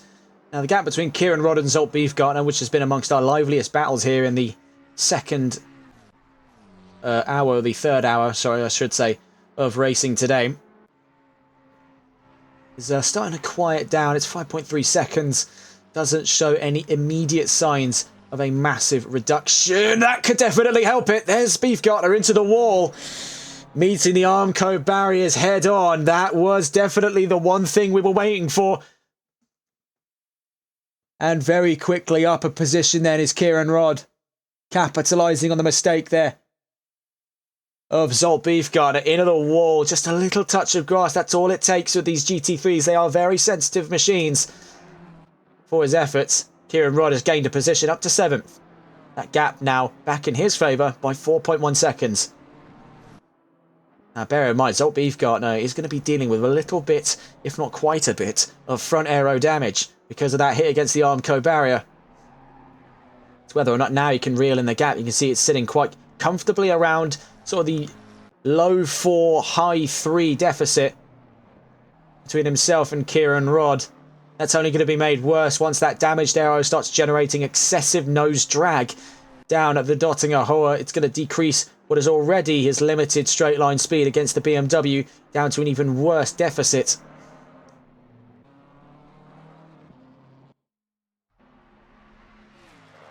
Checking here with Toby Cyril, who's giving it absolute full pelt through through Flansgarten 2 on his way down to the Schwalbenschwanz. That is remarkably fast by Cyril. It's one of my favourite sections of the track there down at Flansgarten 2 because you just get to see these cars flow through at north of 100 miles an hour like mercury. It's a very fluid motion. Right now they're ahead of Justin Harvey by 10 whole seconds by the time they've hit Galgenkopf, and they're looking to extend that even further as they make their way onto the Dottinger. 11 minutes left to go in this stint then, so I do start to expect to see some of our early pit stops start to take place over the course of the next couple of laps, knowing as well a lot of the drivers are going to have to start pitting early so that they don't run over their stint timer, because these laps aren't a case of taking it a minute or 2 minutes at a time. This is an 8-minute per lap situation, so drivers can't afford to be late on these pit stops. Now, of course, the upper limit is set for, I think, about 65 minutes, allowing that 5-minute buffer zone just after the stint's ended for drivers to come in and have their pit stop and bring an end to their stint, pass over to their teammates, or double stack and extend. Doesn't really matter. Open-ended strategy for this race. The point being, they can't afford to make that risk when the laps are 8 minutes apiece. So coming into the pits by the looks of it, no, actually, will not be Toby Cyril. I think he's just got one more in the bag before he hands back over to Archie Bowen. That last lap was an 8:18.1 dead. So something had to have gone wrong further down the line, but that Sector 3 out of the Nordschleife and onto the Dottinger was something else. That was remarkably fast out of the Mustang. Seeing here, this is Arthur Tellis and the Vanguard team, one of 4 drivers on their first race here in the CES right at the end of Season 1, so potentially we'll be seeing them again in the independents for an upcoming Season 2. Right now, that's not 100% confirmed, as far as I've been led to believe. There's no official announcement out just yet on a Season 2, though more likely than not it will be a thing, but after a sizable off-season where NLRL would like to spend some time with other kinds of disciplines on ACC. Some mini-series potentially to split the crowd up a bit. Here's Alan Alexander and the McLaren making his way onto the Dottinger.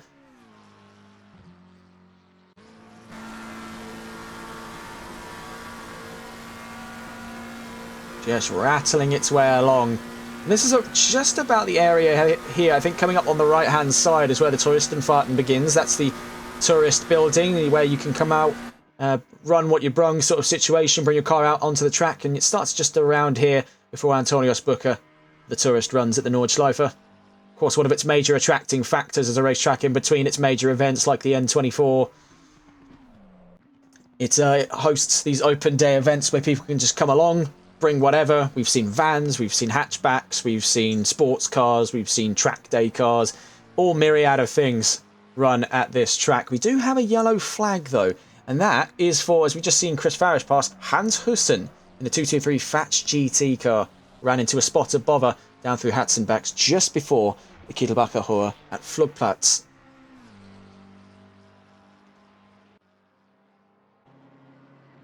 That gap now between Rod and Beefgartner, now it was at 5 seconds. Beefgartner's clearly found a little bit of drive left in that McLaren before the end of his stint to push, and he's drawn down a second here before the end of the GT circuit. Now, could this be issues with the McLaren, or could it be issues with the BMW? Because Beefgartner is showing no signs of slowing down. It's only his machine fighting him back by the sounds of it, really, and by the sights of it. The number 6 ran into some trouble there. That was the NLR car. Let's go and find them, as there was a temporary yellow flag out. Now, this was down at the Yokohama S. Kelvin Kasten's now behind the wheel of the number 6. One of 4 drivers invested in the number 6's lineup for this race. We've seen already Jan Bettentrup and Til Schwering. Now we see Kelvin Kastens, who's been an incredibly faithful member of the number 6. I don't believe we've seen on occasion a drive out of the number 6 NLR BMW that didn't feature Kelvin Kastens. Same story I could say as well for Jan Bettentrup. Both of them have been practically inseparable from their tenure in the number 6.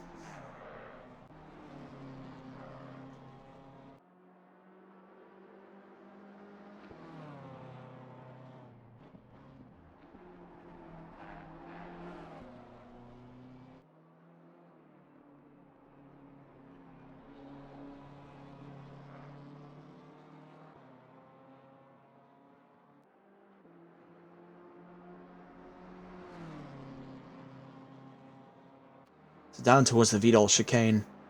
This used to be the major action spot in the last 6 hours of Nurburgring, back when it was just on the GT circuit. Now it's but a drop in the pond, really.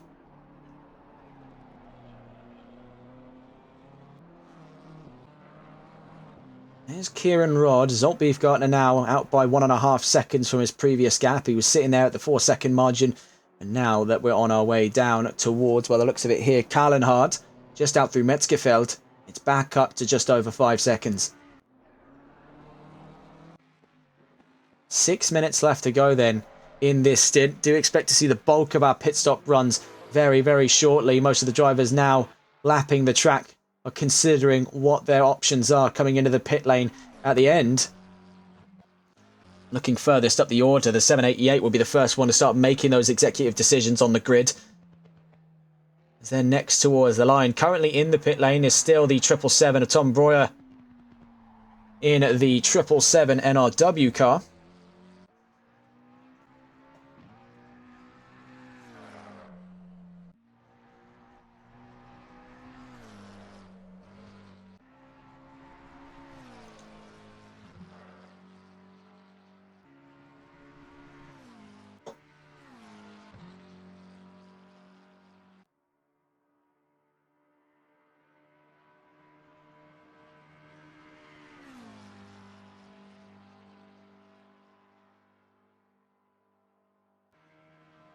So seeing here as we're heading down towards Antonius Bucher and Tiergarten towards the end of this lap, is there going to be that call to come into the pits with such little time left. Now, if they really want to try for it, they could possibly get away with just getting underneath the 65-minute barrier. They just got enough in the tank to go one more lap. Looking in towards the pit lane, you can see he's angling himself to the right-hand side. So making the decision now at the end of the third hour, and on towards the halfway mark goes Paul Muller, the race leader, now into the pit lane. Hupert still in the fray here, has now separated the gap between himself and Carlos by 15 seconds. Hupert now on his way out of Flansgarten 2 on his way to the Schwalbenschwanz. Hans Hussen at the moment, the 223, 16th on track. We'll be having a look at the overall standings after this pit run, but we can see what appears to be damage on the 414's nose. Marcus Carlos, yes, dealing with front aero damage by the sight of it. That would definitely explain that 16-second gap to his teammate at the moment. This has gone quite pear-shaped for the 414, especially in their bid to try and fight this championship to the very end. So it seems right now they've been forced out of it. Muller is over a minute ahead and still in the pit lane. They've got the entire Dottinger Hohe to go up against here with damaged aero. Fortunately, by the looks of it, no damaged steering. Now, that is definitely the worst. We've seen teams completely down and out over damaged steering.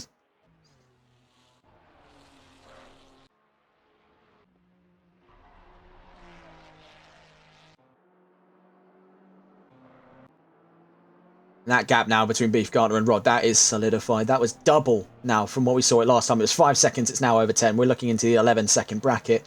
That is some crazy stuff on the final couple of laps of Rod's drive. Whether or not he hands back over to Van Veltzen is up in the air at the moment. Of course, we can't ascertain 100% what their strategies are coming into the midway. But it is a plausible theory to say the least. But that has been definitely quite an ending run by Kieran Rod to hold his nerve for 7th position. We're watching on board with Toby Cyril at the moment. Maybe at this point debating his swap over to Archie Bowen. He's got 2 minutes left in this available stint. It'll be coming in before he runs over the mark by the looks of things on his way down the Dottinger Hohe. And that pit lane is looking already quite lively. Let's get a look inside. Just as we see here, Chris Farish coming into the pit lane in the 789. In front of him, Hupert and Carlos. Becker already back out on track by over a minute and 5 seconds.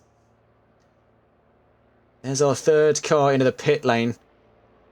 While it'll be a double podium by the looks of things at the moment for the MSA team, it'd be hard stretched to say that the win is going to go in any other direction besides that of Exclusive at this current time. Don't want to speak too soon as we've seen crazier things happen in such a short amount of time. I am sort of holding my tongue here a little bit on the potential of another disconnect, as I've seen the last one did occur during a driver swap, and I think that's when the servers have really put through their paces. At times, you know, the upper technical limitations of what is, I imagine, a hamster wheel and a potato battery that is the G-Portal service in the modern day, definitely being put through the ringer.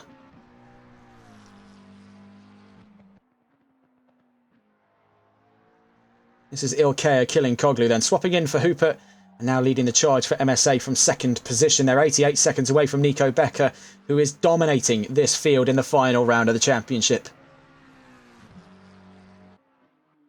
So Chris Farish exits third. So another cheeky strategy by the looks of it then by the 789 team. Whatever they've got, they're playing chess, not checkers in the pit lane. They are not messing around today. Garona exits the pit lane in, by the looks of it, 4th position. Chris Farish up the road ahead of them.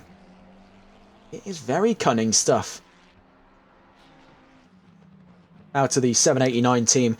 They've consistently got him on the upper hand. I think it's another case as well. You can see by the nose on that. It was damage, again, confounding their result. They're choosing to fix the damage the moment it appears rather than deliberate with it over the course of another stint and potentially work around it. I think they just didn't want to be in risk of exiting the pit right near a mint condition in McLaren, so they're just going to forfeit a couple seconds either side of it just to get the car patched up.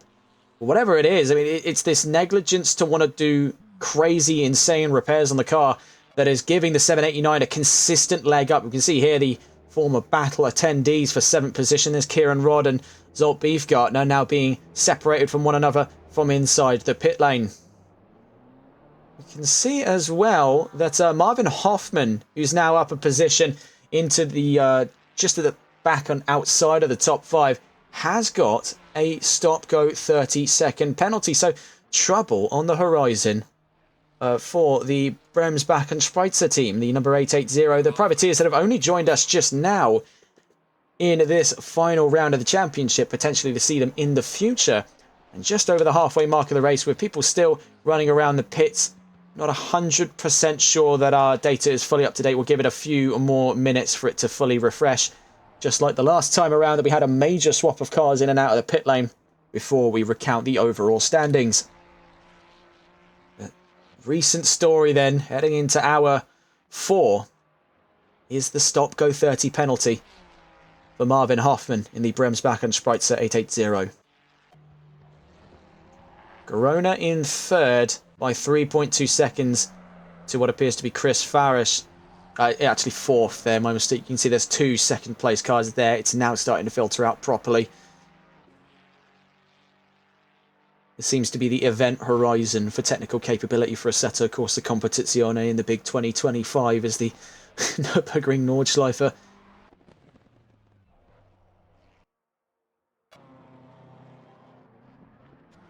See here, this is Kelvin Castens.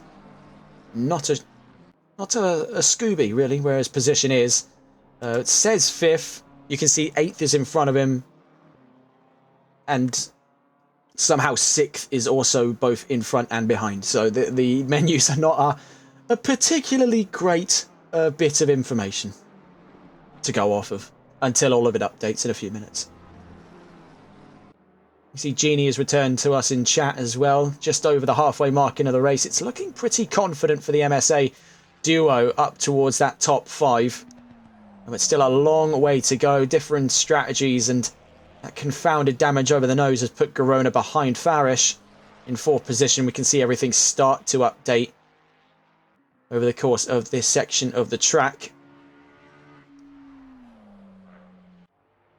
That major story, though, is Hoffman's stop-go 30. They've had a very interesting, to say the least, race. They have been a consistent top 10 attendee, the Bremsbach and Spreitzer team, giving sort of eerily reminiscent performance of Prime NRW in the Privateers Championship. Now, had I thought that they would have joined us for the first round, I'd have no doubt in my mind these could have been just as much a capable competitor in the independents as NRW is to Tempest.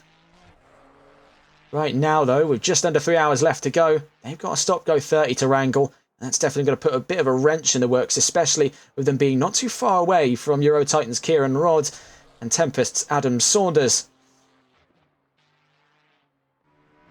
Speaking of, here is Adam Saunders, 8 seconds at the moment from Kieran Rodd. Saunders, better known on TRTN for being the Season 4 TRR Sprint Series champion. He was a dominant driver in his day with McLaren, maintains that mantle in his mainstay with Tempest Motorsports, was one of the 2 winning duo in the Barcelona round of this championship. It was a knockout performance. They have been a sort of generational discussion here in the scene of the NLRL Console Endurance Series over one of the best privateer teams of all time. A single car entry making absolute history. They're the first privateer since IGF to win a race in an endurance series in NLR and former GHR. That is properly remarkable stuff to see.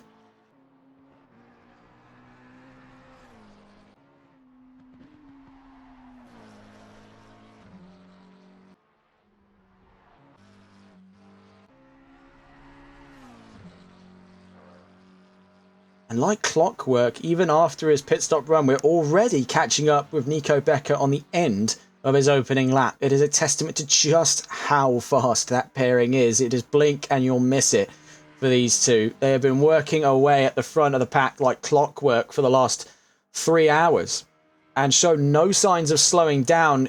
Fatigue is not a word that exists in the vocabulary of either of these two. It's just been consistent knockout flying laps. And now we get to see the first of Luca Goenheimer in the 787. He's one of the 3 drivers comprising that lineup for this race. We've seen already performances today out of Michael Martins and Florian Oxman. Now we get to see the third in the mix, Luca Goenheimer. That's the first time we've seen him here on TRTN and NLRL for that matter as well.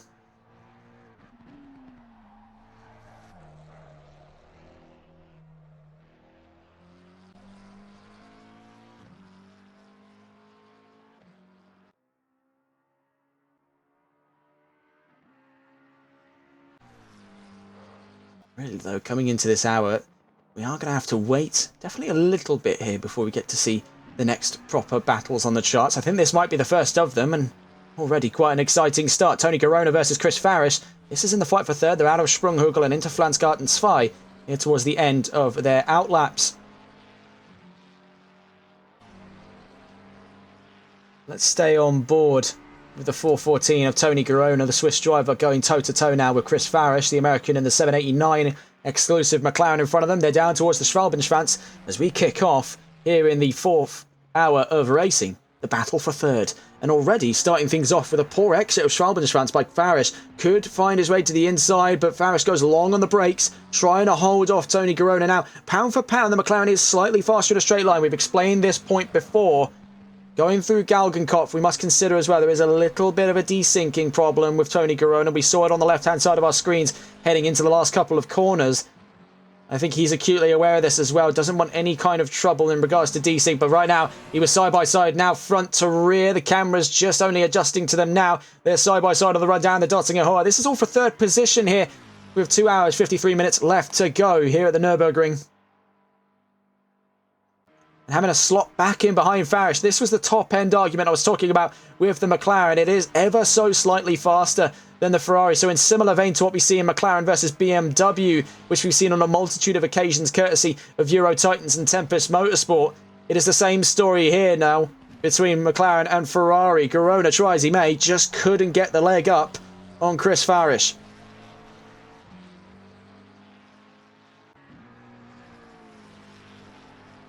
Now heading down the opening straight. He's going to keep the ball rolling. We'll stay on board with the dash cam view here, the number 414. Hoffman still with a stop-go 30 to serve. Now we've seen the fighting style, as it were, of Garona. He does like to get inside his opponent's head. He does like to throw some of those fake-out moves every now and again, just to sort of keep them on their toes and keep them lively.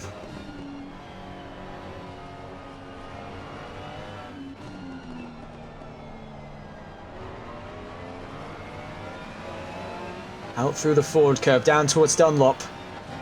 2 hours, 52 left to go. Each minute now, when we're in these battles, feels like an hour in its own respect. Down into one of the major overtaking opportunities on the GT track. No dice this time around for Garona, but you can see he's already plotting away. The gears are turning inside the Swiss driver's head over what his next move is going to be. Up through the Schumacher S as we go towards Bitten Warstein. You can see already, over the course of this lap, he's 8 tenths up just by being in the shadows of Chris Farish's McLaren. He's already pushing beyond what the Ferrari could give him in the last lap gone. It's now heading out towards the Hatzenbeck corner.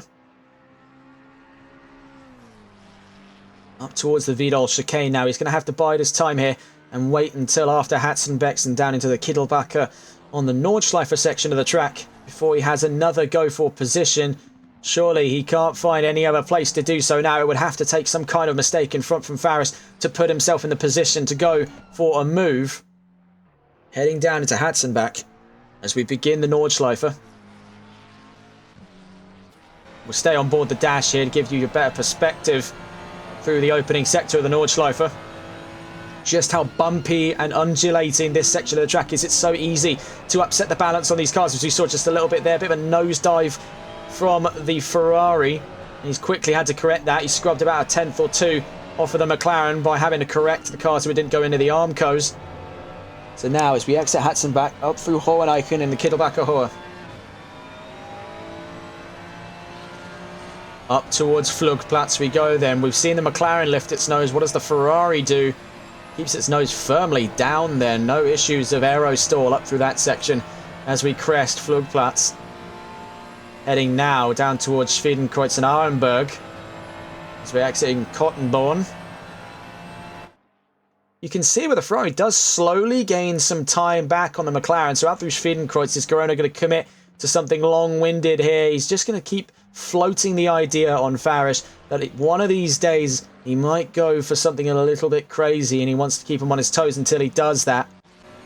It's all part of the mind games that goes on with these long-winded, strategic influenced battles here in GT. It's really the chess and not checkers. These two drivers have just a very well-rounded understanding of one another right now, and sort of poking and prodding at each other to see where exactly is the limit on you and how do I get around you. You can see they're practically inseparable at the moment at this section of the track as we go heading down through Metzgerfeld and down towards Kallenhardt. We've seen a few drivers have issues on their way down through Kallenhardt, and quite a few battles have come to a brisk end at this section of the track, surprisingly enough, but not this time around. So it seems down through Kallenhardt, going a little bit deep through the corner is Garona, but he'll be conserving momentum on his way through this incredibly claustrophobic section of the track.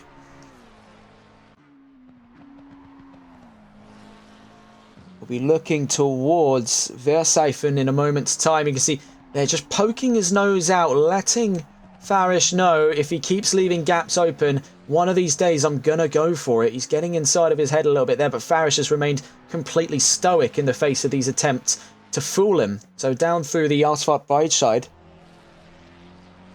make our way up towards Bergwerk in a moment's time after this corner here.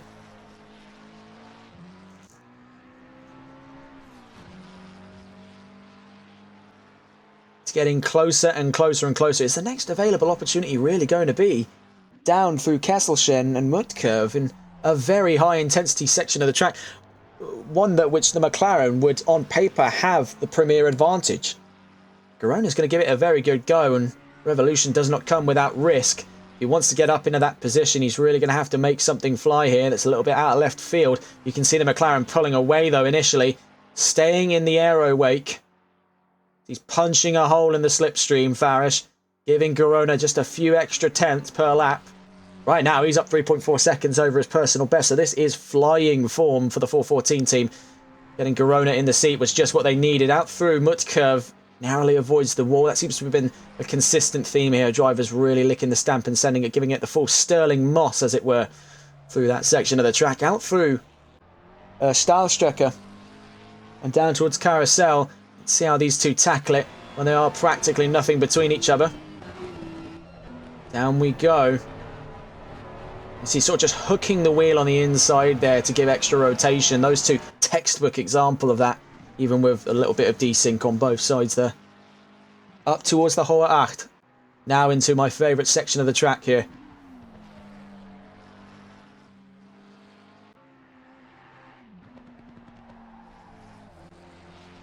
We go through Wipperman down towards Eschbach.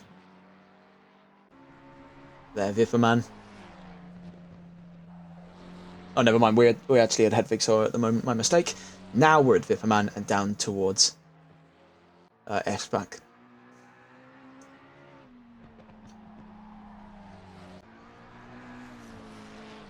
Heading down towards Brunchen, and it's just how incredibly flowy and close all of the sort of elements of the track are to one another. It's eerily reminiscent of, say, like almost a tarmac rally, but made into a circuit. It's probably a bit of a short-sighted analogy of it. Oh, side by side between Farish and Garona's got the leg up before we've even hit the Dottinger.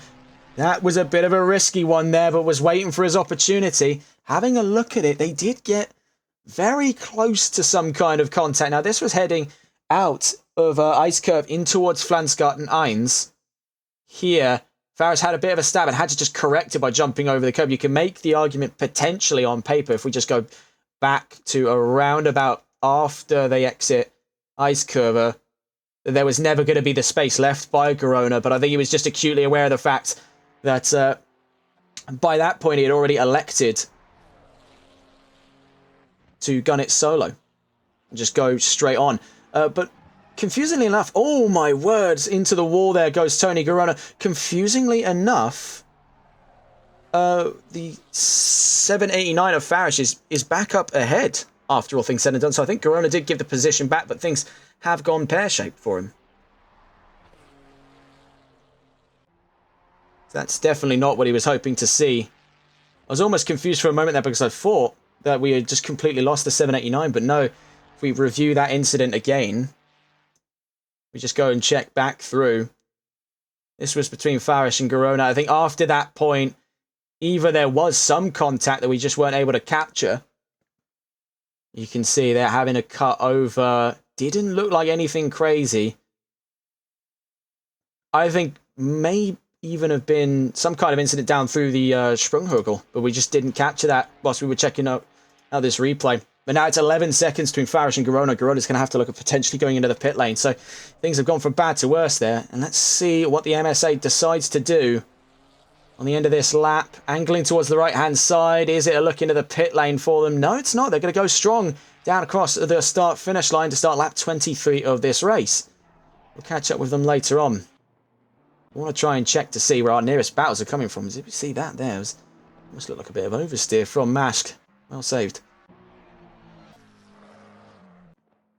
Right now, it's a calm and stable affair once again after that little spat between Farish and Garona, and that's quickly come to an end. Nico Becker very comfortably leading the race ahead of Ilkea Kilinkoglu.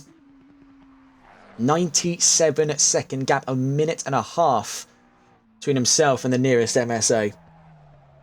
On form like this in the next 2 hours 43, I think it seems pretty obvious who's going to be crowned the champion here in the Console Endurance Series, and I think they've proven that quite effectively today. A textbook drive from these two. But again comes the Ship of Theseus argument. With the original lineup no longer present, is it a case where that's even considered the same as the 788 now? Of course, it's a bit of a semantics argument, and it's not in our position as commentators to argue about the regulations. It clearly does allow for it, otherwise someone would have said something by the end of round 4. This has been a winning strategy for them, and it may influence strategies across the board. We've seen other teams go and swap drivers around as and when it becomes necessary. A lot of the teams are taking in that as it's sort of becoming a bit of a trend now. As clearly it does win races. They didn't go 4 on the trot for no reason. And looking at those previous race wins, I think it kind of speaks for itself at this point, where the last 4 races have been won by exclusive, and it looks to be at the moment that round 8 will be going 5 in a row for the exclusive team. So clearly whatever they're doing is working.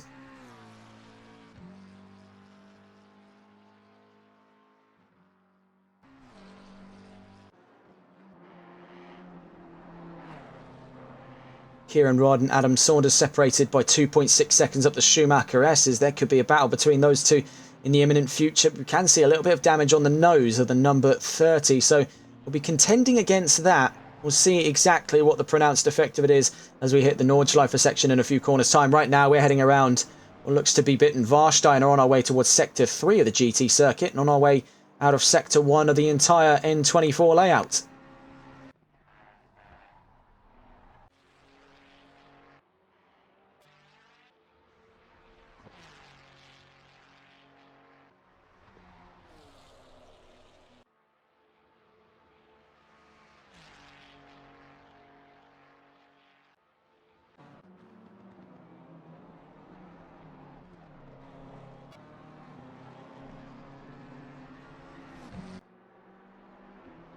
2.3 seconds and dropping, so we may be staying on board here.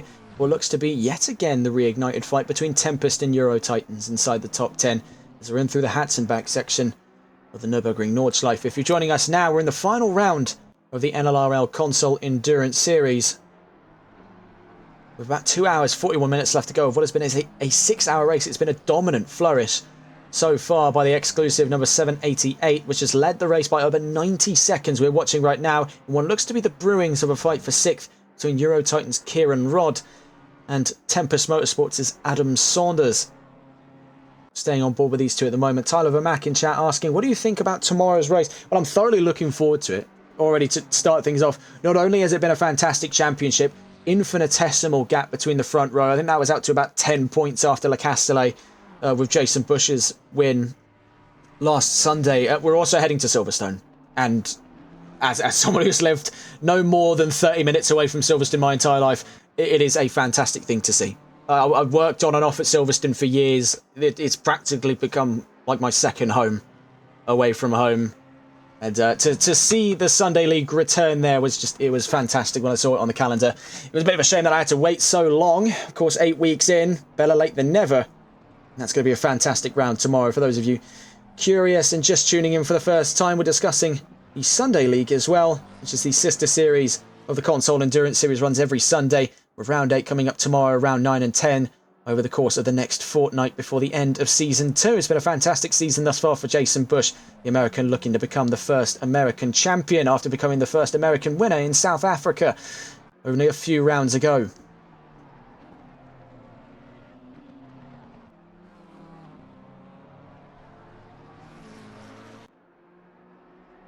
Watching now with Rod and Saunders, it's stabilised in the more pronounced straight line speed sections of the track. So as we were coming out of Arenberg and Poststrasse up through Adenauer Forst, where the average speed was still going to be relatively high, the BMW is still in the best position possible of the two. Now it's a mint condition BMW on wearing tyres up against a slightly worn in 720S with a bit of damaged front aero.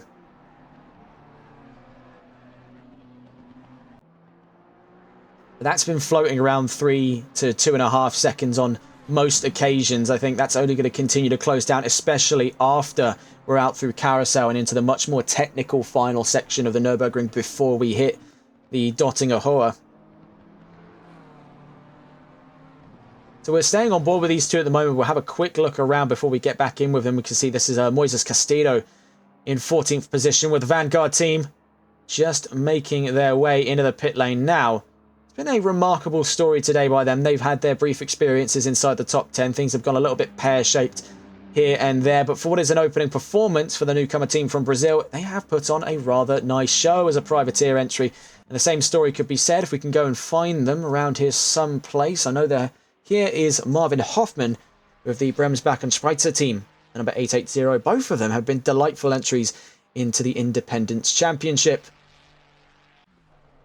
Having a look very quickly here through the heavy hitters up towards the top 10. We can see Luca Goenheimer is now up into the top 10 in the 787 amidst confounding issues for that team over the course of this race. They'll be happy to be back into the pivotal top 10 positions. And on that comeback drive over the next 2.5 hours of racing, Ilkay Kilinkoglu sitting pretty in second. It's a lonely drive for the German right now. On his lonesome in the Dottinger, 2 figures either side of it. Nearest car to him is on a completely separate length of the race. That's Hans Hussen, who's 18 seconds away from him in 15th position. Of course, Nico Becker alongside Paul Mola, they have been an unstoppable combination so far. And that gap, it just continues to amaze me. Every time we look at it, it keeps growing. It has gone from about 97 and now we're up to nearly 107. Currently sitting at around 105 to 103. It's a bit of a back and forth, a very pronounced concertina. Right now, though, we're on board with Adam Saunders as he's closing the gap down. Now, we were observing that gap for some time. It was sitting in and around the 2.5 to 3 second gap. It's now sitting in and around the 1.5 to 2 second gap. So these are really the things you have to start considering here, because it's going to be an interesting battle to study. A near mint condition Beamer versus a very sufficiently worn in McLaren. Out through Sprunghugel we go. We'll stay on board with Adam Saunders as he looks to take to the attack here for 6th position in a moment's time.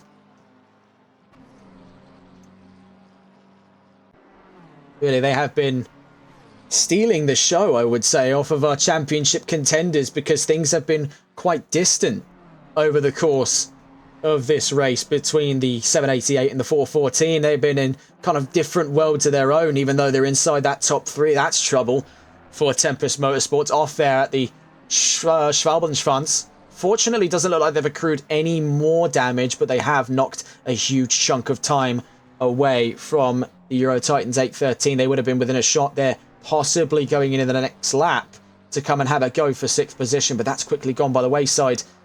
And that front aero issue is starting to become a little bit more of a problem for them.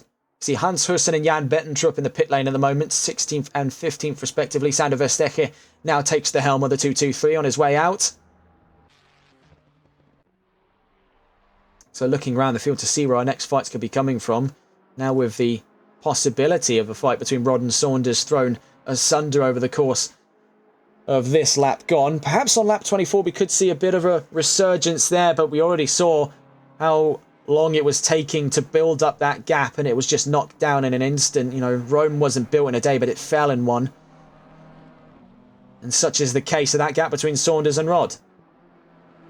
I must say, it has been a really hearty performance by Cas van Velzen and Kieran Rod. The Academy team for Euro Titans, may I add. If we look at the total standings, as we just pull away our zoom in, you can see it's Nico Becker leading from Ilkea Killinkoglu, Chris Farris third, Tony Garona fourth, Archie Bowen in the top 5 for K1 Esports.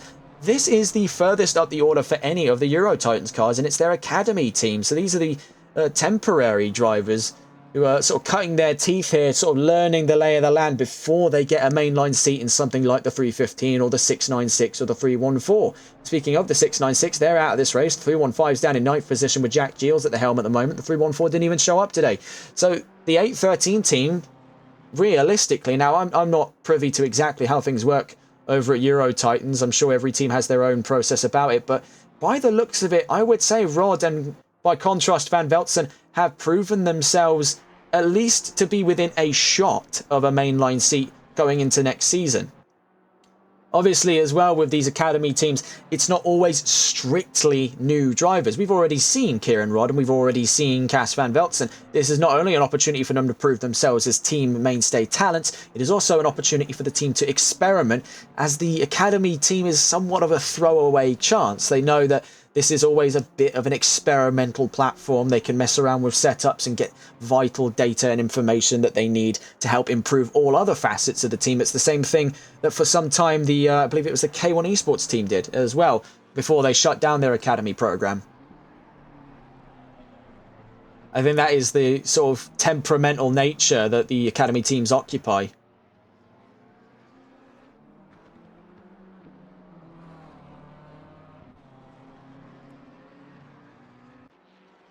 So looking further down the order, Adam Saunders 4.2 seconds from Kieran Rod, Marvin Hoffman in 8th, Jack Giles 9th, Luca Goenheimer in 10th. That might actually be up a position there to 9th, and it's yet to have updated. Patrick Leger looks to gain a position as well. Nick Mashk currently 12th, Kelvin Castens 13th.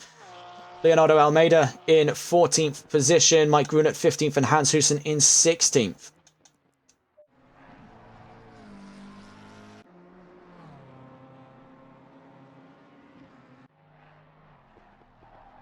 We'll stay on board over the course of the lap here, just through Adnar Forst with Archie Bowen. We'll be back in just a moment's time.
Oh dear, I've heard some very bad news here just coming back to the commentary box.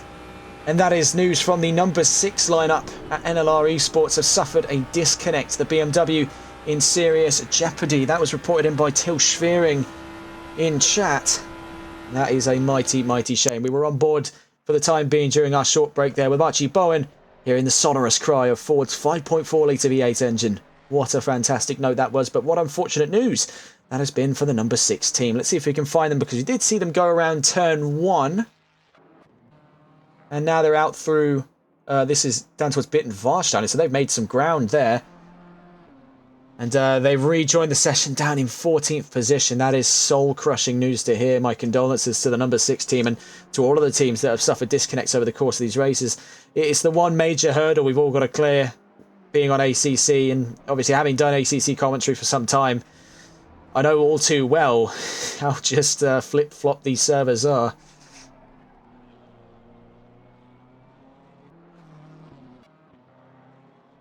Having a look around the field, where could our next fight be coming from? We were banking on Rod and Saunders, but that's still out in and around the 4.5 second range. It's maybe just a little too far away at the moment to start thinking, but with that slight dodgy run of the carousel, now this is if Saunders can absolutely nail it. He might be gaining a few extra seconds here and there, but can't bank on it too early on. It's 2 hours, 29 minutes left to go, and now with the fully updated lineup, we can see the standing order. With 2.5 hours left to go in this race, we've covered just about 3.5 on our way to the checkered flag here in round 8.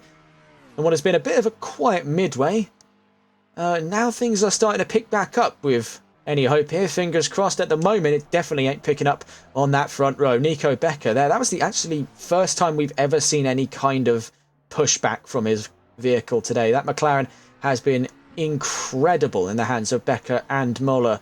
They've been leading the race by well over a lap now. Ilkay Kilinkoglu in second place with MSA leads the charge in the 416 alongside Benjamin Hooper. Those two have shared in a fantastic race thus far. Chris Farish has had a very cheeky strategy today with Parker Sukup. The two have definitely worked their way quite hardly up to the top 3. It's been cunning strategy and consistent performance from the pairing. Very rare slip-ups from the duo in the 789. That'd be, by the looks of it, 2 exclusive cars on the podium to bring about the end of the championship. Tony Garona in 4th at the moment with Archie Bowen rounding out the top 5, but that looks like damage on the nose of the Mustang. That can't be particularly grand news for K1 Esports. Is it going to be a case where Bowen tries to nurture that front end for the next, say, 27 or so minutes before handing it on to the pit crews to deal with during his driver swap back over to Toby Cyril? Because that has definitely left them more vulnerable than they'd like to the cars behind, that being Kieran Rod and Adam Saunders. You can see is now in hot pursuit of Rod after a bit of a dodgy exit of the Kleiner Carousel. Out through Galgenkopf, that gap is dropping between the pair of them. That was one of the sort of the big ones here, one of the bankers, the one too big to fail when it came to battles. And really, I think we may have just placed our bets correctly, because you can see Saunders reeling the gap in. Right now, though, Bowen keeps going for one more lap at the minimum.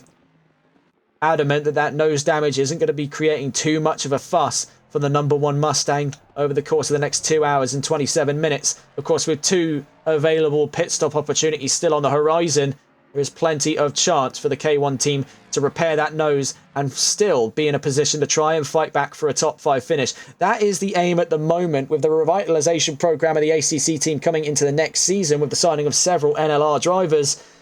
That is what their hopes are. They're working with just the last of their lineups for now until their contract is clear and they can start taking on the talent they've hired off of the back of NLR. We've just heard from the number 48 team. Now this is from Leonardo Almeida, currently behind the wheel, who's lost force feedback. So wheels have been a real issue coming into this race. We've seen it on a handful of occasions with the leading exclusive cars that have had a multitude of trouble. Hang on just a moment. I see yellow flags. That's Nico Becker. Oh my word. The race leader on what has been an impeccable performance. Now, it doesn't look like too much damage. I saw that yellow triangle on the map and I just immediately panicked. That's Nico Becker in trouble for the first time in this entire race. Now, is this going to knock him back into a Kilinkoglu? Unlikely, just given the immense gap between the pair of them. But these are the cracks starting to form in the 788 where they really don't need to be. And that's hopefully just a flash in the pan, just a slight slip up and back to business as usual. But that's definitely put a little bit of a chill down the spine of Nico Becker, who's going to be holding off pushing the car anywhere near as hard as both him and Muller have been doing over the course of this race. That is the first we've ever seen of it. So back on board with the 48 as we discussed Leonardo Almeida's issues with the force feedback. As we mentioned, it's been a recurring issue this race for force feedback both with the leading exclusive cars. We've seen a handful of occasions, and now down towards the back of the pack as well with our privateers. It seems across the board, the wheels, and then by contrast, the servers have just not been cooperating. And I think this is kind of emblematic of some of the core issues ACC has. Now, are there any better opportunities? Presently, not right now, especially for console. It's the same argument that I see up between, in the discussion, obviously, we've been wanting to move over to PC, so we've been considering the way up between LMU and iRacing, and we've also been considering this in my collaboration with some leagues in doing this as well. And it's an accessibility concern. There are probably, for the same amount of money people spend to have a sufficient setup for console, better alternatives on PC. I think the elephant in the room is iRacing, but it's an accessibility concern. These drivers, yes, they want to take this seriously, but they need something that interfaces better. And for ACC, sometimes it's down to muscle memory, sometimes it's down to personal preference, but the chief principle they bank on is accessibility. To do one of these races, all they need do was buy the pack necessary for the Nurburgring 24. They, more likely than not, judging on the greater majority of the grid, didn't need to buy a car. The Ford, the McLaren and the BMW, three of the most popular vehicles, were free when they released. The only paid vehicles I'm seeing on this grid here are the Porsche and the Ferrari. The game is sufficiently smaller. You can just plug and play with a console. Not everyone wants to jump over to a PC and take it uber seriously and turn a major career into this. Not everyone is prepared to make that step. Some people have, jobs. They have real life commitments. They have college. They have school. They have university, so on and so forth. But the issue that comes with this accessibility is the fact that it's not always very refined. Now, iRacing servers, for the greater majority, and from what I've seen personally, are bulletproof by comparison to what we have in G-Portal, because iRacing themselves manage it, whereas G-Portal is a third-party service of which these leagues are buying or renting the rights to servers off of. There is a bit of a middleman complex in here, and you can't always guarantee proper quality, and it's the same story with the fact that the game is genuinely just quite old. Same as iRacing, but it's had much less optimization whilst Kunos has been off developing stuff for AC Evo. Priority is no longer in the court of ACC, despite the fact that it has possessed the capacity to be a great place for esports. So now we're forced to live with these problems forever, and especially on console, because as we've mentioned in the discussion we had with Claude in chat earlier on, the Xbox Series S, a modern current generation console, cannot handle this, as we've already experienced firsthand. Fortunately, so far, that's been a flash in the pan for us here. We can only imagine the struggles going on with the drivers.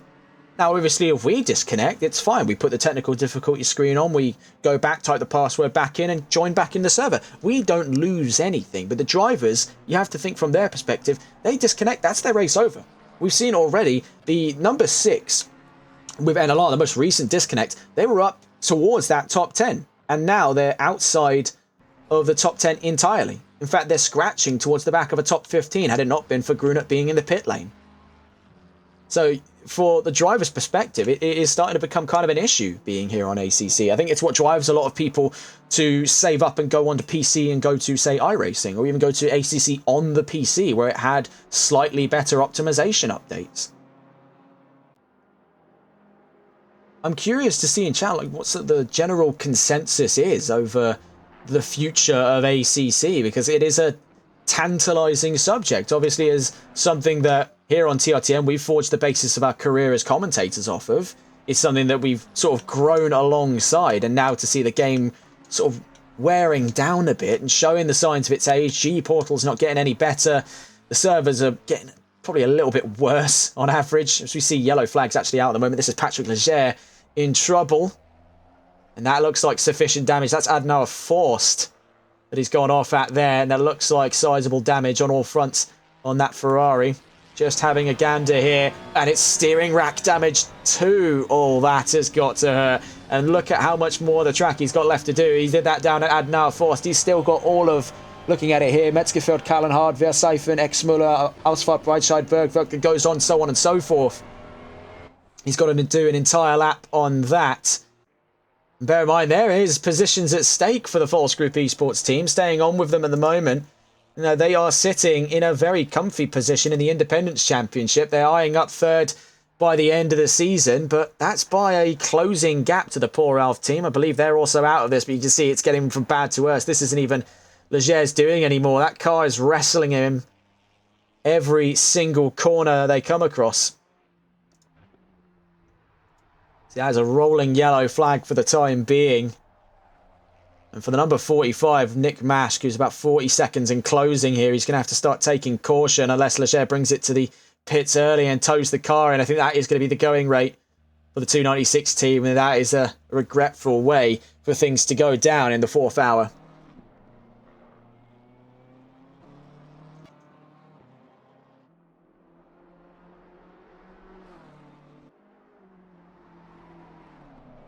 Tyler Vermack in chat saying, I think that's the only reason people play ACC on console is because that's their only proper option. That's what I'm hoping to see if... I mentioned it earlier in the stream, and I'm curious to see how many people in chat know about this, is Project Motor Racing, I think it's what it's called. Definitely gives off a lot of Project Cars vibes. It's coming from a sort of indie background-ish. It's going to have a lot more endurance-oriented stuff. They've got modern hypercars in there. They secure the rights off of Lamborghini, I believe it was, to have the SC63 in the game. They've got a mixture of older and newer endurance stuff. I'm going to be keeping a very close ear to the ground on the development window for that game, because I think that could maybe, at least for console side, be a huge step forward. I think what we're missing here on console is more hardcore. Well, I wouldn't say hardcore. I wouldn't even say ACC is considerably hardcore. I mean, you've got iRacing to go up against. That is prototypical hardcore. But we lack these proper sim titles. We're quite sparse for choice. So your real options, really, for sim racing on console is for proper sim racing games. It would be, you're looking at it here, ACC, the original Assetto Corsa, which has even worse servers. I know firsthand from having to try run events on that. Dirt Rally 2.0 at a push, maybe EAWRC. A bit of a tough call there, but yeah, like Vermax says in chat, it's quite a sparse choice. I think that's what drives people to play ACC, not that it's a bad game. Olympus Karma in chat asking, do you think Rennsport can save console sim racing? Now, I've heard a mixed bag from the people who have already played Rennsport on PC, and I've not heard a multitude of good things, but I think for what we have as a frame of comparison at the moment, this being the tip of the spear, I would say, for sim racing games available on both PlayStation and Xbox. This being the tip of the spear, I don't think Rennsport is too bad a comparison. I think, obviously, it's easy to look at it from the perspective of people who play, you know, iRacing, Assetto Corsa, ACC, and they do all of that on PC, which is miles better than what we get here on console, and scoff at it and say that it's bad. But I think for what the console players have, it is definitely probably going to be a step in the right direction. Will it save console sim racing? I don't know. That's a coin toss between Rennsport and Project Motor Racing. I'm still keeping a very close ear on that, because that is a very interesting thing to me. Not only from a commentator's perspective, but also to just play. I haven't done circuit racing in a long time. I would like to do it again one of these days, and it certainly isn't through ACC, because I've tried with that, and I just didn't enjoy it. It's not the game for me. As for games like Rennsport, it's a tough one. It is a tough one, because a lot of companies have cropped up out of the woodwork, and I think it's going to be the same opinion I hold for motor racing, for Project Motor Racing, is it's very hard to trust the word that this is going to be a sim racer, when you can't even trust the word of AAA studios. When, say, for example, Turn 10 said they build the new Forza Motorsport from the ground up, that's a lie. That's pretty obviously a lie, to be honest. And you can't even trust the word of the AAAs. Trusting indie devs is still quite the long leap in logic for most people, and I'll look at both of them with equal sense of suspicion in the same way that I did when ACC started gaining popularity. But from what we've seen from ACC, for a console side, before anyone wants to make the big jump over to the hardcore scene on PC, it's definitely the tip of the spear. And a good mention there from Olympus in chat as well, Project Cars 2. That, for the very short time I think it had by comparison to ACC in the sun, in the spotlight of being a hub for good sim racing leagues, that was just before my time as a commentator, was when Project Cars 2 was in its peak. And that was sort of your tip of the spear. Those were your comparisons there. I think there definitely needs to be more consideration by devs to want to put games on console. I think the LMU devs have floated the idea of bringing Le Mans Ultimate to console, but it is a long-winded process because the game isn't even finished now on PC. It is still in semi-active development. So it's once they've polished all the dust off of that and then they've made everything compatible is when they'll start considering bringing it to console. I find it a bit confusing as well because you see it a lot with games as well, especially on console. They're horribly optimized. Horribly. They take up so much space and then the servers don't even work on them. It seems like the people coding them just don't know how to make use of the space. They think that making use of the space is by making, say, a racing game, for example, like 120 gigabytes. That's what they do with Forza Horizon 5, and I highly doubt if you had an optimized development process, it would be 120 gig. I think it's just them taking advantage of the fact that they can stuff just about whatever they want without having to optimize it, and they know that the console will take it. Well, that's just not the case anymore.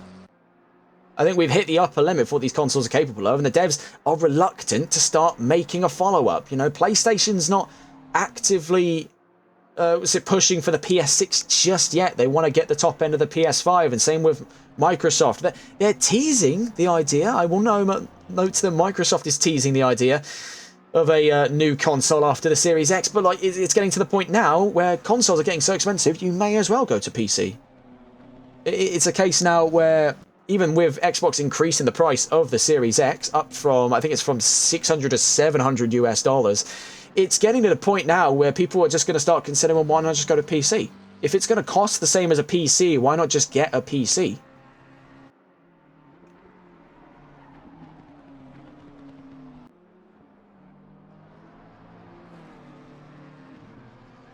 So with 2 hours, 30 minutes left to go, we've still been watching on board with Kieran Rodd and Adam Saunders. The gap now 2 seconds between the BMW and the McLaren.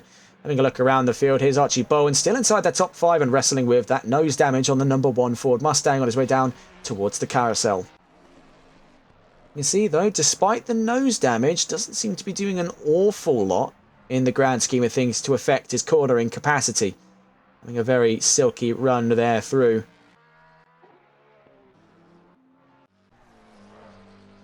There's Chris Farish.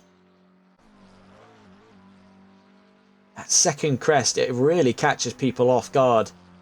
We've seen on the onboard footage on our way out of Sprunghurgel into that crest as we head towards Flansgarten 2.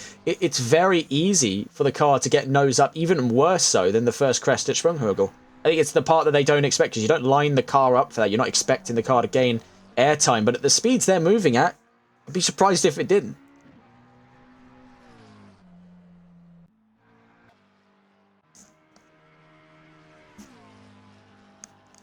Two hours, 12 minutes left to go then.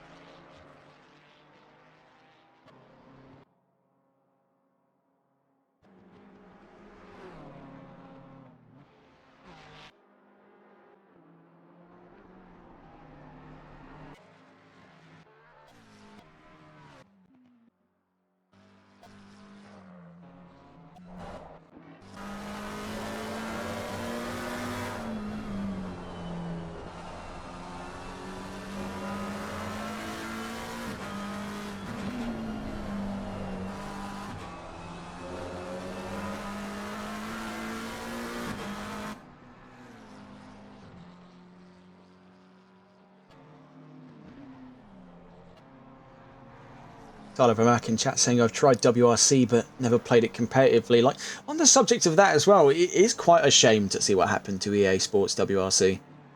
And I think it was just a combined issue of the fact that the sport itself that it's based upon, the World Rally Championship, just doesn't have anywhere near the marketing support or appeal as other mainstay series in motorsport, like the World Endurance Championship with Le Mans Ultimate, like the GT World Challenge Series with ACC, like the IMSA Sports Car Championship with iRacing, or even like Formula 1, another Codemasters title. The WRC just doesn't get promoted like that, even though it is a fantastic championship. So following on the trail of that, you're already kind of aiming for a niche. It was as if you're trying to make a sort of a BTCC game, which, fun fact, Motorsport Games, the developers of R Factor were planning on doing that, and then it entered development hell, and it never came out because there just isn't a market for it. And I think with EA WRC, they pushed for it whilst they had the opportunity to work with the license, and it ended up coming out a bit half-baked on PC, and same story on console. And as a follow-up to Dirt Rally 2.0, I think now, in 2025, after the optimization updates and the new content, I think it's a fine game, but they don't care about it anymore.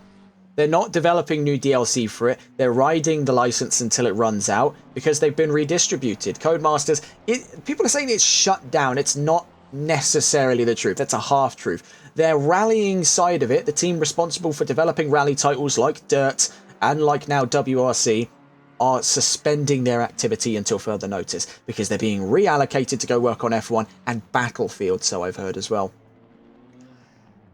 It's just part of a restructuring process, and we kind of always knew this was coming with EA. Since they acquired Codemasters, that anything they would do thereafter in rallying would kind of always just undersell, and it was the same story where if you look at it on Steam, it's got less all-time active players than Dirt Rally 2.0, which is arguably even more niche because it has no backing of the mainline World Rally Championship. It's a fine game, and it sold horribly because it's niche. And that's why it's got practically no competitive scene on console. On PC, that might be a different story. But due to the accessibility of it, if you've got it on console, you can compete on PC due to the RaceNet service. That's one of the best parts of it. It's just depressing, really, to see what happened with EA WRC. For Max saying, EA used to make great games, but now they've ruined everything that they make. I think it's because the wider consumer base kind of let them get away with it.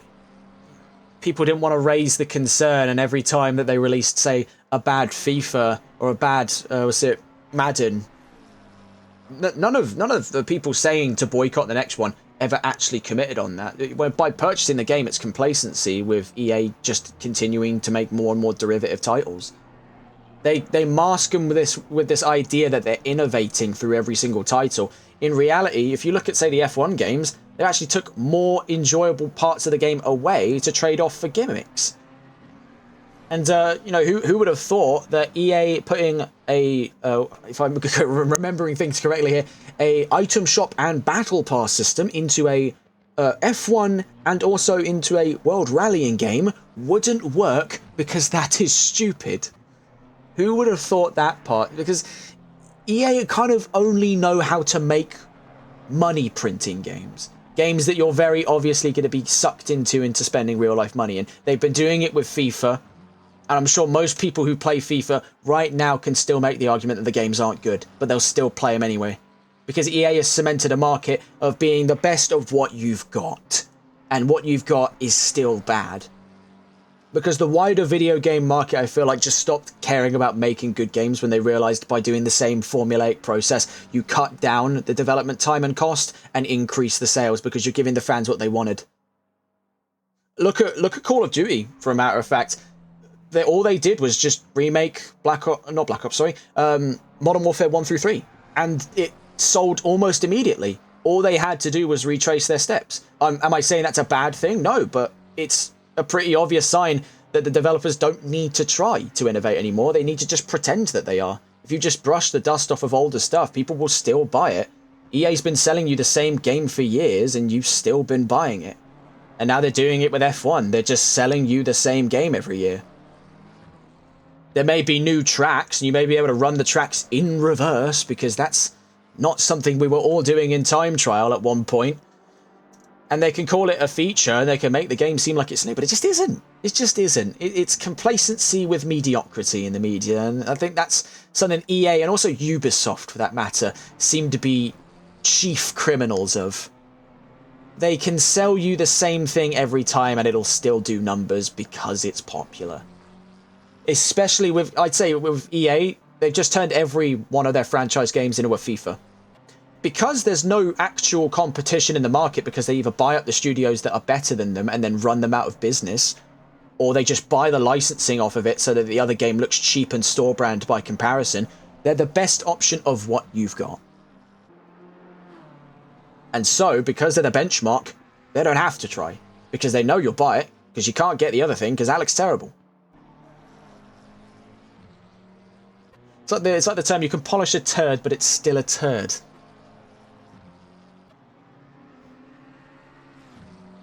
Anyway, that's my rant about video games over. The number 788 is in the pit lane. We're quickly seeing here Sander Verstappen chasing Archie Bowen to try and unlap from 15th. But let's get a look at our race leader, who currently resides from the pit lane in the 788. That's Nico Becker coming in at the end of this hour to pass over potentially back to Paul Mola.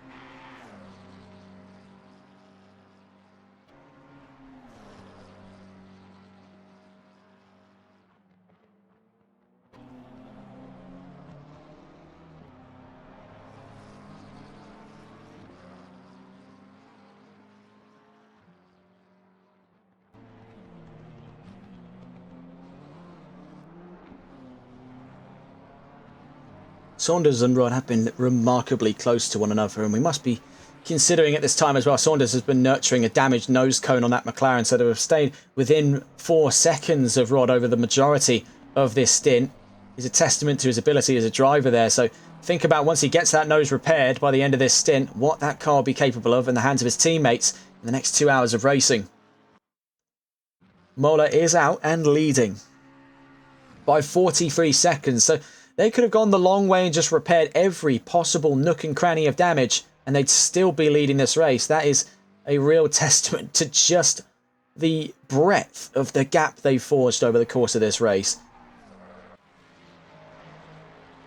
Really, they have not quelled any hopes of them losing the championship. They have crushed any hopes of them losing the championship today, because that is brutal, would not be an accurate enough word.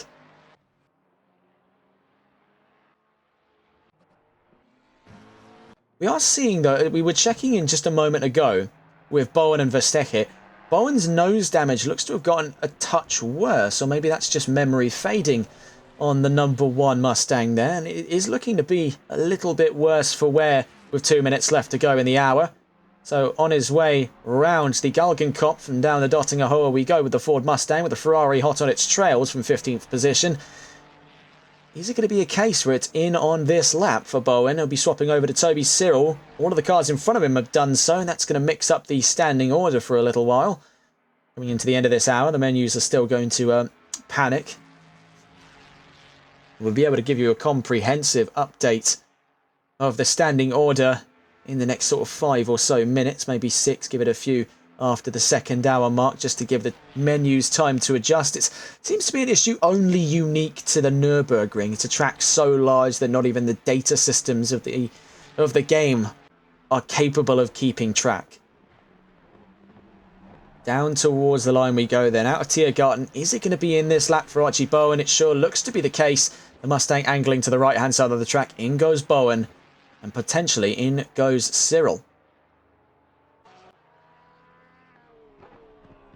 This is Leonardo Almeida, number 48 Vanguard team, working well against the sudden loss of force feedback. They're doing a good job to hold on to 11th position for this lap here. Now that says it's dropped down to 12th, so we're not exactly sure where they are then. There's Parker Sukup in the pit lane. There's Archie Bowen driving through them. So Sukup potentially taking the helm. Looked like an issue there. We saw the 789 jut forward, but it's still stuck in position. Is that potentially a pit stop failure? As you can see, the ping's up in the 4 figures for Parker Sukup. That's insane. 1,204. You can see the ping on Bowen is there. It's 22. That's nearly... Oh no, I'm seeing here from someone in chat that they said that they've disconnected. Oh no, this could be disaster on the hills here. It was looking like a very strong performance for the 789 team. We'll try and catch an update as well off of them in a moment's time, but that looks like a DC from them with the ping going more than 10 times, actually nearly 20 to 30 times that of Bowen in front of them as he swaps out for Toby Cyril. Is Luca Goenheimer just making their way into the pits by the looks of it here on the exit of Tiergarten. They'll be eyeing up the pit lane by the looks of it. The 787 next into the lane. Down towards the line they go. Right now, Hupert back out on track, chasing Mola. 108-second gap then as we've got 2 hours left to go here at the Nurburgring. Hoping to see some battles in the next 2 hours here. It's been a bit of a quiet last couple. Only a handful of drives to talk about today, whilst the drivers have cracked on and got those times in.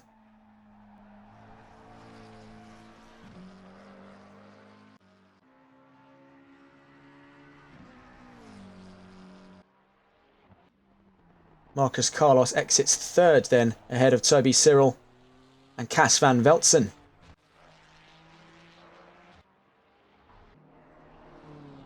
That may be one to watch on the horizon then. Cas van Veltzen and Toby Cyril. Now we've seen those two battle before, I believe back in Kyalami. Cyril was paired up with Tyler Vermaak. This could be an interesting one to watch. The 787, though, is still in the pit lane. So that I think that all but solidifies the claim that they DC'd. I think that you're seeing it. Proof is in the pudding there. As just making his way out now is Florian Oxman. Down in 9th position, so it seems. We'll get a full comprehensive update once the menus clarify it. But that doesn't look particularly grand for the 787 team. The 788, though, the sort of primary priority target for XCL, is still running in the clear. 108 seconds clear of any car on track from the positions behind, that being Benjamin Hupert, the 416 MSA. So they're still on track to win the championship by a landslide here in round 8. They're making their way around Hedvigsholm.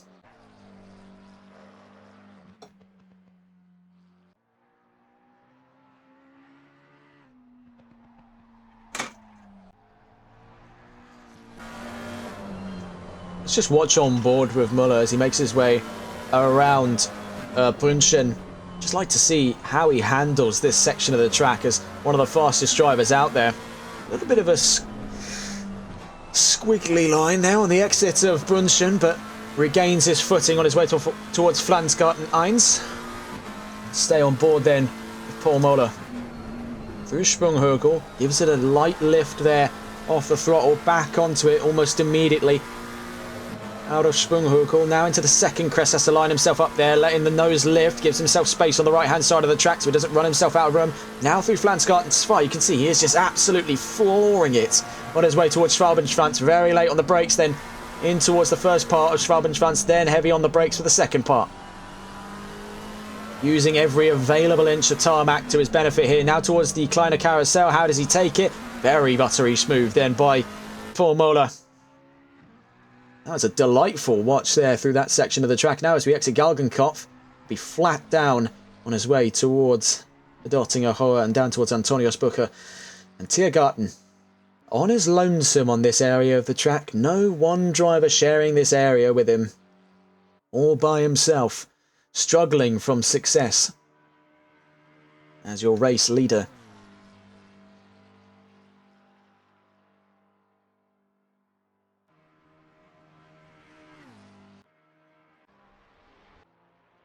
Checking in then with the drivers behind as positions start to clear up on our menus. We'll be able to give you a rundown of the positions at hand. Let's start things off strong then. We already know the state of affairs in the front row. It's Muller from Hupert on the front row. Marcus Carlos third. Toby Cyril up to 4th. So great result by K1. They're now up a position. That was due to the problems confounded with the 787 team off of a potential disconnect. Or the 789, my mistake there. They ran into a mysterious disconnecting problem in the pit lane. Their ping went over, I think it was actually about over 50 times the ping of the car in front of them, which is insanely high. We have Tobias Hermans with the Bremsbacken-Spritzer team.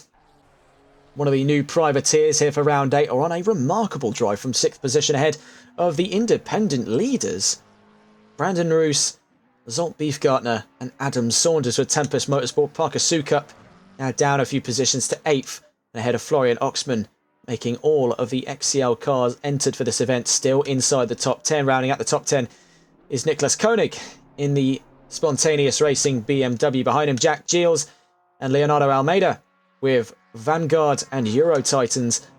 Kelvin Castins behind the wheel of the number 6, still on a recovery drive after they suffered a disconnect in the NLR team's number 6 BMW. They're in 13th and ahead of Patrick Leger in the 296. A False Group Esports, Sander Verstecke with FGE, otherwise going by Fatch GT Esports. The 223 in 15th position. We've lost 4 drivers over the course of this race. We started with 19, we're down to the 15 here with just about under 2 hours left to go. We're on board with Cas van Veltzen. As we check in here, he's 11 seconds on either side of it, away from both Cyril and Hermans.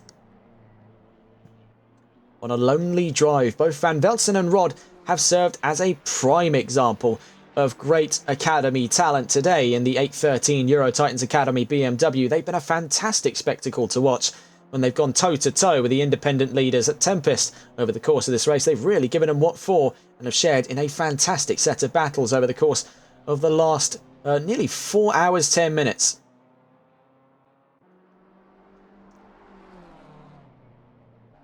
We do have a temporary yellow flag. It was for the 296, currently being driven at the moment by Patrick Leger.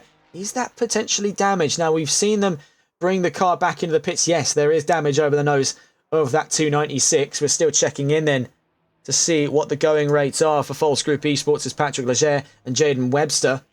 Yellow flags are out as they're down through Metzgerfeld, down towards Kallenhard. It could be more steering damage. Let's just check in with Leger. And yes, it's more steering damage. So that Ferrari has been a little bit glassy over the course of this race. Really, the moment it takes any kind of damage on, that steering goes with it. It might be one of the major flaws with the 296 that we don't often get to discuss, because more often than not, when a crash ends up like that, the car ends up as damaged as that, the race is typically short enough where they just throw the towel in and call it quits until the next weekend. But here in the endurance race, the False Group Esports team have a stake in the Independence Championship, still trying to preserve a podium bid. They're trying to get this one down to the checkered flag by any means necessary, and this might be the second time Leger is forced to tow that 296 back to the pit lane after he suffered steering damage a few laps ago. On his way, though, down towards the Asphalt Breitscheid, he's looking to keep things going, and fair play to him if he thinks he's going to be able to limp that car all the way around the Nordschleife and back to the pit lane. That is one monumental task, but one that he appears to be rising to the occasion of. So fair play to Patrick Leger. Speaking of Ferraris, here's Marcus Carlos, the 414 MSA Ferrari. By his lonesome then, separated by nearly a minute and a half, actually just over a minute and a half now, to his teammate Benjamin Hooper in the neighbouring 416 McLaren, up in second, and 43 seconds ahead of K1's Toby Cyril and Archie Bowen. This is sort of the quiet phase now. It's the survivors of this circuit that have inherited the rewards. And they've reaped the benefit of each other's downfall over the course of the last 4 hours, 10 minutes of racing here. And it's that sort of quiet period now before the last hour where things start to close back up. And this 6 hour strategy window for a lot of these teams, whether they intend for it to be or not, is going to hopefully at some point end up being this massive concertina effect, the largest we've ever seen, where they're all going to crunch back up together on their final strategies. At least that's what we're hoping for here. It would be a bit of a somber note to be separated so far away from one another on the end of this championship. But it would be quite the message to send for the 788 team to win by such an innumerably long distance.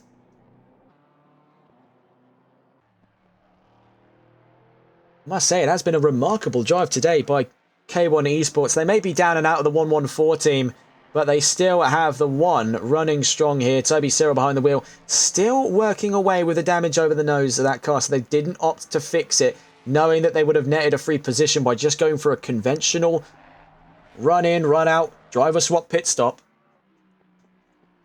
And they've benefited from that because Toby Cyril seems to be relatively comfortable with working with ever so slight nose damage on that Ford. It's going to be generating a little bit of drag. The aero is going to be ever so slightly less effective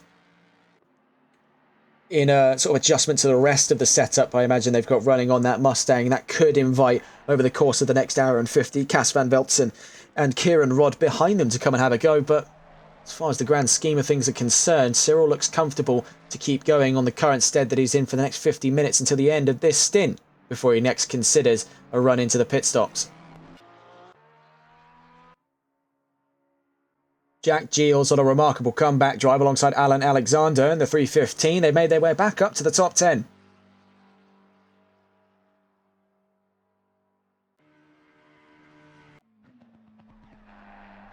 Brandon Roos behind the wheel at the moment, 8.3 seconds clear of Parker Sukup. That could be another battle to consider as well.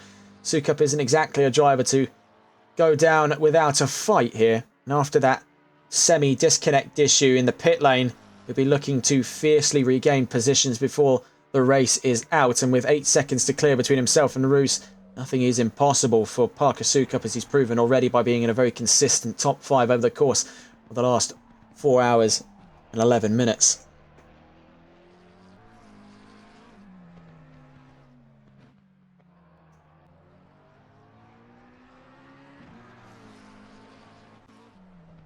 Speaking of, let's go on board with Parker Sukup and Chris Farish in the 789 here with the Exclusive Esports team.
See then, Leger has done it, and fair play to him. He has been able to nurse that car all the way to the pit lane. That is remarkable grit and determination for the False Group Esports team in the 296. That is very, very well done. I'm genuinely surprised to see that he's managed to get that car back in such a state that it's been in. You can see him there holding the steering wheel at a 45-degree angle because of the broken steering axle. That is genuinely quite a surprise there. What a show. That is the sort of epitome of endurance racing grit. And we do have a yellow flag. It's the 416 in trouble. It's Hooper. Let's get on board here. Benjamin Hooper in trouble. This is down towards Flansgarten 2 on his way towards the Schwalbenschwanz. That looks like damage. And yes, that is damage on the McLaren of Benjamin Hooper. Now, he may just have enough time to consider a run to the pit lane and emerge just in front of Toby Cyril. But it is a real gamble at the moment. You can see whatever he has damaged, it's just not cooperating. We're on board with Hooper, and that's steering damage by the looks of it as well. So compounded issues for the 416.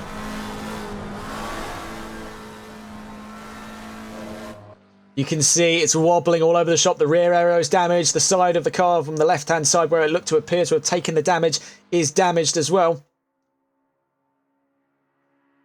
It's got faulty electronics and what appears to be a broken steering axle and faulty front aero. So quite the myriad of issues to attend to. The pit crew there for the 416 is going to have an absolute field day trying to get that thing back together. And this has come at the worst possible time for the MSA 416 lineup.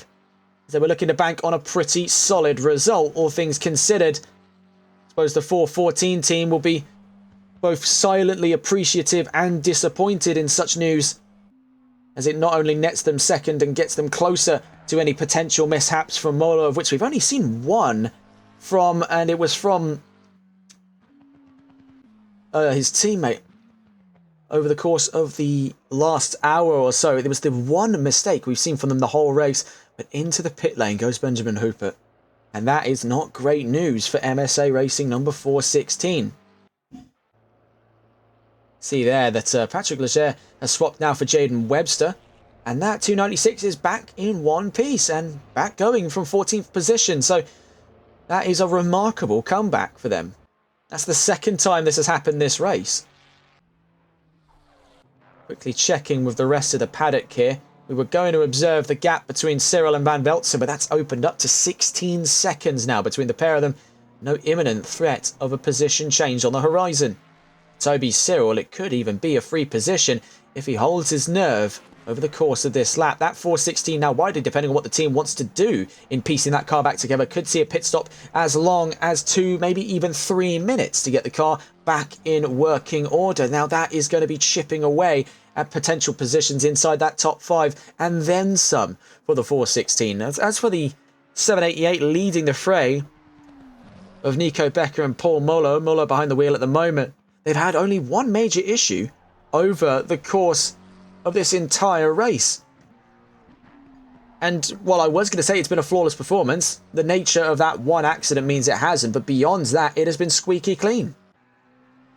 Very rare is it seeing that these two drivers are put under any kind of pressure at all at this track, and they've really been at home, they've been one with the machine over the course of the last 4 hours and 15 minutes now, so it's been.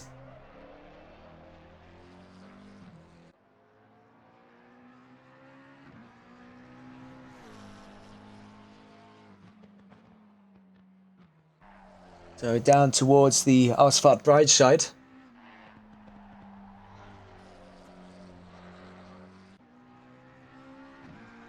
Still in a very confident lead there. That's now up by 200 seconds. That is remarkable, as a matter of fact.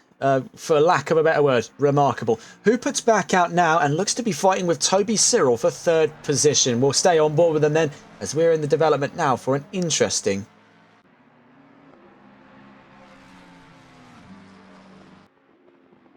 Klopter saying, I can't repeat what he said, but that's not what I'm saying. It just says here on the map, Ausfahrt Breitscheid. I'm not sure what it means, I don't speak German, but it's that's what I'm reading.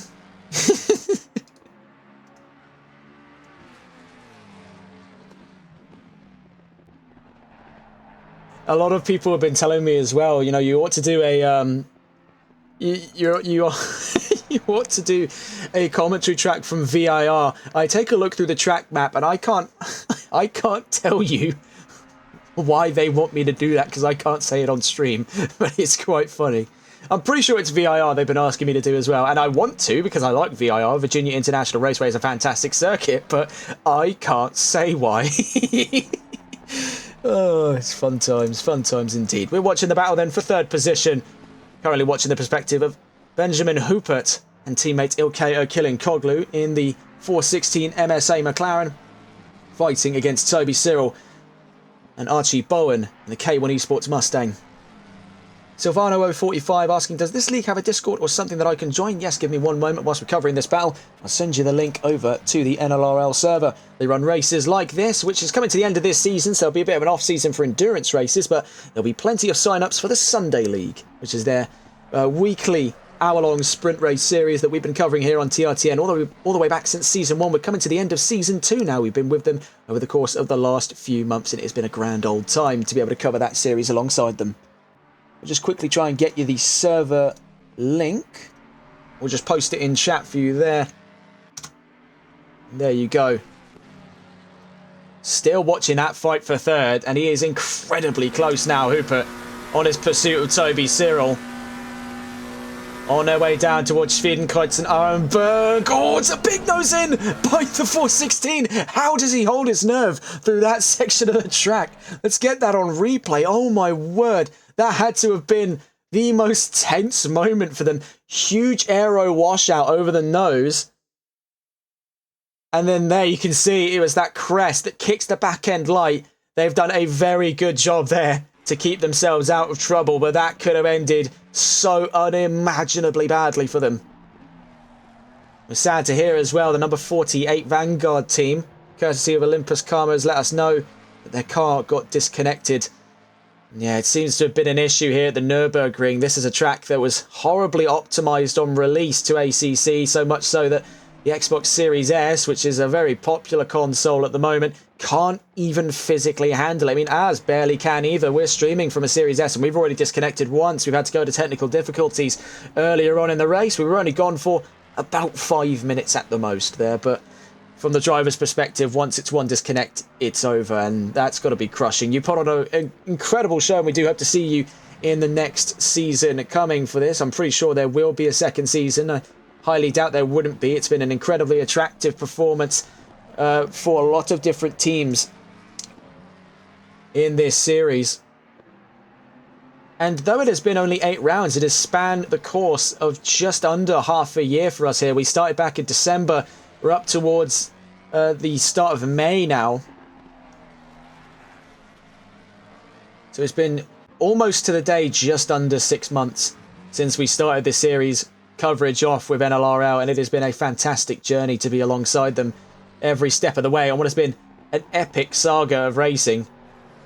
And it all comes to a close at 1 hour and 39 minutes time in the story between MSA and Exclusive on who will be the champion. It looks very likely to be Exclusive's number 788 of Paul Mola and Nico Becker. They have been on absolute peak form.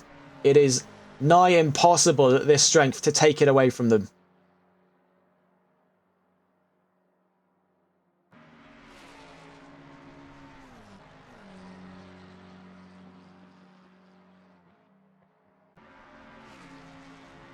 Slowly peeling away then from Hooper. We thought it was going to be close over the course of this lap, but Toby Cyril has really put the burners on the number 1, and he is moving with some great intensity now as we head around Stylestrekker towards the carousel.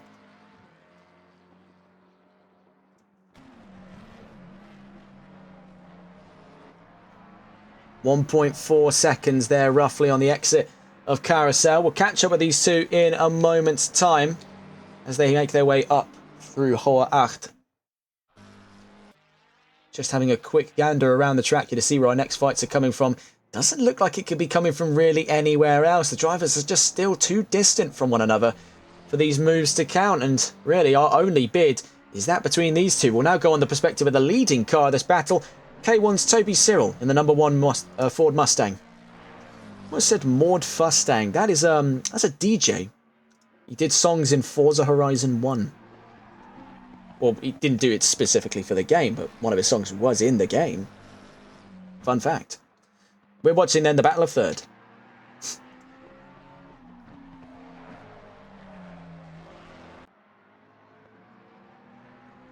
So they're out of Bunchen. They'll be heading down towards Flansgarten 1 and Sprunghögel.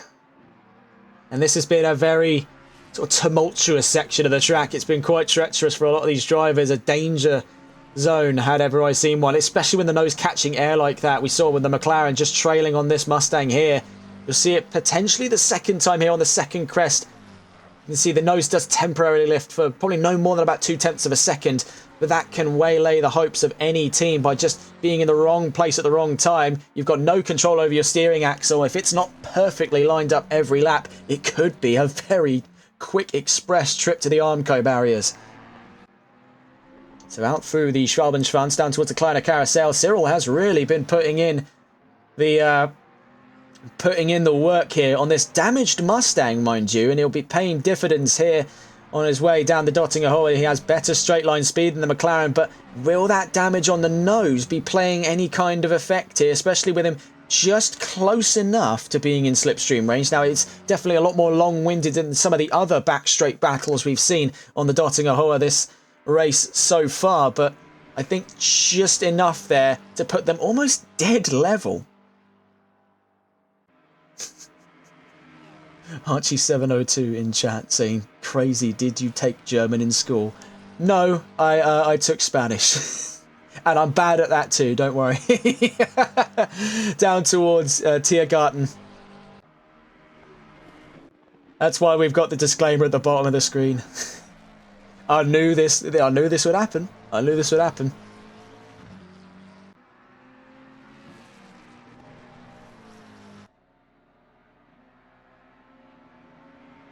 the end of that lap there. Toby Cyril heading down towards the Yokohama S's is still 1.6 to 1.7 seconds clear.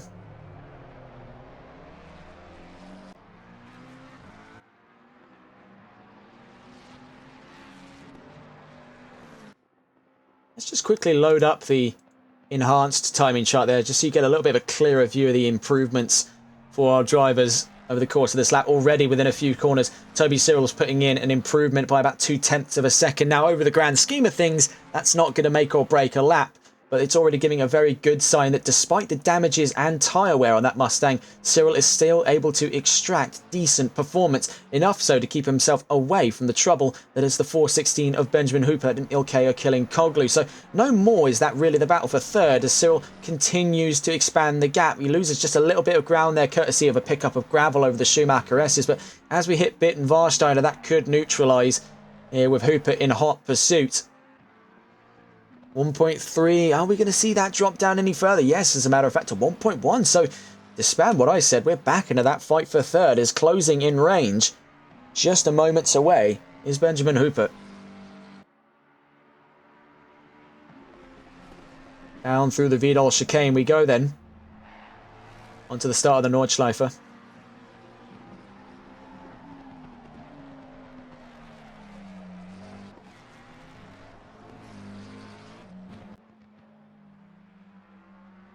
And onto the start of Hatzenbach. Now, we'll stay on board with Toby Cyril. We'll be watching over his rear spoiler, so a bit of a disorienting run through the first sector. We'll be back in just a moment's time.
Tell you, just something to pick up on there as well.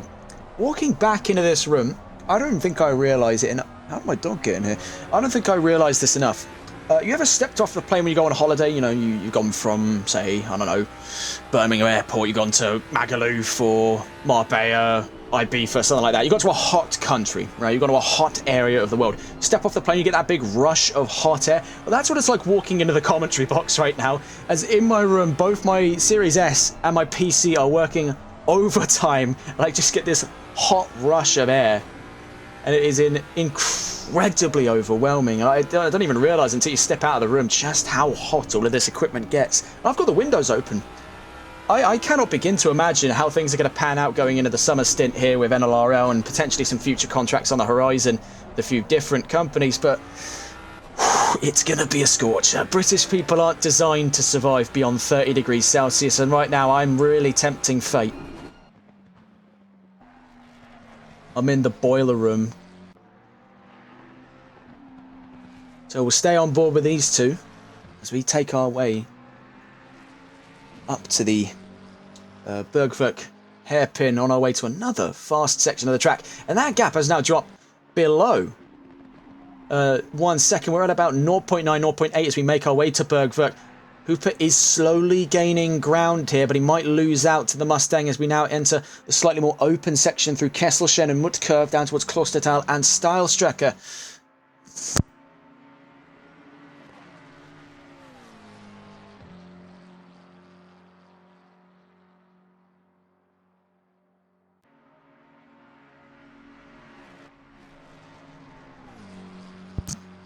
And whilst I was gone as well, I've just had to sort this out now. My dog managed to sneak into the room as well. And in light of not wanting to see my dog boil, to just quickly go and let her back out, snuck in whilst I was gone. Still watching then that battle for third.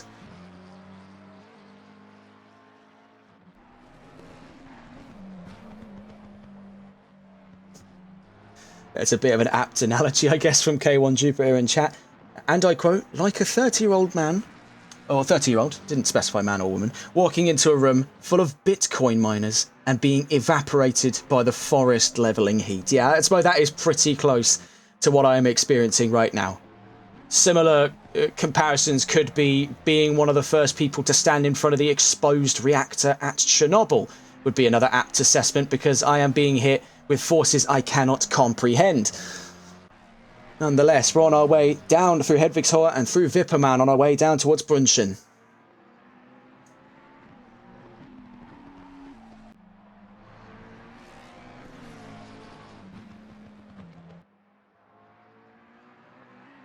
It's getting closer and closer, so we're going to tip off of the view of Cyril, try and catch on board just before anything gets too crazy. From the perspective of Benjamin Hooper, as we're now firmly in that battle for third, and now watching from the attacking car's perspective, on our way down towards Flansgarten 1 and Sprunghögel.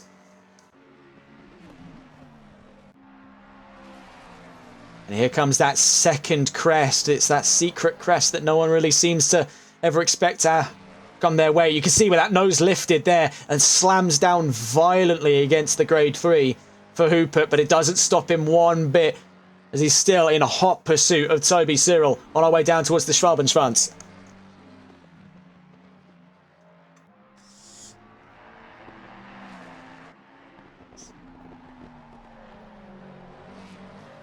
Out through the Kleiner Carousel, Cyril had a bit of a botch job of it, so too did Hooper. Now these are two drivers with a bit of a desperate driving style here. Now they're working with damaged machines. Those tyres are definitely aching a little bit from how hard they've been pushed to keep up with the Mustang. You can see the front aero is dragging ever so slightly on the Mustang as well. It's 0.2 of a second at the moment between Hooper and Cyril. Who comes out on top then down the Dottinger, down towards Antonius Bucher and Tiergarten in the fight for third place. These are in those pivotal podium positions. K1 do not want to walk away from this race without a podium. They've had an incredibly strong bid over the course of the last 4.5 hours of racing. Where does the penny drop then? Through Antonius Bucher, it's just not enough in the books here for the McLaren to get past the Mustang. Just a little too far away. So down towards Tiergarten. Is he going to be able to find him on the brakes on our way down? Very, very close, but no cigar. He's still got one more straight to try and have a go. We had a bit of a bounce there on the front left-hand side of Hoopert's McLaren. Heading down towards the Yokohama S, you can see of the two, Hoopert was faster over the course of that last lap by about 0.8 of a second. Down through the Yokohama S we go, then skipping the arena section.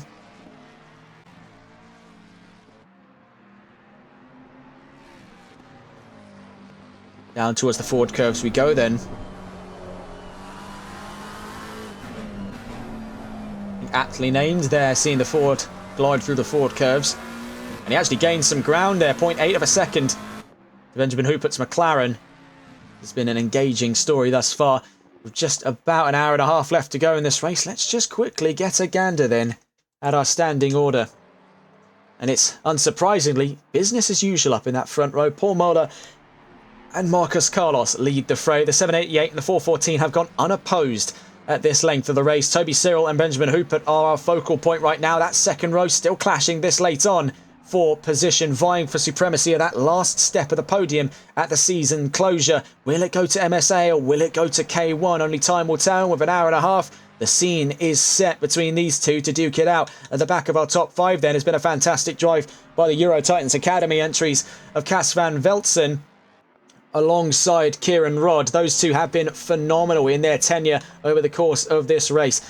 Tobias Hermans with the Bremsbachen Schweitzer team, the brand new privateer entry, the all-German lineup, have really wowed expectations going ahead of series mainstays in the number 30 at Tempest Motorsport. Behind them at the moment is Parker Sukup and Florian Oxman to make 7th through 8th. Jack Giles and Nicholas Koenig round out the top 10. Adam Saunders in 11th, Kelvin Castens 12th, Arthur Tellis in 13th, Jaden Webster 14th, and Hans Hussen rounds out the last of our positions from 15th. We're still watching on board then the fight for third between Benjamin Hooper and Toby Cyril. K1 versus MSA as we make our way through Hatzenbach.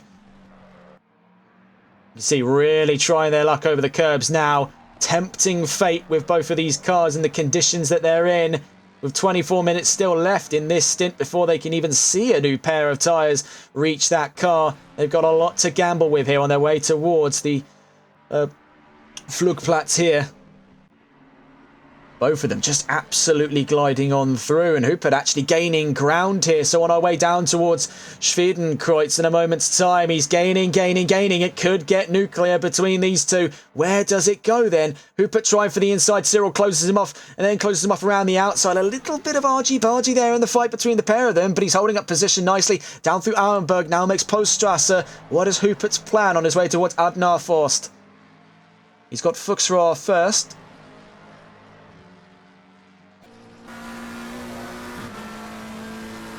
And I must say, this has been a real treat for the eyes and ears. The McLaren V8 versus the Ford V8 has really given us something to both see and listen to. Two fantastic cars, two fantastic drivers, and what a fantastic soundtrack to go alongside it. A story of 8 cylinders here for the last of the podium positions.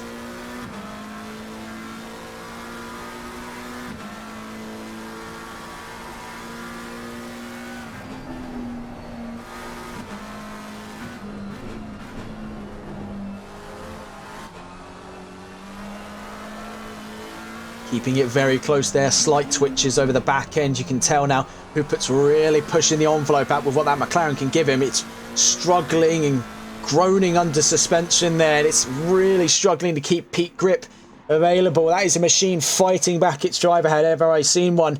And this is a one-way street here. He keeps pushing that McLaren. One of these days it's going to push back, and it's going to push back harder. So heading down through Verseifen on our way towards Exmuller and the Ausfahrt-Breitscheid. In this incredibly claustrophobic section of the track. Very hard to keep things side by side, though. Drivers over the course of history have given it a very good go.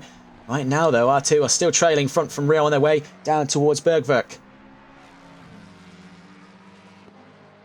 Will it be in the next open section down through Kesselchen and Muttkurve that the McLaren may have an opportunity or even an inkling of moving towards the inside or outside of Cyril's Mustang and gaining that vital last of the podium positions? Well, he's got 22 minutes before the next stint on the horizon. He'll be handing over more likely than not to Ilkay Kilinkoglu. The same story for Toby Cyril. Might be handing over to Archie Bowen for that final stint of the race, and we'll see where those two end up at the checkered flag. But right now we're seeing what their teammates are capable of on their way down towards the Muttkurve now and Klostertal. So next is Muttkurve, high commitment area of the track here, very easy to understeer into the Armco barriers. Both of them keeping it out of the metal this time around, now towards Klostertal. Also very easy to run into trouble, as we saw with Tempest Motorsports earlier in this race. Catching just a little bit of grass on the left-hand side of the track was enough to put them in a half spin. So out through Stahlstrecke down towards the Carousel.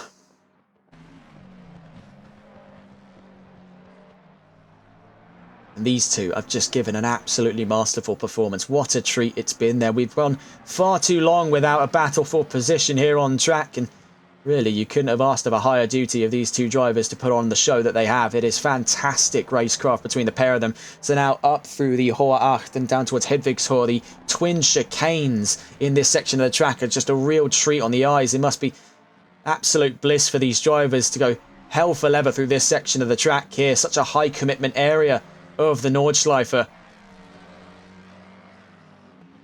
So staying on board the attacking car's perspective, we'll look on the dash cam here just to give you some insight of what Hoopert's going through in this section of the track. Now as we make our way down through Wiffermann, down towards Eschbach and Brünchen now. Now towards Eiskurve. You can hear it on the engine. He's just judging whenabouts is the time to slam the throttle open.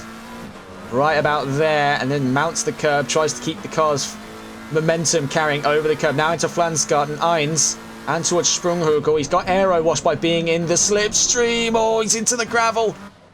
Benjamin Hooper there. That was sort of one of the issues I was waiting to see, is whether or not the McLaren would wash out, and being in that slipstream, it's got even less air rushing to it. That's even less pushing that nose down. So it was only a matter of time before things got a little bit pear-shaped through the Sprunghugel. So that's that battle for third, temporarily on the back burner between these two. But make no mistake, if their performance has been anything to go off of, these two will see each other again very, very soon. Looking around the field, and it's a lonely drive at the back of the top 10 for Florian Oxman. Now, admittedly, the 789 and the 787 had ran into their multitude of issues, both technical and digital, over the course of this race. Had it been their way, they'd be up inside the top 5 right about now, with the purple rain that secures that top 1, 2 and 3. But obviously this is not a perfect world, and we work with the circumstances that we're given. For Oxman and teammates inside the 787 car from Luca Gornheimer and Michael Martins, it has been a really strong performance, to say the least, and they've put on quite an impressive show, and they've just been marred by bad luck. It seems to be a case that it's always someone getting the short end of the stick in this series. It's never usually the one same team.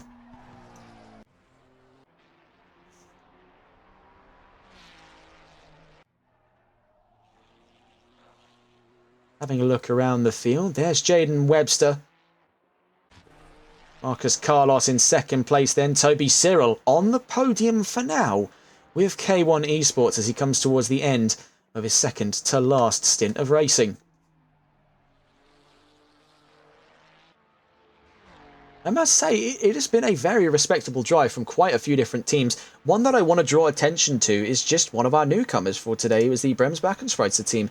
The number 880 has been a phenomenal breakout performance in the Privateers Championship. Now, had I believed that they would have joined us from the first round onwards, they'd absolutely be there fighting with Tempest for the Independence Championship. Right now, it's all but a sealed affair for them. A 50-point gap between them and NRW Performance. NRW effectively out of this race, so it's a smooth sailing to the checkered flag for the number 30 team.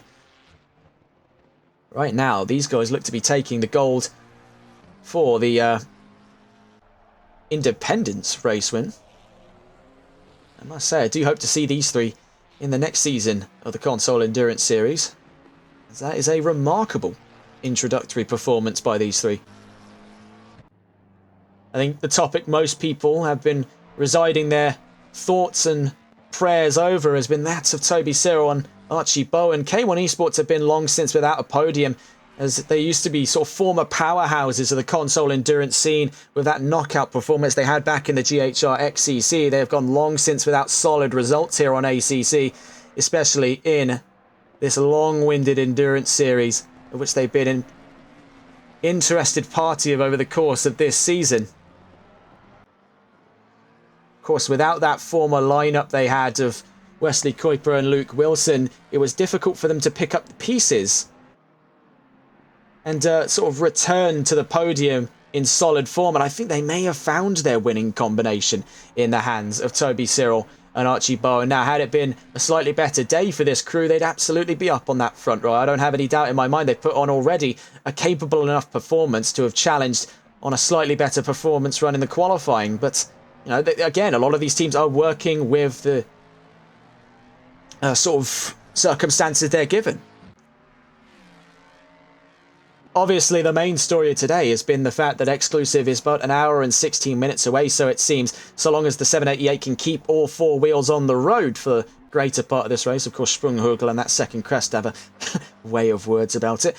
But so long as they can keep all four wheels on the road here in the next hour and 16 minutes, they will be the Console Endurance Series champions in that 788. They'll have won in the Officials Teams Championship by the time the checkered flag drops, and really, you can't argue over whether they rightfully deserved it. It has been a knockout performance from the word go. Now, looking again back at those previous winners over the course of this season, it was only until round 4 that XCL adorned that top step. We went those first 3 rounds, NLR, MSA and Tempest, and then made it 4 different names in a row before it became business as usual for the Exclusive crew. And really, you can't argue with that. They have gone that first 3 rounds of the championship without a race win. And then from round 4 at the 6 hours of Spa onwards, it has been like clockwork for the exclusive team. 4 race wins in a row, potentially eyeing up 5. 3 of which coming from the car on screen at the moment, the number 788. Now, that's being driven by a collective of drivers over the course of this season. We just quickly see here Nico Müller. Not Nico Müller? Paul Müller, not Nico Müller. Different driver I'm thinking of entirely. I think I got their names mixed up. By Paul Müller and... I've completely lost myself in this now, haven't I? By Nico Becker. And now they were driven by a collective of Nat Bennett and Elmas Mikkelsons and Paul Müller and now Nico Becker. That 788 will have gone 4 wins this season by the looks of things.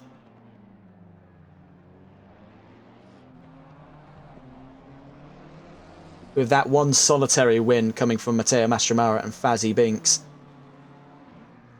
And really, it is hard to argue with the war machine that is Exclusive Esports. They have got their strategy dead to rights there. They have been in the war room planning things out here. I imagine there's some purple-themed mission control room somewhere deep beneath the, the exclusive headquarters, of which they're planning out these strategic operations, because it is just meshed together like the fine workings of a clock. It has been quite literally like clockwork for these guys, and you can't argue with that point. So let's get a gander at what looks to be the re-emerging fight on the horizon of Hupert v Cyril. Klorp to try to remain humble in chat, saying it's arrive and drive. I think we know different. I would like to say we know different. You don't have to explain. You know, a magician doesn't reveal his secrets and whatnot, so we're not going to prize that one out of you. Down through then at Steilstrecke, the gap dropping between Hupert and Cyril as we head down towards Carousel. So we'll stay on board the attacking car's perspective. Toby Cyril may be forced into another defensive masterclass today, but will it succeed like last time around? Only time will tell. An hour and 30 minutes on the clock here. Let's see what you can do, Benjamin Hupert.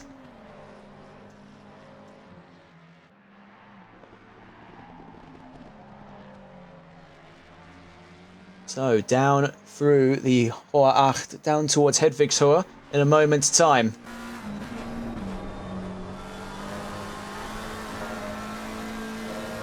Now down through Wippermann. Exbach up next and then Brunschen. Just holding short there. Juggling between gears, trying to find the most amount of torque per corner. Now this is really in the nitty-gritty of fine experimentation with the engine on these cars. They're trying to get the most performance out of them this late on into this stint. They're on tyres properly well past their prime. Just clawing and scraping for even an ounce of grip per corner. These two on an absolutely feral drive to the end of this stint. Through the Sprunghugel we go. Now we saw things get pear-shaped for Hupert last time around. He won't get fooled again now as he hunts down Toby Cyril's Ford Mustang. That second crest, you see exactly where the nose lifts there on the McLaren. Doesn't happen anywhere to the same extent as it does on the Mustang. Out through Flansgarten Spa, you can see Toby Cyril has really opened the taps now on the number 1. That's where he was able to pull away just momentarily, but into the braking zones at the Schwalbenstrasse is where the McLaren's got him pitched. Now, staying this close, there is absolutely the chance for Hupert to try and have the position off of Cyril by the end of the Dottinger Hoa, but the chances of it happening are slim. You are going toe-to-toe with the fastest GT3 car in category. The Ford Mustang has unparalleled straight-line speed for most intents and purposes, but carrying more momentum out of the Galgenkopf corner goes Benjamin Hupert. He's right in the slipstream, but you can see already the early signs of that Mustang pulling away. 5.4 litres here against the McLaren's twin-turbo V8. Is there truly no replacement for displacement? Well, it looks pretty prominent right now because the Mustang is still clearly in front of the McLaren and slowly making his way to the middle of the track, trying to hold centre mass before Antonio Spucker. You can hear it screaming now. The McLaren desperately clawing for even an ounce of more power, but it's just too late towards Tiergarten. A real struggle for McLaren. They cannot fight American muscle.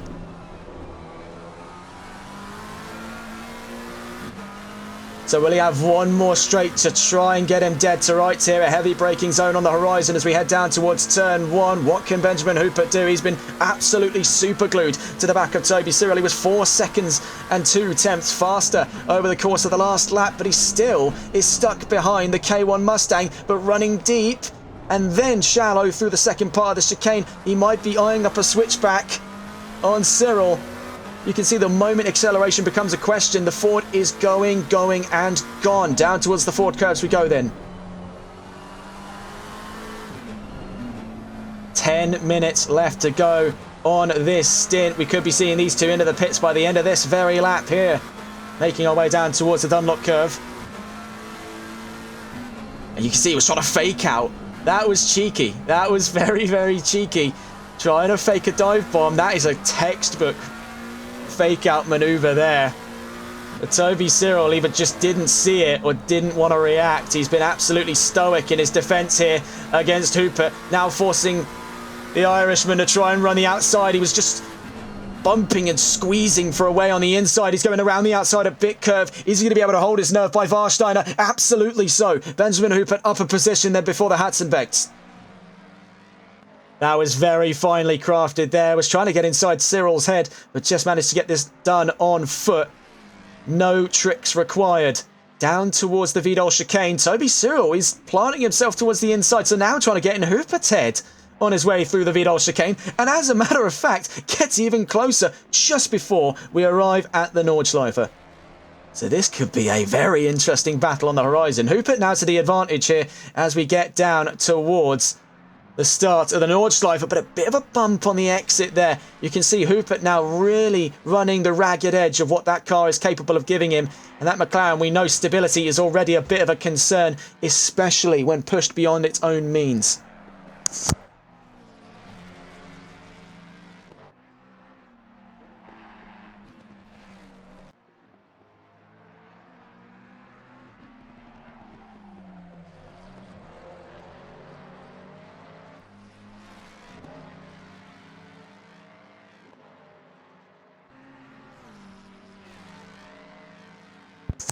Stay on board with these two as they make their way through the Flugplatz. We'll be with you in just a moment's time as we're on our way down towards Schwedenkreuz.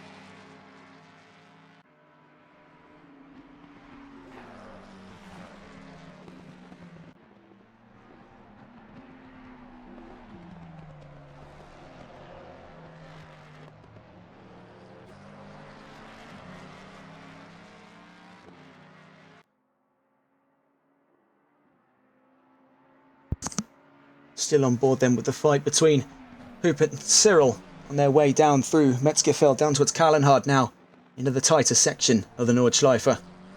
At the 8-kilometre mark then, we can see on the sideboards there.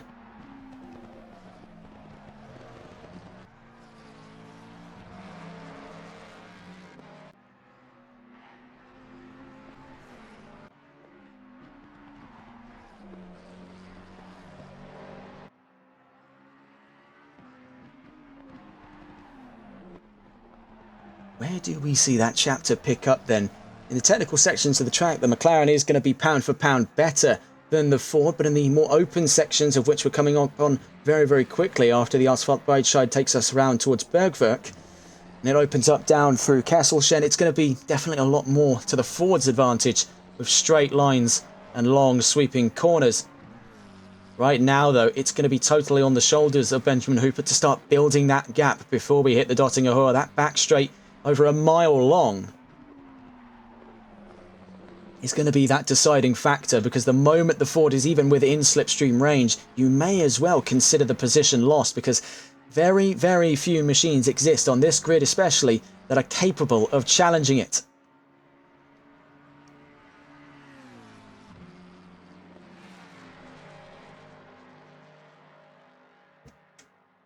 So I'm hearing as well from some of the drivers in MSA that Benjamin Hoopert's sometimes also called Genie. I believe that is Attended Genie, which is his username.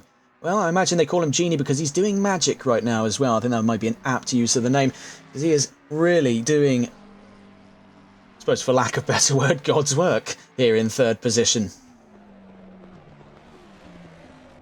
Toby Cyril, though, I would not count him out of this. Now, he is pushing that Mustang. You can see it sort of giving a little bit of push back, just like we saw with Hooper on his pursuit of Cyril's Mustang. Question is, does the Ford kick harder than the McLaren? Only time will tell as we head now into another technical section of the track. So we're out of the carousel and up towards the Hohe Acht. 1 hour, 4 minutes left to go then. Still plenty left in the tank for these drivers. We are far from over. The checkered flag is still a long way away, and the fight for third is very much so still on the table. We'll pick up with these two later on as we now try and check around the rest of the grid. Florian Oxman does have minor damage on the nose of the 787. At the moment doesn't appear at all concerned over bringing the car into the pits at the time being. It doesn't seem that his performance has suffered too much either. Still remaining in 8th position, having lost very little, if any, time to Jack Giles behind him. Hans Hussein still in 15th position, is just looking to pick up points now for Fatch GT by the end of this race. It has been a bit of a mixed bag, plenty of issues for a lot of different teams over the course of this race, whether it's been disconnects, crashes, spins, or even hardware failures, of which we've seen for a handful of teams as well. See Jaden Webster, 52 minutes at the moment from 52 minutes? 52 seconds from Arthur Tellys. So that's a bit of a long distance. 52 seconds from Arthur Tellys and 13th as he makes his way down the Dottinger. Marcus Carlos then 31 seconds from his teammate Benjamin Hoopert. On his lonesome. Only about 8 seconds behind Webster. Not close enough for the new driver for False Group Esports to have to move out of the way. Tobias Hermans on a comfortable drive in 6th position, unopposed at the moment, 20 seconds behind Cas van Veltzen and 25 seconds ahead of Parker Sukup. Is Kelvin Castens in 12th position at the moment. We'll get a full recount of the total standing order in a moment's time. Cas van Veltzen, previously seen clashing heads with the privateer teams at Tempest, now on a lonely drive at the back of the top 5. Euro Titans won't be arguing at all with their opportunity to take an easy top 5 home here in the next hour. Nicholas Koenig with Spontaneous looks to take home 10th position, as long as he can keep his nerve for the next hour, maybe handing over as well to teammate Mask. Toby Cyril now 3 seconds away from Benjamin Hoopert, so his chances of a podium may be squandered in this stint, but with one more stint left to play, could it be in the hands of Archie Bowen to go for the final run? One last push then. As we see Marcus Carlos into the pits, Benjamin Hoopert stays out, Toby Cyril is in. So Benjamin Hoopert going long on his final strategy of today. This is the last pit stops we'll see, possibly from the K1 Esports team. Their final run in the bookings before the checkered flag.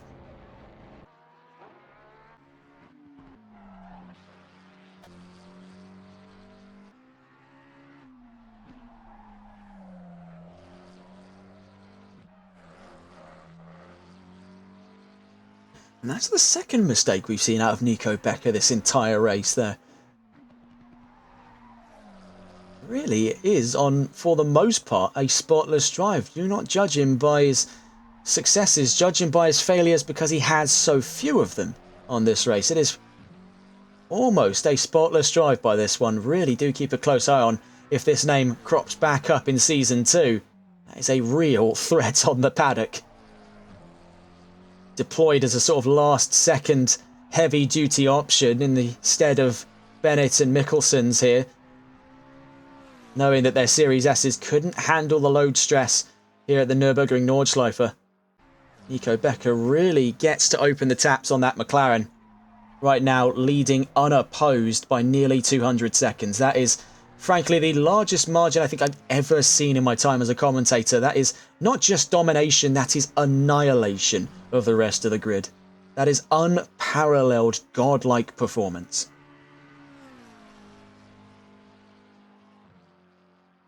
could this really be the upper limit for console esports capability? This is what one does really wonder, with console esports still kind of fading by the wayside in sim racing, especially up against the wave of popularity in PC with iRacing and R Factor as well, when they used to host the Le Mans Virtual. Is this what the upper limit of console potentially looks like here? Are we seeing these hidden talents slowly creeping into our spotlight? And if so, how many more of them are out there? Because I'd like to get as many as possible on the same grid and see what happens.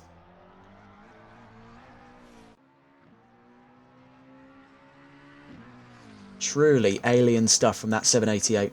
Truly. So, Hooper inherits second place off of Cyril and Garona. Yet to have taken a run into the pits. They're going long. They'll be expected in on this lap coming. Really, you've got to give it to Hooper and killing Coglu. It's been cunning strategy and proper grit that has given them these positions so high up in the order. We'll see where the penny drops after their pit stop on this lap coming. But truly, that has been a properly hearty performance from the 416 today. Had it not been for the frankly alien pace of that 788, I'd have no doubts in saying we could have been looking at a race win today out of the 416 squadron. See as well in the pits as well, Florian Oxman in the 787. Who does he swap out to? Staying on for the last stint then. Goes the 787. Chris Farish at the moment out on track. Upper position due to his teammate's pit stop. Hans Hussein in the pits as well. Does he hand back over to Sander Versteeg, his teammate in the 223 car?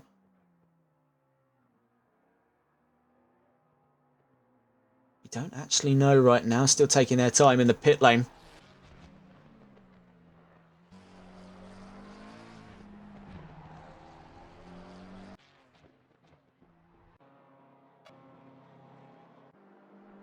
Here's Cas van Veltzen.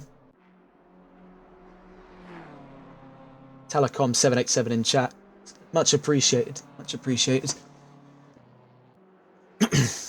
It's been a long one today. Really, it has. And very hard to keep the commentator voice going for so long. It's been 5 hours and 3 minutes. I think, thereabouts. 5 hours, 3 minutes. It's a 6-hour race. Do the maths on that. And it has been a long day. It has been a long day. 57 minutes then to the checkered flag, and it's a sombre affair where we were hoping our predictions would have been correct on the field closing back up against one another in that very wide concertina effect that we called a few hours back. Doesn't seem to have come to fruition. Not that it necessarily matters. It seems that the 788 was always going to enter the last hour unopposed by the rest of the paddock. We were just hoping to see maybe a few more battles for the checkered flag. But really now it is just that wider discussion of the future for a lot of these teams, and where we hope they'd go next, or where we think they might go next. But for Exclusive, I see them going a very, very long way with drivers like Nico Becker at the helm. I can't even imagine what their progress is looking like in Onid, which Klopter mentioned to us. They've also got 3 cars competing in there. It has really been quite an unstoppable performance. Nothing like I'd ever seen before. A completely different type of sim racer.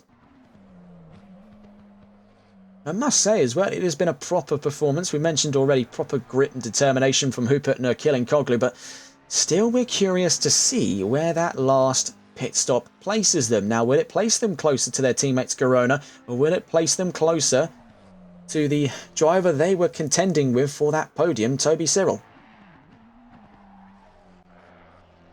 I absolutely agree there with K1 Jupiter in chat. XCL does need to get some of its drivers into the Sunday League. I do really wonder what kind of racing could we see if XCL had a few of their drivers in the Sunday League. Now, it would be domination.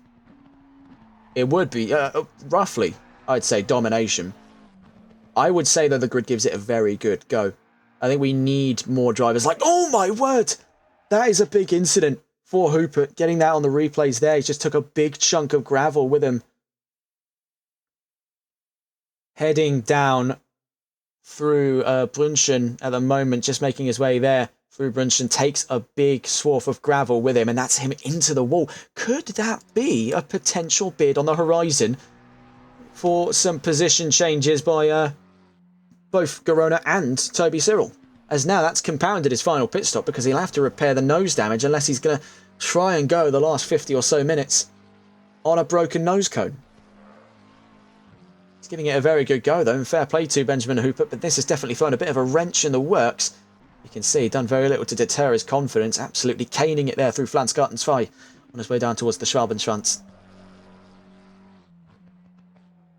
This could be an interesting development on the horizon. We'll be following Hooper on his way into the pit lane, but let's just quickly check in some of the other drivers in the paddock.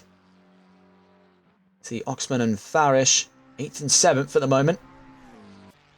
Sandro Verstecher does take to the helm in the 2-2, but looks to have damage already. Webster in 14th, looks to get the position up on Arthur Tellis in the 48 Vanguard car.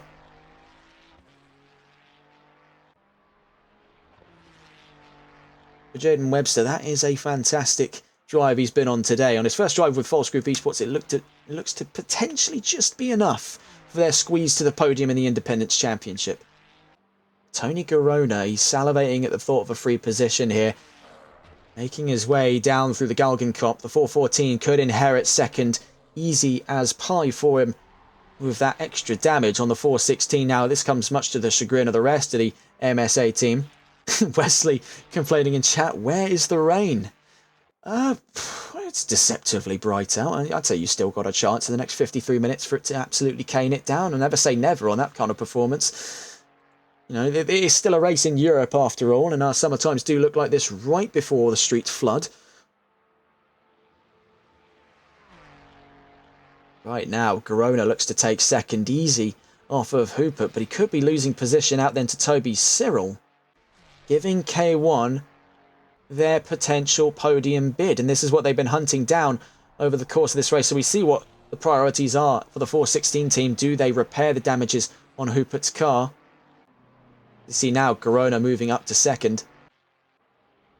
See here Justin Harvey in the 880 making his way around Schwalbenschwanz. Till Schwering still in 12th position. Good comeback drive though by the NLR team, fighting against that disconnect to make their way up inside the top 15. Admittedly, there's only 15 cars left in the race. The point still withstanding, because when they did have that disconnect, there was about 17 cars left in the race. So they worked their way from the back of the grid all the way back up to 12th on several laps down from the rest of the competition. Hooper then drops the position to Cyril. That's third for K1 at the moment. Where does Cas van Veltzen emerge then alongside Hooper? Is the damage so severe to where the 416 may even drop to the back of the top 5? We're still watching with Cas van Veltzen and Kieran Rodd in the Euro Titans 813. Across the line they go. You can see the 416 does emerge just only a few seconds ahead of them in 4th position. So Toby Cyril with K1 Esports now ascends to the back of the podium by about 22 seconds from these two at the moment at the back of our top 5. Ilkay Akilinkoglu and Cas van Veltzen.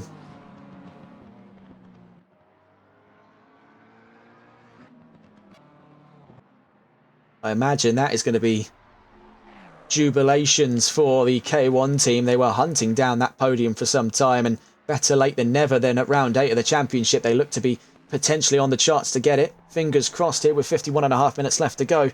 Hopefully the commentator's curse doesn't strike back this time around. Nico Becker then still just unopposed. It's a lonely drive. It's lonely at the top, as they say, and he's really struggling from success. This is the dividends of being as quick as that, is that you have spent 99% of the race by yourself. This has effectively been 5 hours and 10 minutes of glorified time trial for the 788 team on pace like this. Right now, though, we're staying on board with Ilkay Akilinkoglu, as Cas van Veltzen hasn't fallen away in that BMW. As a matter of fact, the nose damage is still there with the McLaren. They haven't opted to fix it all of the way, and for that reason are dropping a little bit of time here and there, residual tenths of a second per corner, to Cas van Veltzen behind, who right now is still in a comparatively mint condition BMW.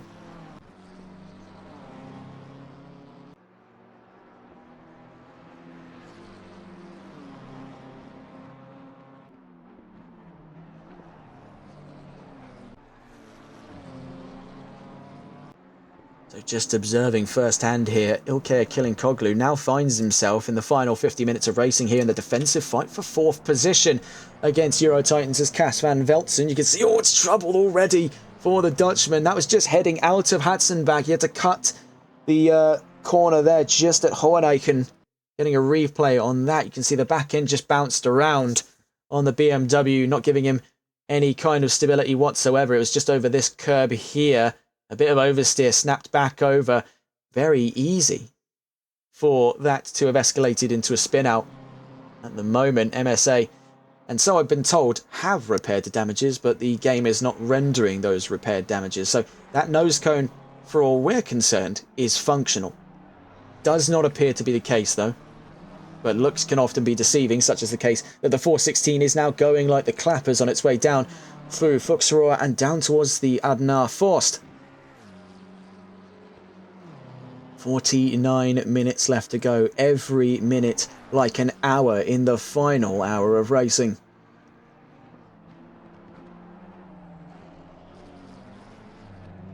.9 seconds the gap currently. We'll catch up with these two in a few corners time. Having a look again around the pit, the paddock I should say, to see what is going on. And we do have a yellow flag. It's for the 880. So for the Bremsbach and Spreitzer privateer team, the 880, we'll try and catch on board with them here. Justin Harvey had some issues out of Arenberg and Poststrasse. That quickly resolved itself. Looks like very minor surface level damage. The 880 Ferrari back into green flag conditions then for the Bremsbacher Spreitzer team. Back end Spreitzer team. For those of you just joining us now in the final hour wondering what on earth a Bremsbach and Spreitzer is, well, I googled it and it's apparently a brake separator for a drum brake assembly. So that's the only result I got.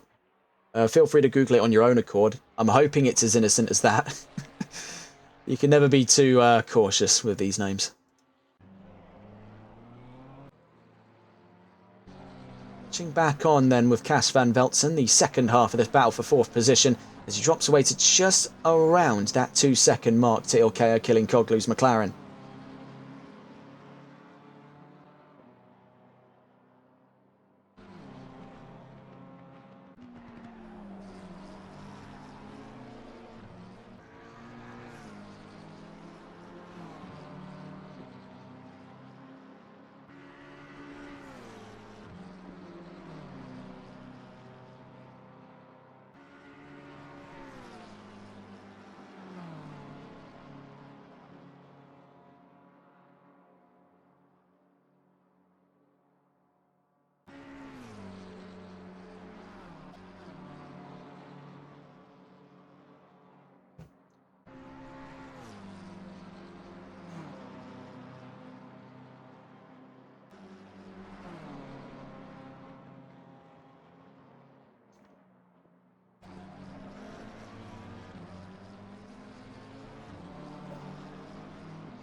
Really, it has been quite a curious track, the Nurburgring. I think all of us were anticipating it at the start of the season when we saw it was on the calendar. It was always going to be that crowning event for the Console Endurance Series, and it's really not that hard to see why. It has been a proper event. Admittedly, we're 5 hours and a quarter into the race now, and things have simmered down quite some way from when the lights first went green and last went green on this championship. But it is a very curious little track. In the modern day, well, little is a bit subjective. In the current day, it runs GT World Challenge Europe Series, DTM, the Nurburgring 24 Hours, otherwise called the N24, the NLS Series, and the European Truck Racing Championship. And I'm pretty sure it's not on the Nordschleife. That would be down in the what is effectively now the Südschleife, which was also its own circuit, but technically now it is the GT circuit.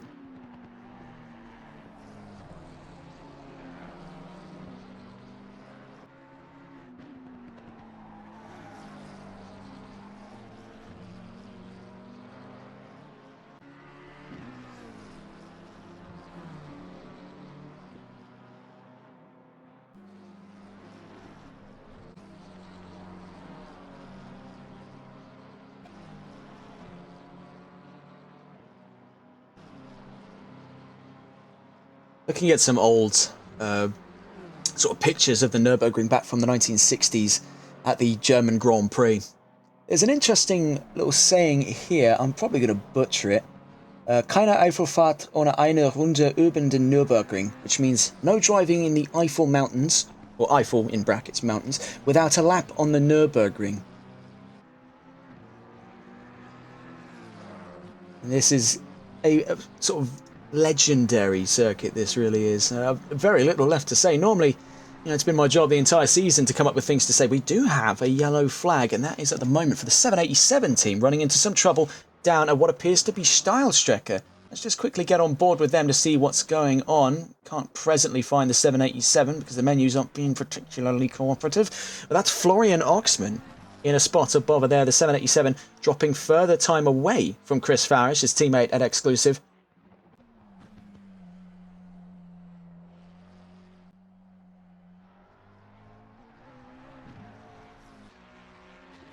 Attended Genie says, Dein Deutsch ist gar nicht mal schlecht. Christian, does that mean your German isn't bad? Or are you saying it is bad? Again, I don't understand most German phrases. I was reading Wikipedia. Well, we're back in the green flag conditions for now. Oh god, all of the chat's in German now. I don't understand what they're saying. I've opened Pandora's box here and I don't know how to close it. I forgot that there is a remarkable number of Germans in the crowd. We can see a battle at the moment for P4. It's Ilkay Kilinkoglu versus Cas van Velzen. Now further on the repair of those damages, Kilinkoglu is surprised then to see Van Velzen close such time.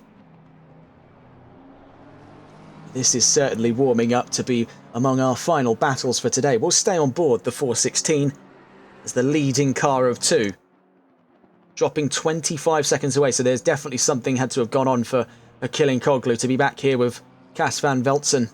Nonetheless, we're not going to question where these battles come from anymore, only what goes on. 43 minutes then against the clock. We're up through the Schumacher S's as we get towards the final battles of today's race and the final battles of the championship, really, as we wave goodbye.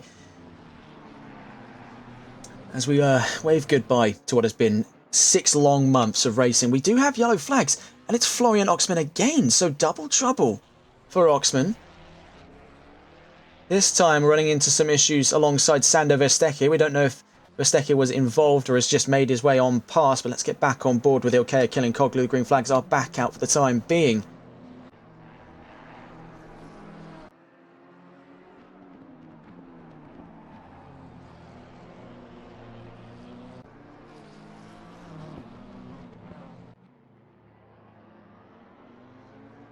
Staying on board with them then. Let's watch over the rear of Kilinkoglu's McLaren just to see how close at all times. We also do have another yellow flag as the 223 has towed to the pit lane. That is for the Fats GT number 223, currently being driven by Sander Verstecke.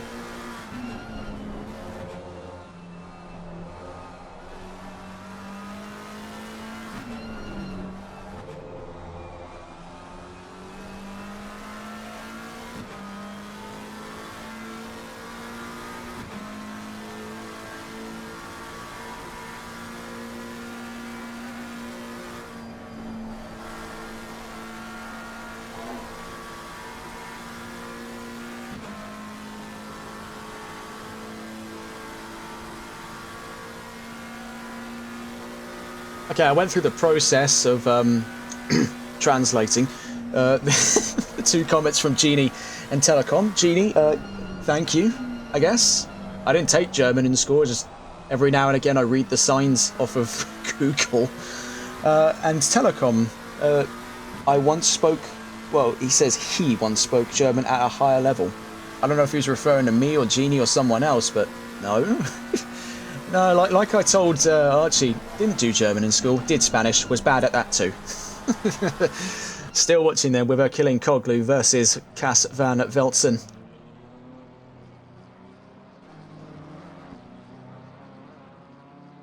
"40 minutes left to go."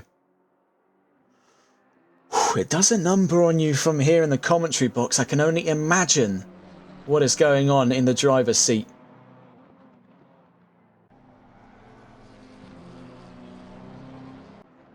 it is almost a somber feeling, really, waving goodbye to what has been a half a year of my career, the largest contract I've picked up as a streamer since the early time of my career, and it has been an absolute treat. Every single step of the way, every single race has been fantastic. There's always been a story to tell, and part of me does wonder where both myself and NLRL will go next.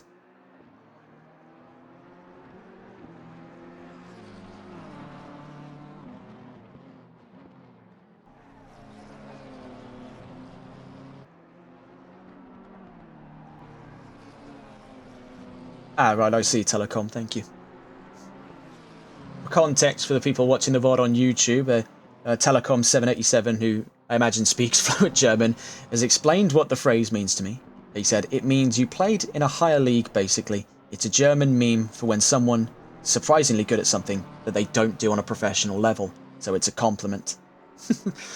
Well, I'm learning things today, a bit of a cultural exchange here on TRTN as we learn more about Germany here at Eiffel at the Nurburgring.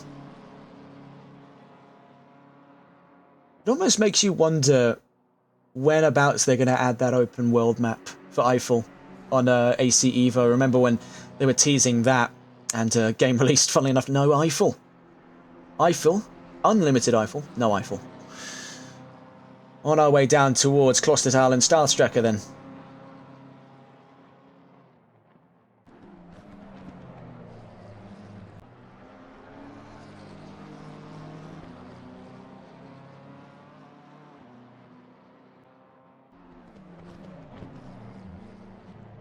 See if we can get an onboard from the attacking car's perspective then. We want to see what's going on with Cas van Veltzen on his pursuit here of Ilkay killing Coglu. We'll get on board with the BMW over the course of the sector. We'll be with you in a moment's time.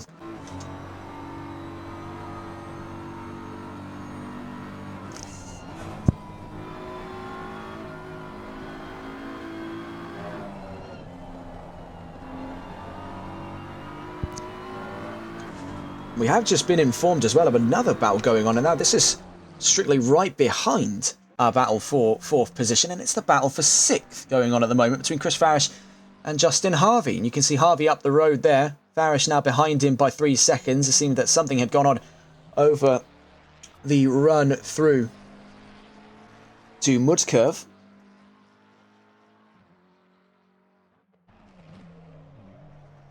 Now currently the gap between those two separated by 2 seconds. We're going to get back on board then with our fighters up in the battle of 4th position as things look to be really raring up now. We're back on board with Cas van Veltzen with the Euro Titans Academy car in his hot pursuit of Ilkay killing Coglu on our way through Flansgarten 9 and down towards the Sprunghurgel.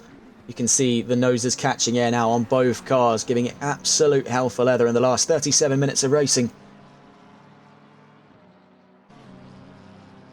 You can see that second crest as well, which is catching a lot of the McLarens out. Just doesn't seem to be a case for the BMW. It's just planted enough. There's just enough going on over the nose to keep it planted in the ground.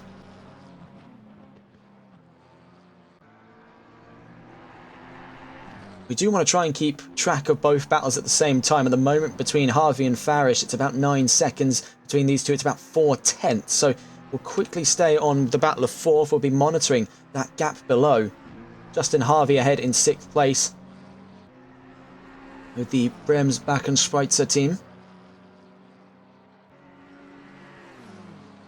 Really, you've got to hand it to Chris Farish and Parker Sukup. That's 789. They're fighting at the moment for 6th, and they've dealt with both wheel issues and a disconnect over the course of this race. Right now, though, it's the story of 2 here for the fight of 4th positioner, killing Coglu versus Van Veltzen. Now, we know the BMW is faster in a straight line, but how much faster exactly? And can he hold his nerve up against a seasoned veteran like Ilkay killing Coglu? Well, Cas van Veltzen is going to give it a very good go and is up and ahead, out through Antonio Spucker and down to Tiergarten. Very well held there by the Dutchman, flying round in the 813. Now, we've seen this area throw a few runs off course. We saw in the battles from before in this race, but not this time around for Cas van Veltzen. He's kept it cool through Tiergarten. Now as he's across the start-finish line for another lap here, starting lap 38 of this race. You see emerging alongside him there, that was Adam Saunders with the Tempest Motorsports team. Now it's been a race possibly to forget, but a championship to remember as they look to go on to take the Independence Championship at the checkered flag in about 35 minutes' time. So all's well that ends well for the number 30. Right now, that was quite the move to get us into the last half hour of racing. And I think it's far from over here. Kilinkoglu only about a second behind. We can definitely see the McLaren gaining ground as we exit the GT section in a few corners and back onto the Nordschleife. But we'll check in with them in a moment's time as we go back to study our second fight here. That being at the moment the fight for 6th position. Justin Harvey versus Chris Farish. That gap now having separated to 27 seconds. So something critically wrong with the 789 having dropped away massively from Justin Harvey in the Bremsbacken-Schweitzer team. Bremsbacken-Schweitzer. That is a long name. I'm sure they made that just to mess with us.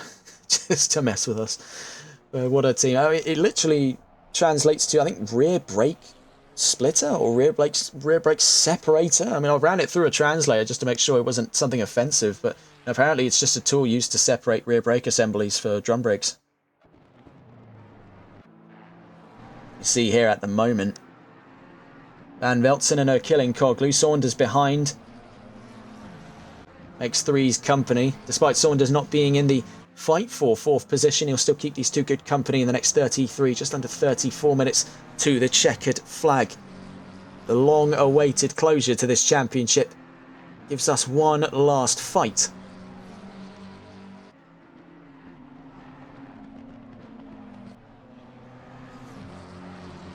As a matter of fact, let's try and get on board with Kilinkoglu. I want to get the attacking car's perspective of this as we just quickly see here. Toby Cyril still on the charge away from Van Veltzen and Kilinkoglu. A 27-second gap at the moment. And that looks to be a yellow flag down the track. And that's for the number 30. Adam Saunders with critical damage there. All they need to do is make their way to the checkered flag. NRW are already out of this race. All they need to do now is finish. And the championship for the Independents and the Privateers is theirs. Looks like he's going to keep going. Fair play to Adam Saunders. Let's get back on board then with Ilkay Kilinkoglu. We're on the way down towards Schwedenkreuz.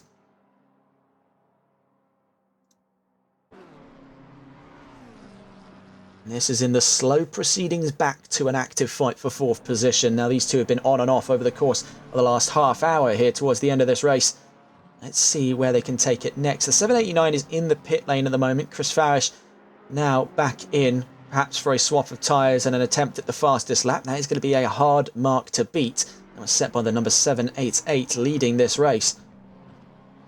It looks like a little bit of wiggles concerned for Ilkay Kilinkoglu. The McLaren didn't seem to be cooperating 100% on his way into Adenauer Forst. That is definitely going to be a heavy concern here, especially if he wants to close a 1.5 second gap to Cas Van Veltzen's BMW. Now he knows the McLaren can be the more manoeuvrable car on its day, but really you've got to ask yourself, after 5.5 hours of racing, is today going to still be that day for McLaren? Only time will tell. We'll catch up with them in a bit's time. Seeing here, Florian Oxman's been kept company by Till Schwering down in 12th position. Oxman in 8th. Surfing the BMW's line down the Dottinger to get some extra speed on his push towards Chris Farish, but he's still 71 seconds away. Speaking of, there is Chris Farish, back out on track with no damages now as he makes his way out of the Dunlop and up through the Michael Schumacher S's.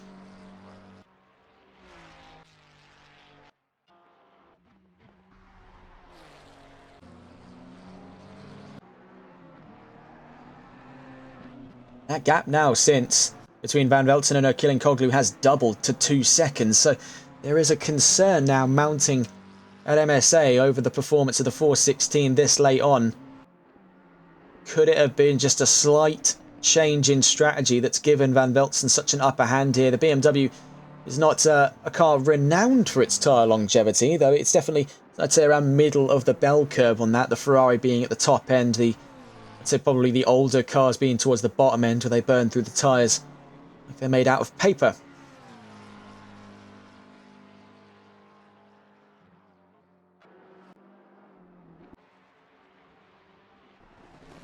Toby Cyril and Archie Bowen will not be arguing at all, though, with that third place, I must say. K1 would be ecstatic to see a car make the podium in this series. It's been a series of highs and mostly lows for them over the course of the last 7 rounds, would be the bittersweet feeling coming to the end of this championship, soon to be receiving a revitalised squadron courtesy of their signing of several of NLR's drivers, namely quite a few in the number 6 car, going into the next possible season of endurance racing. They're serving the end of their contract in this series before they get to join the black and gold of the K1 Esports team.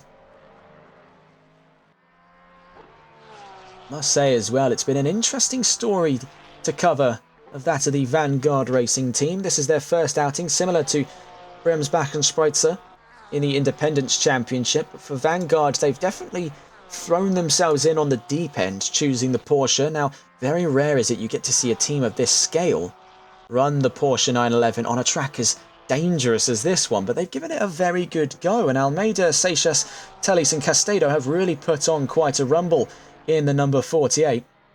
Taking it to the line at the moment, if all things stay as they are, they'll be looking at a 13th place finish, and that is, by all accounts, rather respectable out of their first appearance here in this series against the white-hot field of competition at the paddock.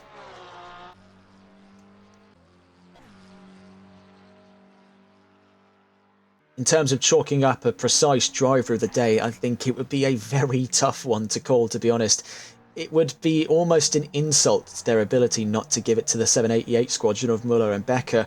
In the same respect, it would be very hard not to recognise the brand new talent on display from the Bremsbach and Spreitzer team. I mean, this three come out of the blue and are inside the top 10 very consistently over the course of a 6-hour race. They've entered the field unknown, and due to that comedically long name, have now become a little bit of a easily recognisable team. And we do hope to see them into that next season, because I won't get tired of saying that word.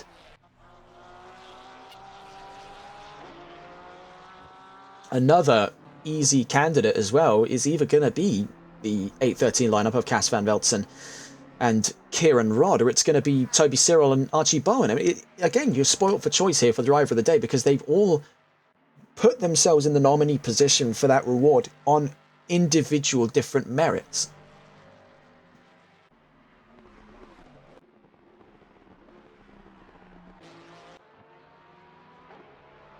See here, Davi Seixas being kept company by Tony Corona in second place. Seixas in 13th, at 18.5 seconds away from Jaden Webster in the 296 False Group Esports Ferrari 296. Saunders, I've got to really give the respect to there. He is driven with an absolutely battered nose cone on that number 30. And looks to be taking it all the way back to the pit lane. I think another commendable story was out of the 296 squadron when we saw a remarkable drive back to the pits from Patrick Leger to get that car all the way back. We saw the extent of the damage on that 296 earlier on in this race, and he was still able to get it to the pit lane. That is some real grit and determination. That's some classic endurance racing behaviour. I suppose that's part of the beauty of endurance racing. You do see these teams really knuckle down. It's these stories of courage, hope and determination that you get to see once in every race. It is really just a sight to behold. Rona down through the Vidal chicane.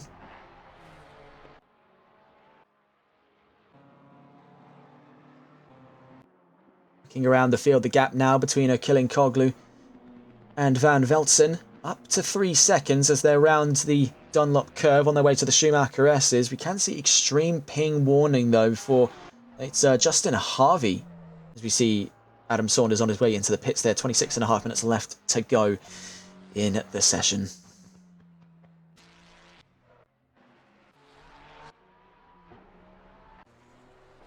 You can see this is the extreme ping warning that we've been given here on the left-hand side. You can see, though, that number next to their name does indicate their... Pretty sure it's either their latency or ping. I think that's an interchangeable term, though. And looks stable for Harvey at the moment. 34 milliseconds. Nothing too crazy at the moment. I'm still genuinely gobsmacked when I saw earlier there was the 789 car up to, I think it was 2200, something like that. It was... well, not 1,000, but it was about 100 times that of the car in front of them, which was only on 22. And we do have yellow flags. It's the number 6 car in trouble. Let's quickly try and find them here. This is down at what appears to be the carousel. We are struggling to find them here. It's been a long day, and it's still Schwerin that found themselves in a bit of bother in the number 6. You can see damage there over the nose of the BMW.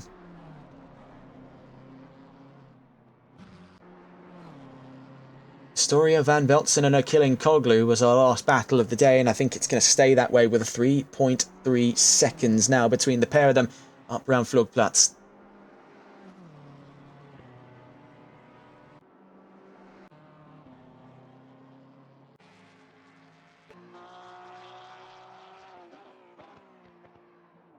Stay on board for a moment, as we'll be back with you in about a minute's time here, just with the almost orchestral sound of that flat 6 in Davy Seychelles' number 48 Vanguard 911.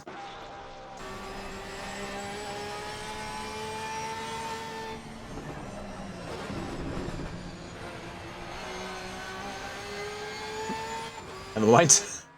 As I was about to stand up there, to go grab a drink, we see Davy Seychelles slam it into the wall. That's not going to be particularly good for his performance there. He's really wrestling that Porsche now. Let's go on board with a different car. I'll go on board with the race leader, shall we?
So still on board with the race leader as we go heading back into the Nordschleife. Among the final times we'll be able to do so, only about 3 or so laps left to go.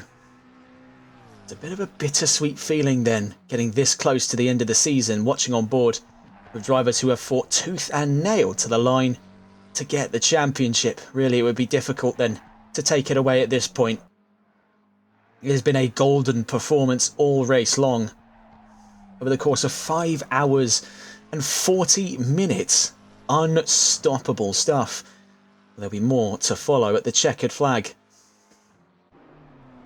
Checking back in with Achilling Koglu and Van Velzen in that fight at the back of the top 5 is still hovering around the 3-second margin. No real progression on either side of it there. Both drivers now stuck in a bit of equilibrium on their way to the checkered flag. As mentioned, about 3 or so laps on the horizon for these drivers now.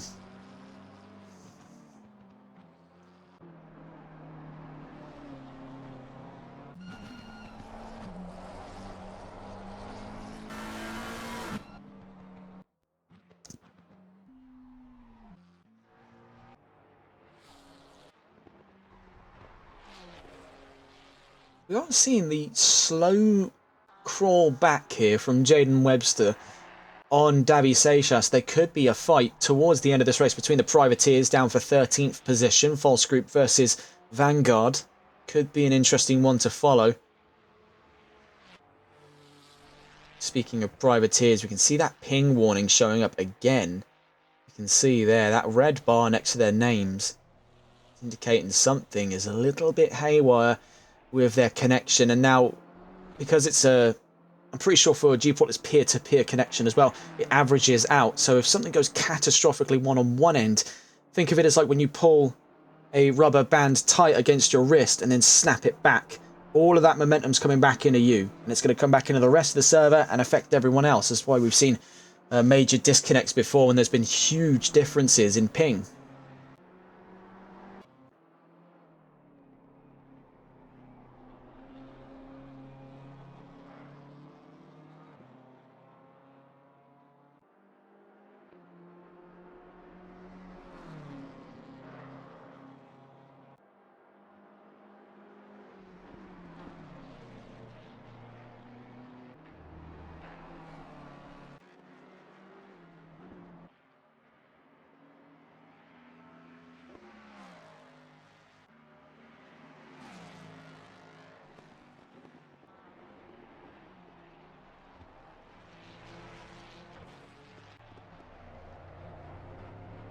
Still checking in then with Toby Cyril and Archie Bowen. I must say it is definitely starting to weigh heavy, I imagine, on both them and us here, as we wait with bated breath to see the checkered flag flying. Still plenty of time left to go, 18 minutes and counting. You can see that gap slowly peel back in. Now, we were discussing it just a moment ago between Seychelles and Webster. It is slowly crawling in, so there could, touch wood here, be a battle for 13th by the end of this race. Don't want to hold my breath to it.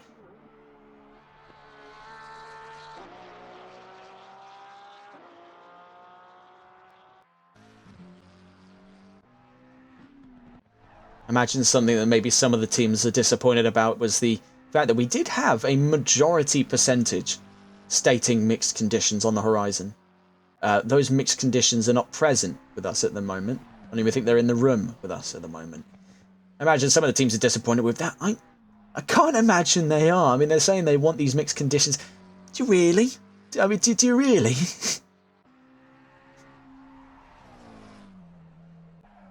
They're saying they want mixed conditions, and then I wonder what they'll be saying when the track is completely drenched like it was at the end of Suzuka.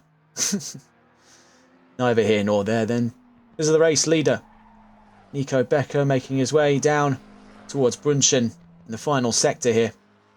By the looks of it, he'll have 2 more laps before the checkered flag.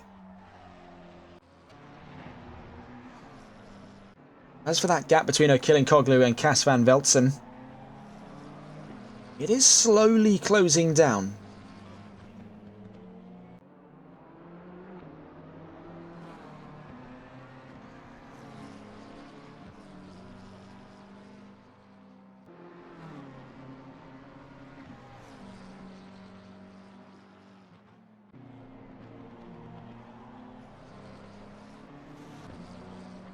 .2 seconds, stabilised at that point now. The McLaren again, need to sound like a broken record.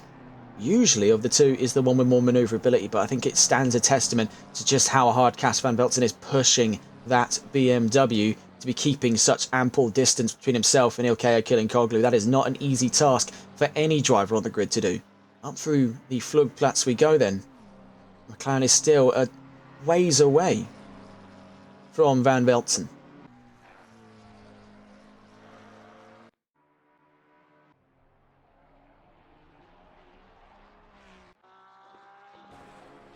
Now, checking back in with that gap, Webster v Seychelles. Now it's dropped to below 7 seconds just momentarily there on the end of Adenar Forst on our way down towards Metzgerfeld and Kallenhardt. So slowly chipping away here, so it appears, between the Porsche and the Ferrari. Also closing in at ample speed, mind you, by the way, is Toby Cyril in the K1 number 1 Ford Mustang.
Watching with Toby Cyril as he slowly makes his way up towards Jaden Webster in the 296. That gap currently residing around 4 seconds as we make our way up towards Mutkurv.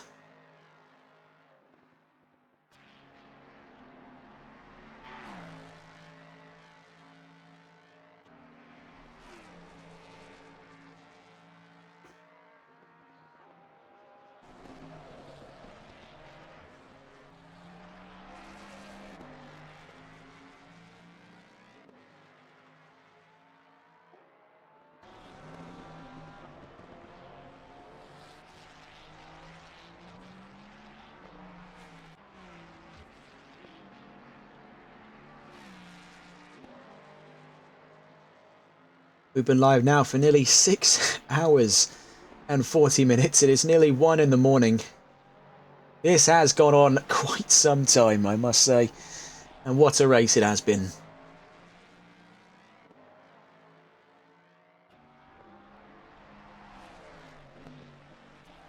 Of course, we will try at least to get a word out of the winning team. That's if the two drivers are up to an interview.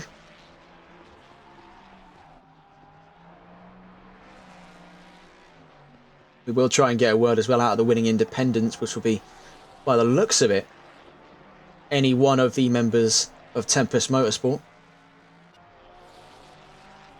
We have had people in chat ask before why we don't often do the interviews anymore. It was mostly a case where, as with any interview, it's sporadic in nature, and trying to call someone up just as they've won a sim race isn't often something you get an instant response out of, and it ends up becoming a bit of an awkward thing where we kind of just sit there in silence waiting for them to pick up.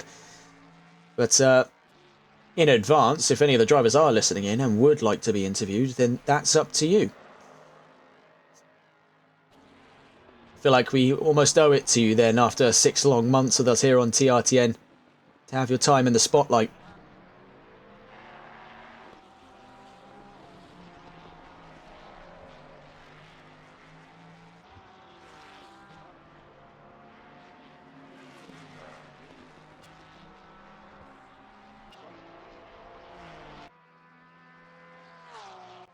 That gap now between Webster and Seychelles has now halved in the last time we've observed it, from 6 to 3 seconds. You can see the physical gap between them at the moment as they head down the Dottinger. Not too far away from both of them is Toby Cyril's Mustang. They'll be gaining swaths of time on the way down towards Antonio Spucher and Tiergarten.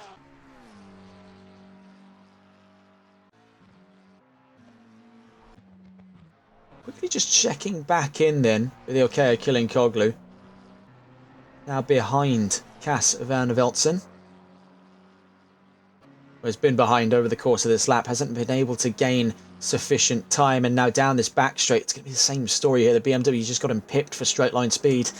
2.6 grows to potentially 2.7 seconds. It's actually floating underneath to 2.5, so I'm impressed by the setup they've got running on that McLaren to be keeping at least level pace, theoretically speaking, with one of the fastest cars in circulation. Shows that setups really can make a world's difference here.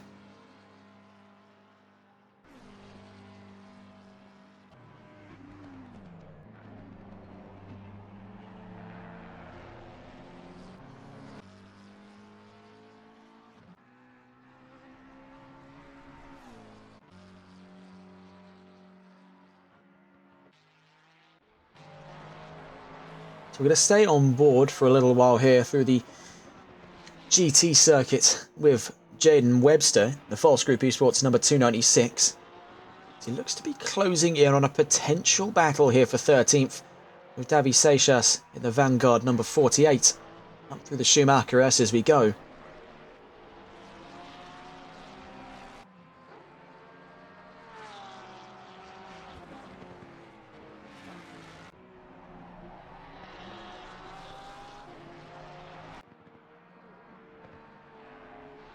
You can see they've closed that gap down massively as we get down towards the Hatzenbacks, just before the Vidal chicane and the start of the Nordschleife section. And that's the same story for the car behind them, looking to be getting on through between the pair of them, that being Toby, Cyril. So up into the Nordschleife we go. It's our last battle then. We thought it would have been between Van Velzen and Achilles Cogley. We're delighted to see a new battle on our hands between Davy Seixas and Jaden Webster. Two privateers clash heads here in the final 10 minutes of racing at the Nordschleife. Heading down into the Hatzenbacks we go then. Things are looking alive and up massively here. We can see that over the course of the last lap he's raked in swaths of time on that Porsche. He's feeling a little more confident in that opening sector, but you can see he's just keeping a car's length to him at the moment, knowing that a better opportunity is later down the line to strike, and staying this close to him, or any closer than this to him I should say, is only going to complicate things, especially when he doesn't know if the Porsche will brake for corners. He doesn't. It's a very common misconception people find when they start battling for the first time. They don't give anywhere near enough space to drivers they're not familiar with, and it ends up creating these incidents. But right now we can see quite a bit of due consideration from Jaden Webster as he's now plotting his way around Davy Seixas' Porsche. Heading up towards Friedenkreuz, things could get hairy through this section, a high commitment area of the track. The Porsche isn't particularly stable. You can see it bouncing on its way through Friedenkreuz. Now going around the outside at Arenberg. Could it be Poststrasse that Jaden Webster cements his position? Davy Seixas is fighting him back all the way to Fuchsrohr. Right behind them then is Toby Cyril. The blue flags fly for the Ferrari and the Porsche, but neither shall yield on their way to the Adnar Forst. And very nearly contact between the pair of them. Cyril is getting frustrated here. While it's not complicating his efforts to the podium, he obviously wants out and away of these two privateers in front of him, though I must say it's probably going to be a nice treat to at least see some battling after miles of lonely driving. Out through Adnar Forst we go, then the Porsche with a better line. Davy Seixas from Vanguard looks to extend the lead. Jaden Webster drops away, yields to Toby Cyril, perhaps to tactical effect, as he's going to try and follow Toby Cyril's line to gain a few extra tenths of a second here back towards Davy Seixas' his Porsche.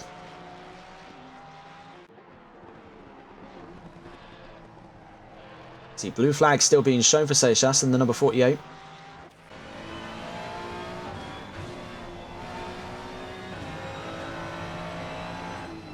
Porsche not yielding yet. Can't find the room. It's a very tough section of the track there. Finally yields to the Ford and gives way. Very nearly dropping into the iron sights there of a move from Jaden Webster. It's been an exciting final bout. The leader on the final lap, and into the pit lane goes the 788, potentially gunning for the fastest lap of this race. Now, we'll get a look at that once this battle wraps up. On our way out of the asphalt right side, out towards Bergwerk corner.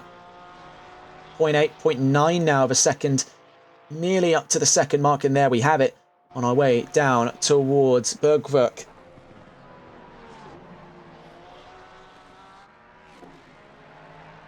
One is curious then to see what was the idea behind that last second pit stop, if it was already going to complicate their run for the fastest lap of this race. Having taken their pit after the start-finish line. Maybe it was just out of a place of necessity to grab more fuel. They have been pushing hell for leather for the entire race length, really, for a whole 6 hours. Imagine the car would need a top-up. Or maybe it was a stint timer concern as well. At the end of the day, they still lead the charge on their final lap at the Nordschleife. Right now, we're still watching the fight for 13th between Davy Seixas at Vanguard versus False Group Esports' Jaden Webster on their way down through Steilstrecke. On their way then, down towards the carousel, ahead of them Toby Cyril, looking to take home the first in a long time of podium positions for K1 Esports.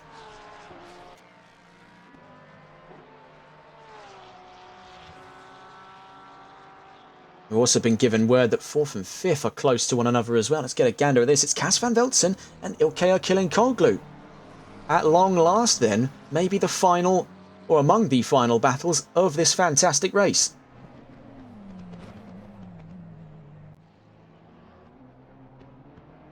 Just checking on the map now as well, the race leader, the number 788, is now on to the Nordschleife. These drivers will have one more lap left in this race to settle the score for the top 5. Right now, Van Velzen extends the gap from Killing-Koglu as we make our way up through the Hohe Acht.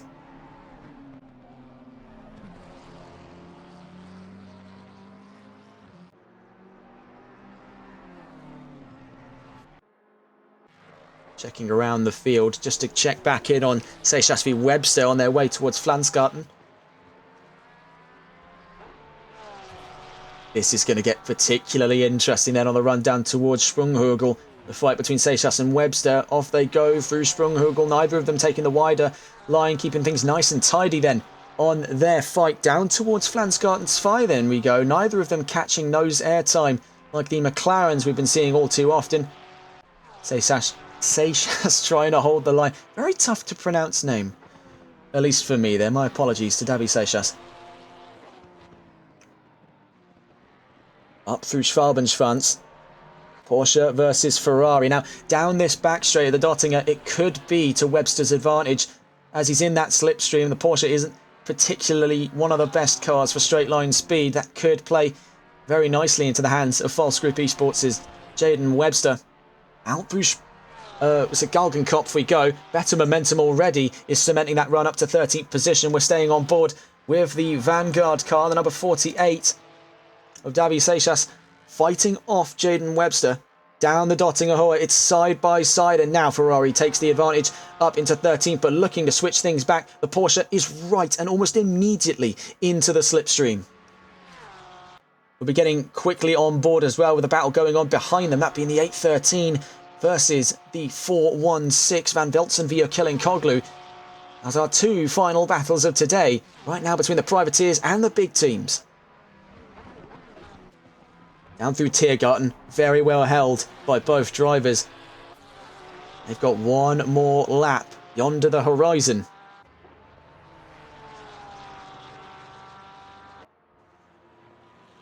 One more to go for these two. We'll catch up with them in a moment's time. Let's try and catch on board then with our other battle at hand. That being between Ilkay Koglu and Cass Van Veltzen. Toby Cyril's in the pit lane. What is Toby Cyril doing from the pit lane here? I can almost barely bring my voice to it. Toby Cyril is into the pit lane on what looked like an almost guaranteed third place for K1. He drops now down behind, so it appears, Ilkay Koglu to fourth. Cass Van Veltzen joins him from the pit lane. It's the stint timers. That is a truly bizarre thing there. That seemed all but reassured for Toby Cyril. We were curious as to what was going on with the race leader when they did it, but now we've seen it in effect with Van Veltzen and Cyril. Ilkay Koglu was playing for the long game, and it has served him very nicely, netting the German a third place finish by the looks of things over the course of the next lap. That was chestnut checkers by the 416. It looks to be a 2 and 3 for MSA. Looking here, Davy Seychelles now having to yield for Tony Corona.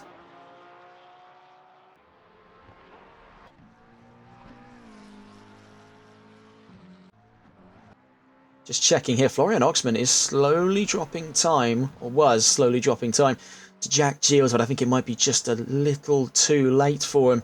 You see here the race leader, Nico Becker and Paul Muller, are on their way up to the Hohe Acht for the last time in this race. We'll catch up with them on their way down the Dottinger, as we want to see where the penny drops in the 14. We see here trying to navigate traffic. He was in between that battle between Seychelles and Webster. He's stuck firmly in the middle of it here. Doesn't want to be in any more lap traffic. Looking behind as well, you can see Van Veltzen and Cyril have dropped away from Koglu by a long way. It shows that Cyril's third there, but if you have a look, by the look of it here, at Ilkay Koglu clearly up the road. Well, a very mixed bag ending for some. We were hoping to see that battle boil all the way to the checkered flag, but I think we're now going to have to rely on our two privateers down at the back of the rows here. Davy Seychelles and Jaden Webster.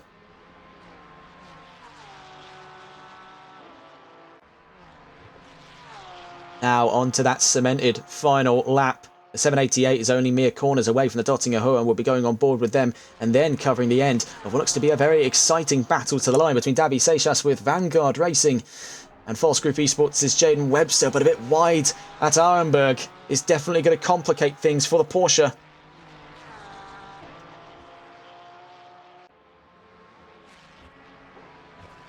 They've given it their all here, and now they're going to have to try and fight their way tooth and nail to the checkered flag up against their fellow privateers. Heading round Adnar Forst, it's Porsche versus Ferrari, the final battle of the NLRL Console Endurance Series.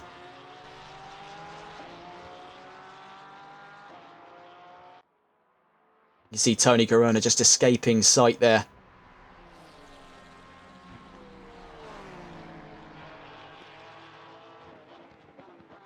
See, they're trying for the inside. Oh my word, it's contact between the pair of them. What on earth happened between Webster and Seixas? Let's just get a quick replay on that.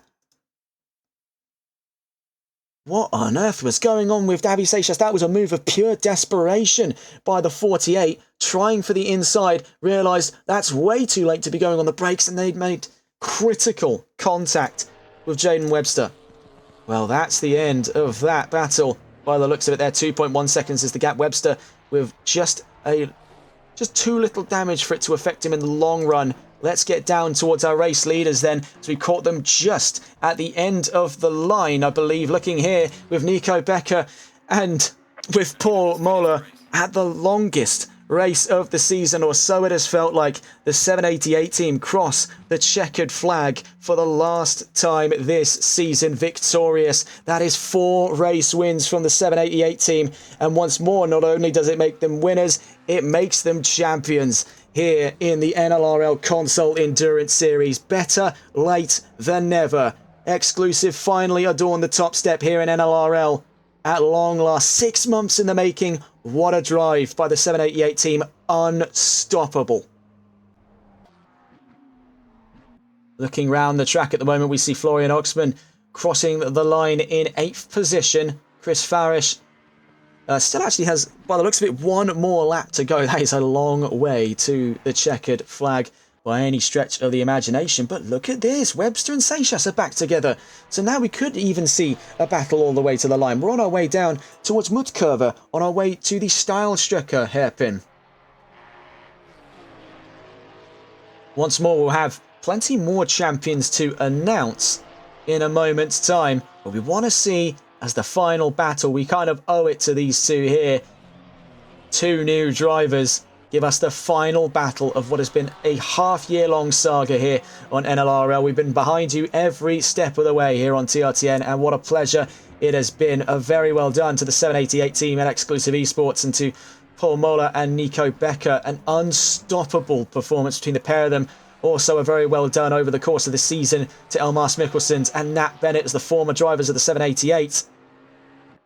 It has been an unstoppable performance between the XCL team this season. Do forgive me for the lack of energy. It has been a long race today. I can only imagine what it's like in the cockpit of the 788 at the moment. Right now we're watching with our final battle of the season between 2 privateers from areas unknown. Jaden Webster versus Davy Seixas. Now barrels down towards Esbach and Brunschen. Behind them is Ilkay Kilinkoglu, looking to gun for a podium here at the end of the season. Webster gets squeezed there through Brunschen. Right behind him is Davy Seixas. Ilkay Kilinkoglu up and ahead as we get to Ijskurve. It's not over yet. It's far from over yet. Up towards Flansgarten we go then. The final perilous run here over the final crests of the Nurburgring Nordschleife. It looks like trouble in the background there for Davy Seixas. Just bumped one of the curbs, set him back a few tenths on Webster.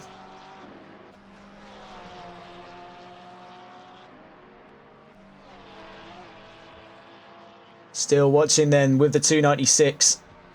Leading the fray on this fight for 13th against the brand new Vanguard team on their first outing here in NLRL.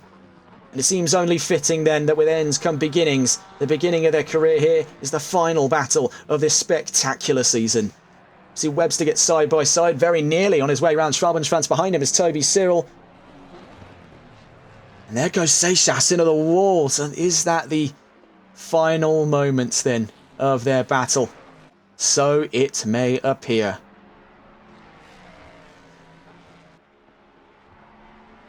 And down towards the Dottinger for the final time. goes Jaden Webster. Davi Seychelles 1.8, make it 2 seconds behind.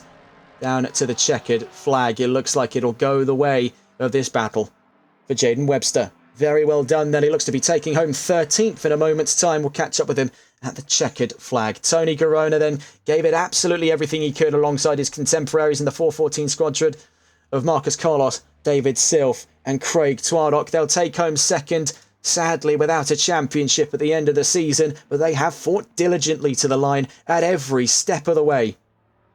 They'll revel in the moment. They were victors this season. They'll be happy to take home what is a bittersweet feeling on the podium. And it looks like they're letting Killing Koglu go through as well to the checkered flag. A close formation finish for the MSA lineup, not too far away. Toby Cyril takes 4th for K1 Esports. And it's a really bittersweet feeling, isn't it? Coming to the end of a long saga. That is the end of the road for us here in this season. Can you believe it? Wrap your head around that. We'll get the full comprehensive result in a moment's time, hopefully. But that is really something else. Cas van Veltzen takes 5th position then with Euro Titans. He ought to be very proud with that result.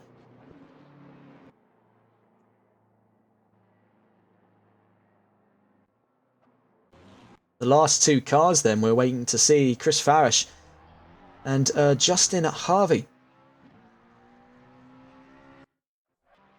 See there, reveling in what was a fantastic championship alongside his fellow teams in the Officials Championship. Tony Garona, the 414 Squadron and MSA as a whole have revelled in a fantastic rivalry, but it could only go in the favour of Exclusive for this round. They're the official team's champions, so throwing up on the screen here, all of the drivers of the Exclusive teams, they are champions in the Officials Teams Championship.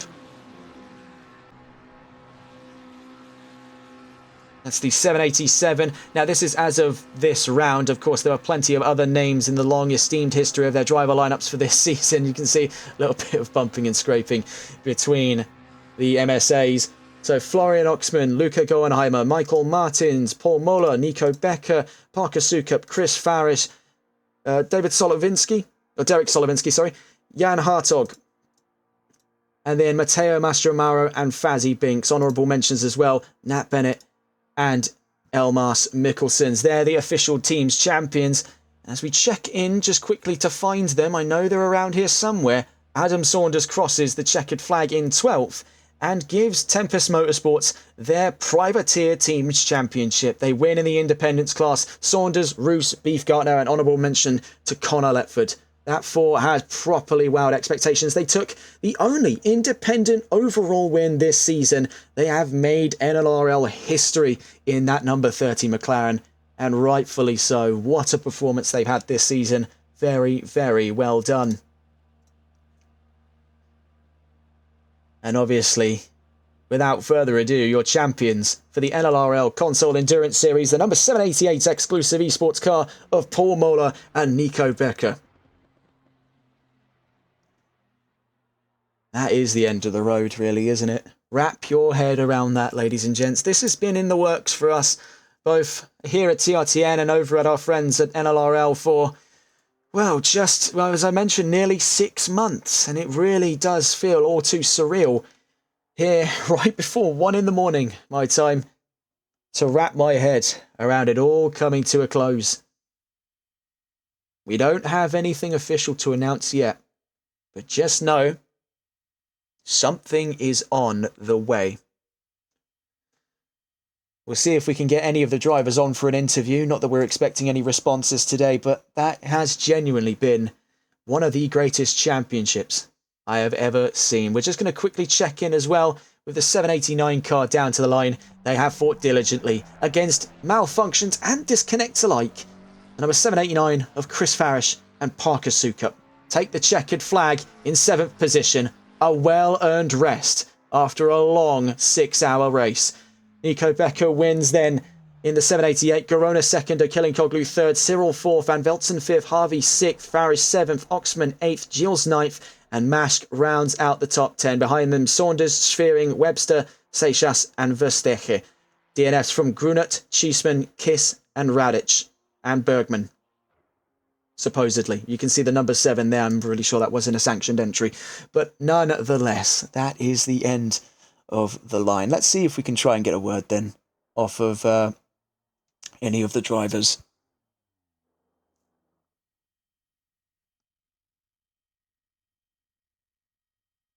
Suppose the first thing off the bat would be to try and contact either Mola or Becker, and then try and get in touch with the any one of the 3 drivers in this round for the Tempest Motorsports team. And then that will bring about what has been a long time coming here, to where we shut the lights off on this production. But not to fret, ladies and gents. We'll be back tomorrow for the Sunday League at Silverstone. But it is really quite a longing feeling to miss this series. It is fantastic. It has been fantastic to cover every step of the way. Sadly, I don't think we're going to be able to get in touch with any of our drivers. And that's all right. Well, that's all from us here on TRTN. I really don't know what else to say. We mentioned, well, there's a mention in chat there if Clawpter wants an interview. Well, that's totally up to him. We'd like a interview, of course, but we're not begging for them.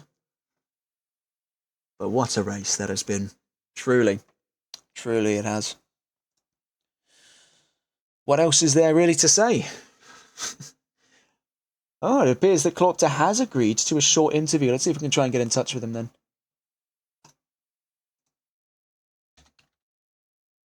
Let's see if we can just quickly give him a ring and see what's going on.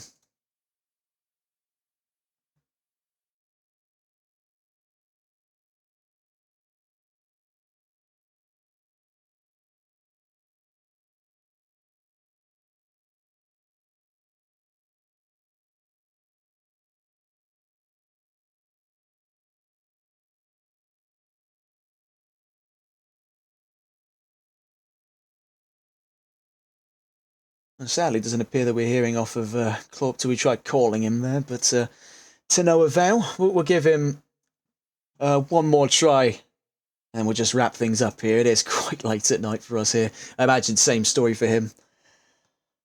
I think there's nothing more most of us want to do now than to go to bed. Hi there, Clawpter. You appear to be deafened or muted as you've entered the call. It's Regan Clark here from TRTN. How are you feeling seeing XCL atop the team's championship and the 788 atop the podium, the driver's champion of this series? Dude, hear me? Yes, I can hear you. Oh, yeah, I didn't know you were interviewing me on Discord. Oh, yeah, no, sorry, I should have mentioned. But yeah, how are you feeling seeing the team atop the team's championship and seeing that 788 win in the drivers? It must be quite a sweet feeling for you. Yeah, I was delighted to see it, and the performance from Paul and Racing was very strong. It's incredible to see how these guys performed, but also the other drivers who drove the 788, and also the other guys from the team, of course. Very strong performance. Very sad to see the disconnect, the wheel disconnect, the servo disconnect, that kind of stuff. Big shame for those guys, of course. Could have been right up there. So yeah. But yeah, overall the season was great driving from all of them. Thanks to MSA as well for giving us a good battle. So yeah, looking forward to the next one, I guess. It's been a fantastic season and very well done to you and the rest of the team. Have a wonderful rest of your evening. You've really earned it today. That was show-stopping performance from your guys today. Yeah, and thank you for the broadcast, mate. You've done a splendid job there all season as well, keeping us entertained. So it was great to watch. My pleasure. Take care. Take care, mate. So that was Clawpter, the sort of team principal for the exclusive esports team. And that really has got to be quite a sweet feeling, isn't it? Seeing the team's championship and the drivers' championship dominated by XCL talent. That has really got to be quite something to behold for them. And it was a fantastic rivalry they shared in over the course of this season with MSA Racing. And we hope to see it again if and when we come back. We'll just know something's on the way, but we can't talk about it just yet. There'll be more news in the NLRL server whenever it's ready. Until then, that's all from us here on TRTN. And that's really been quite a pleasure from us. Have a wonderful rest of your evening. Until we see each other again. Take care.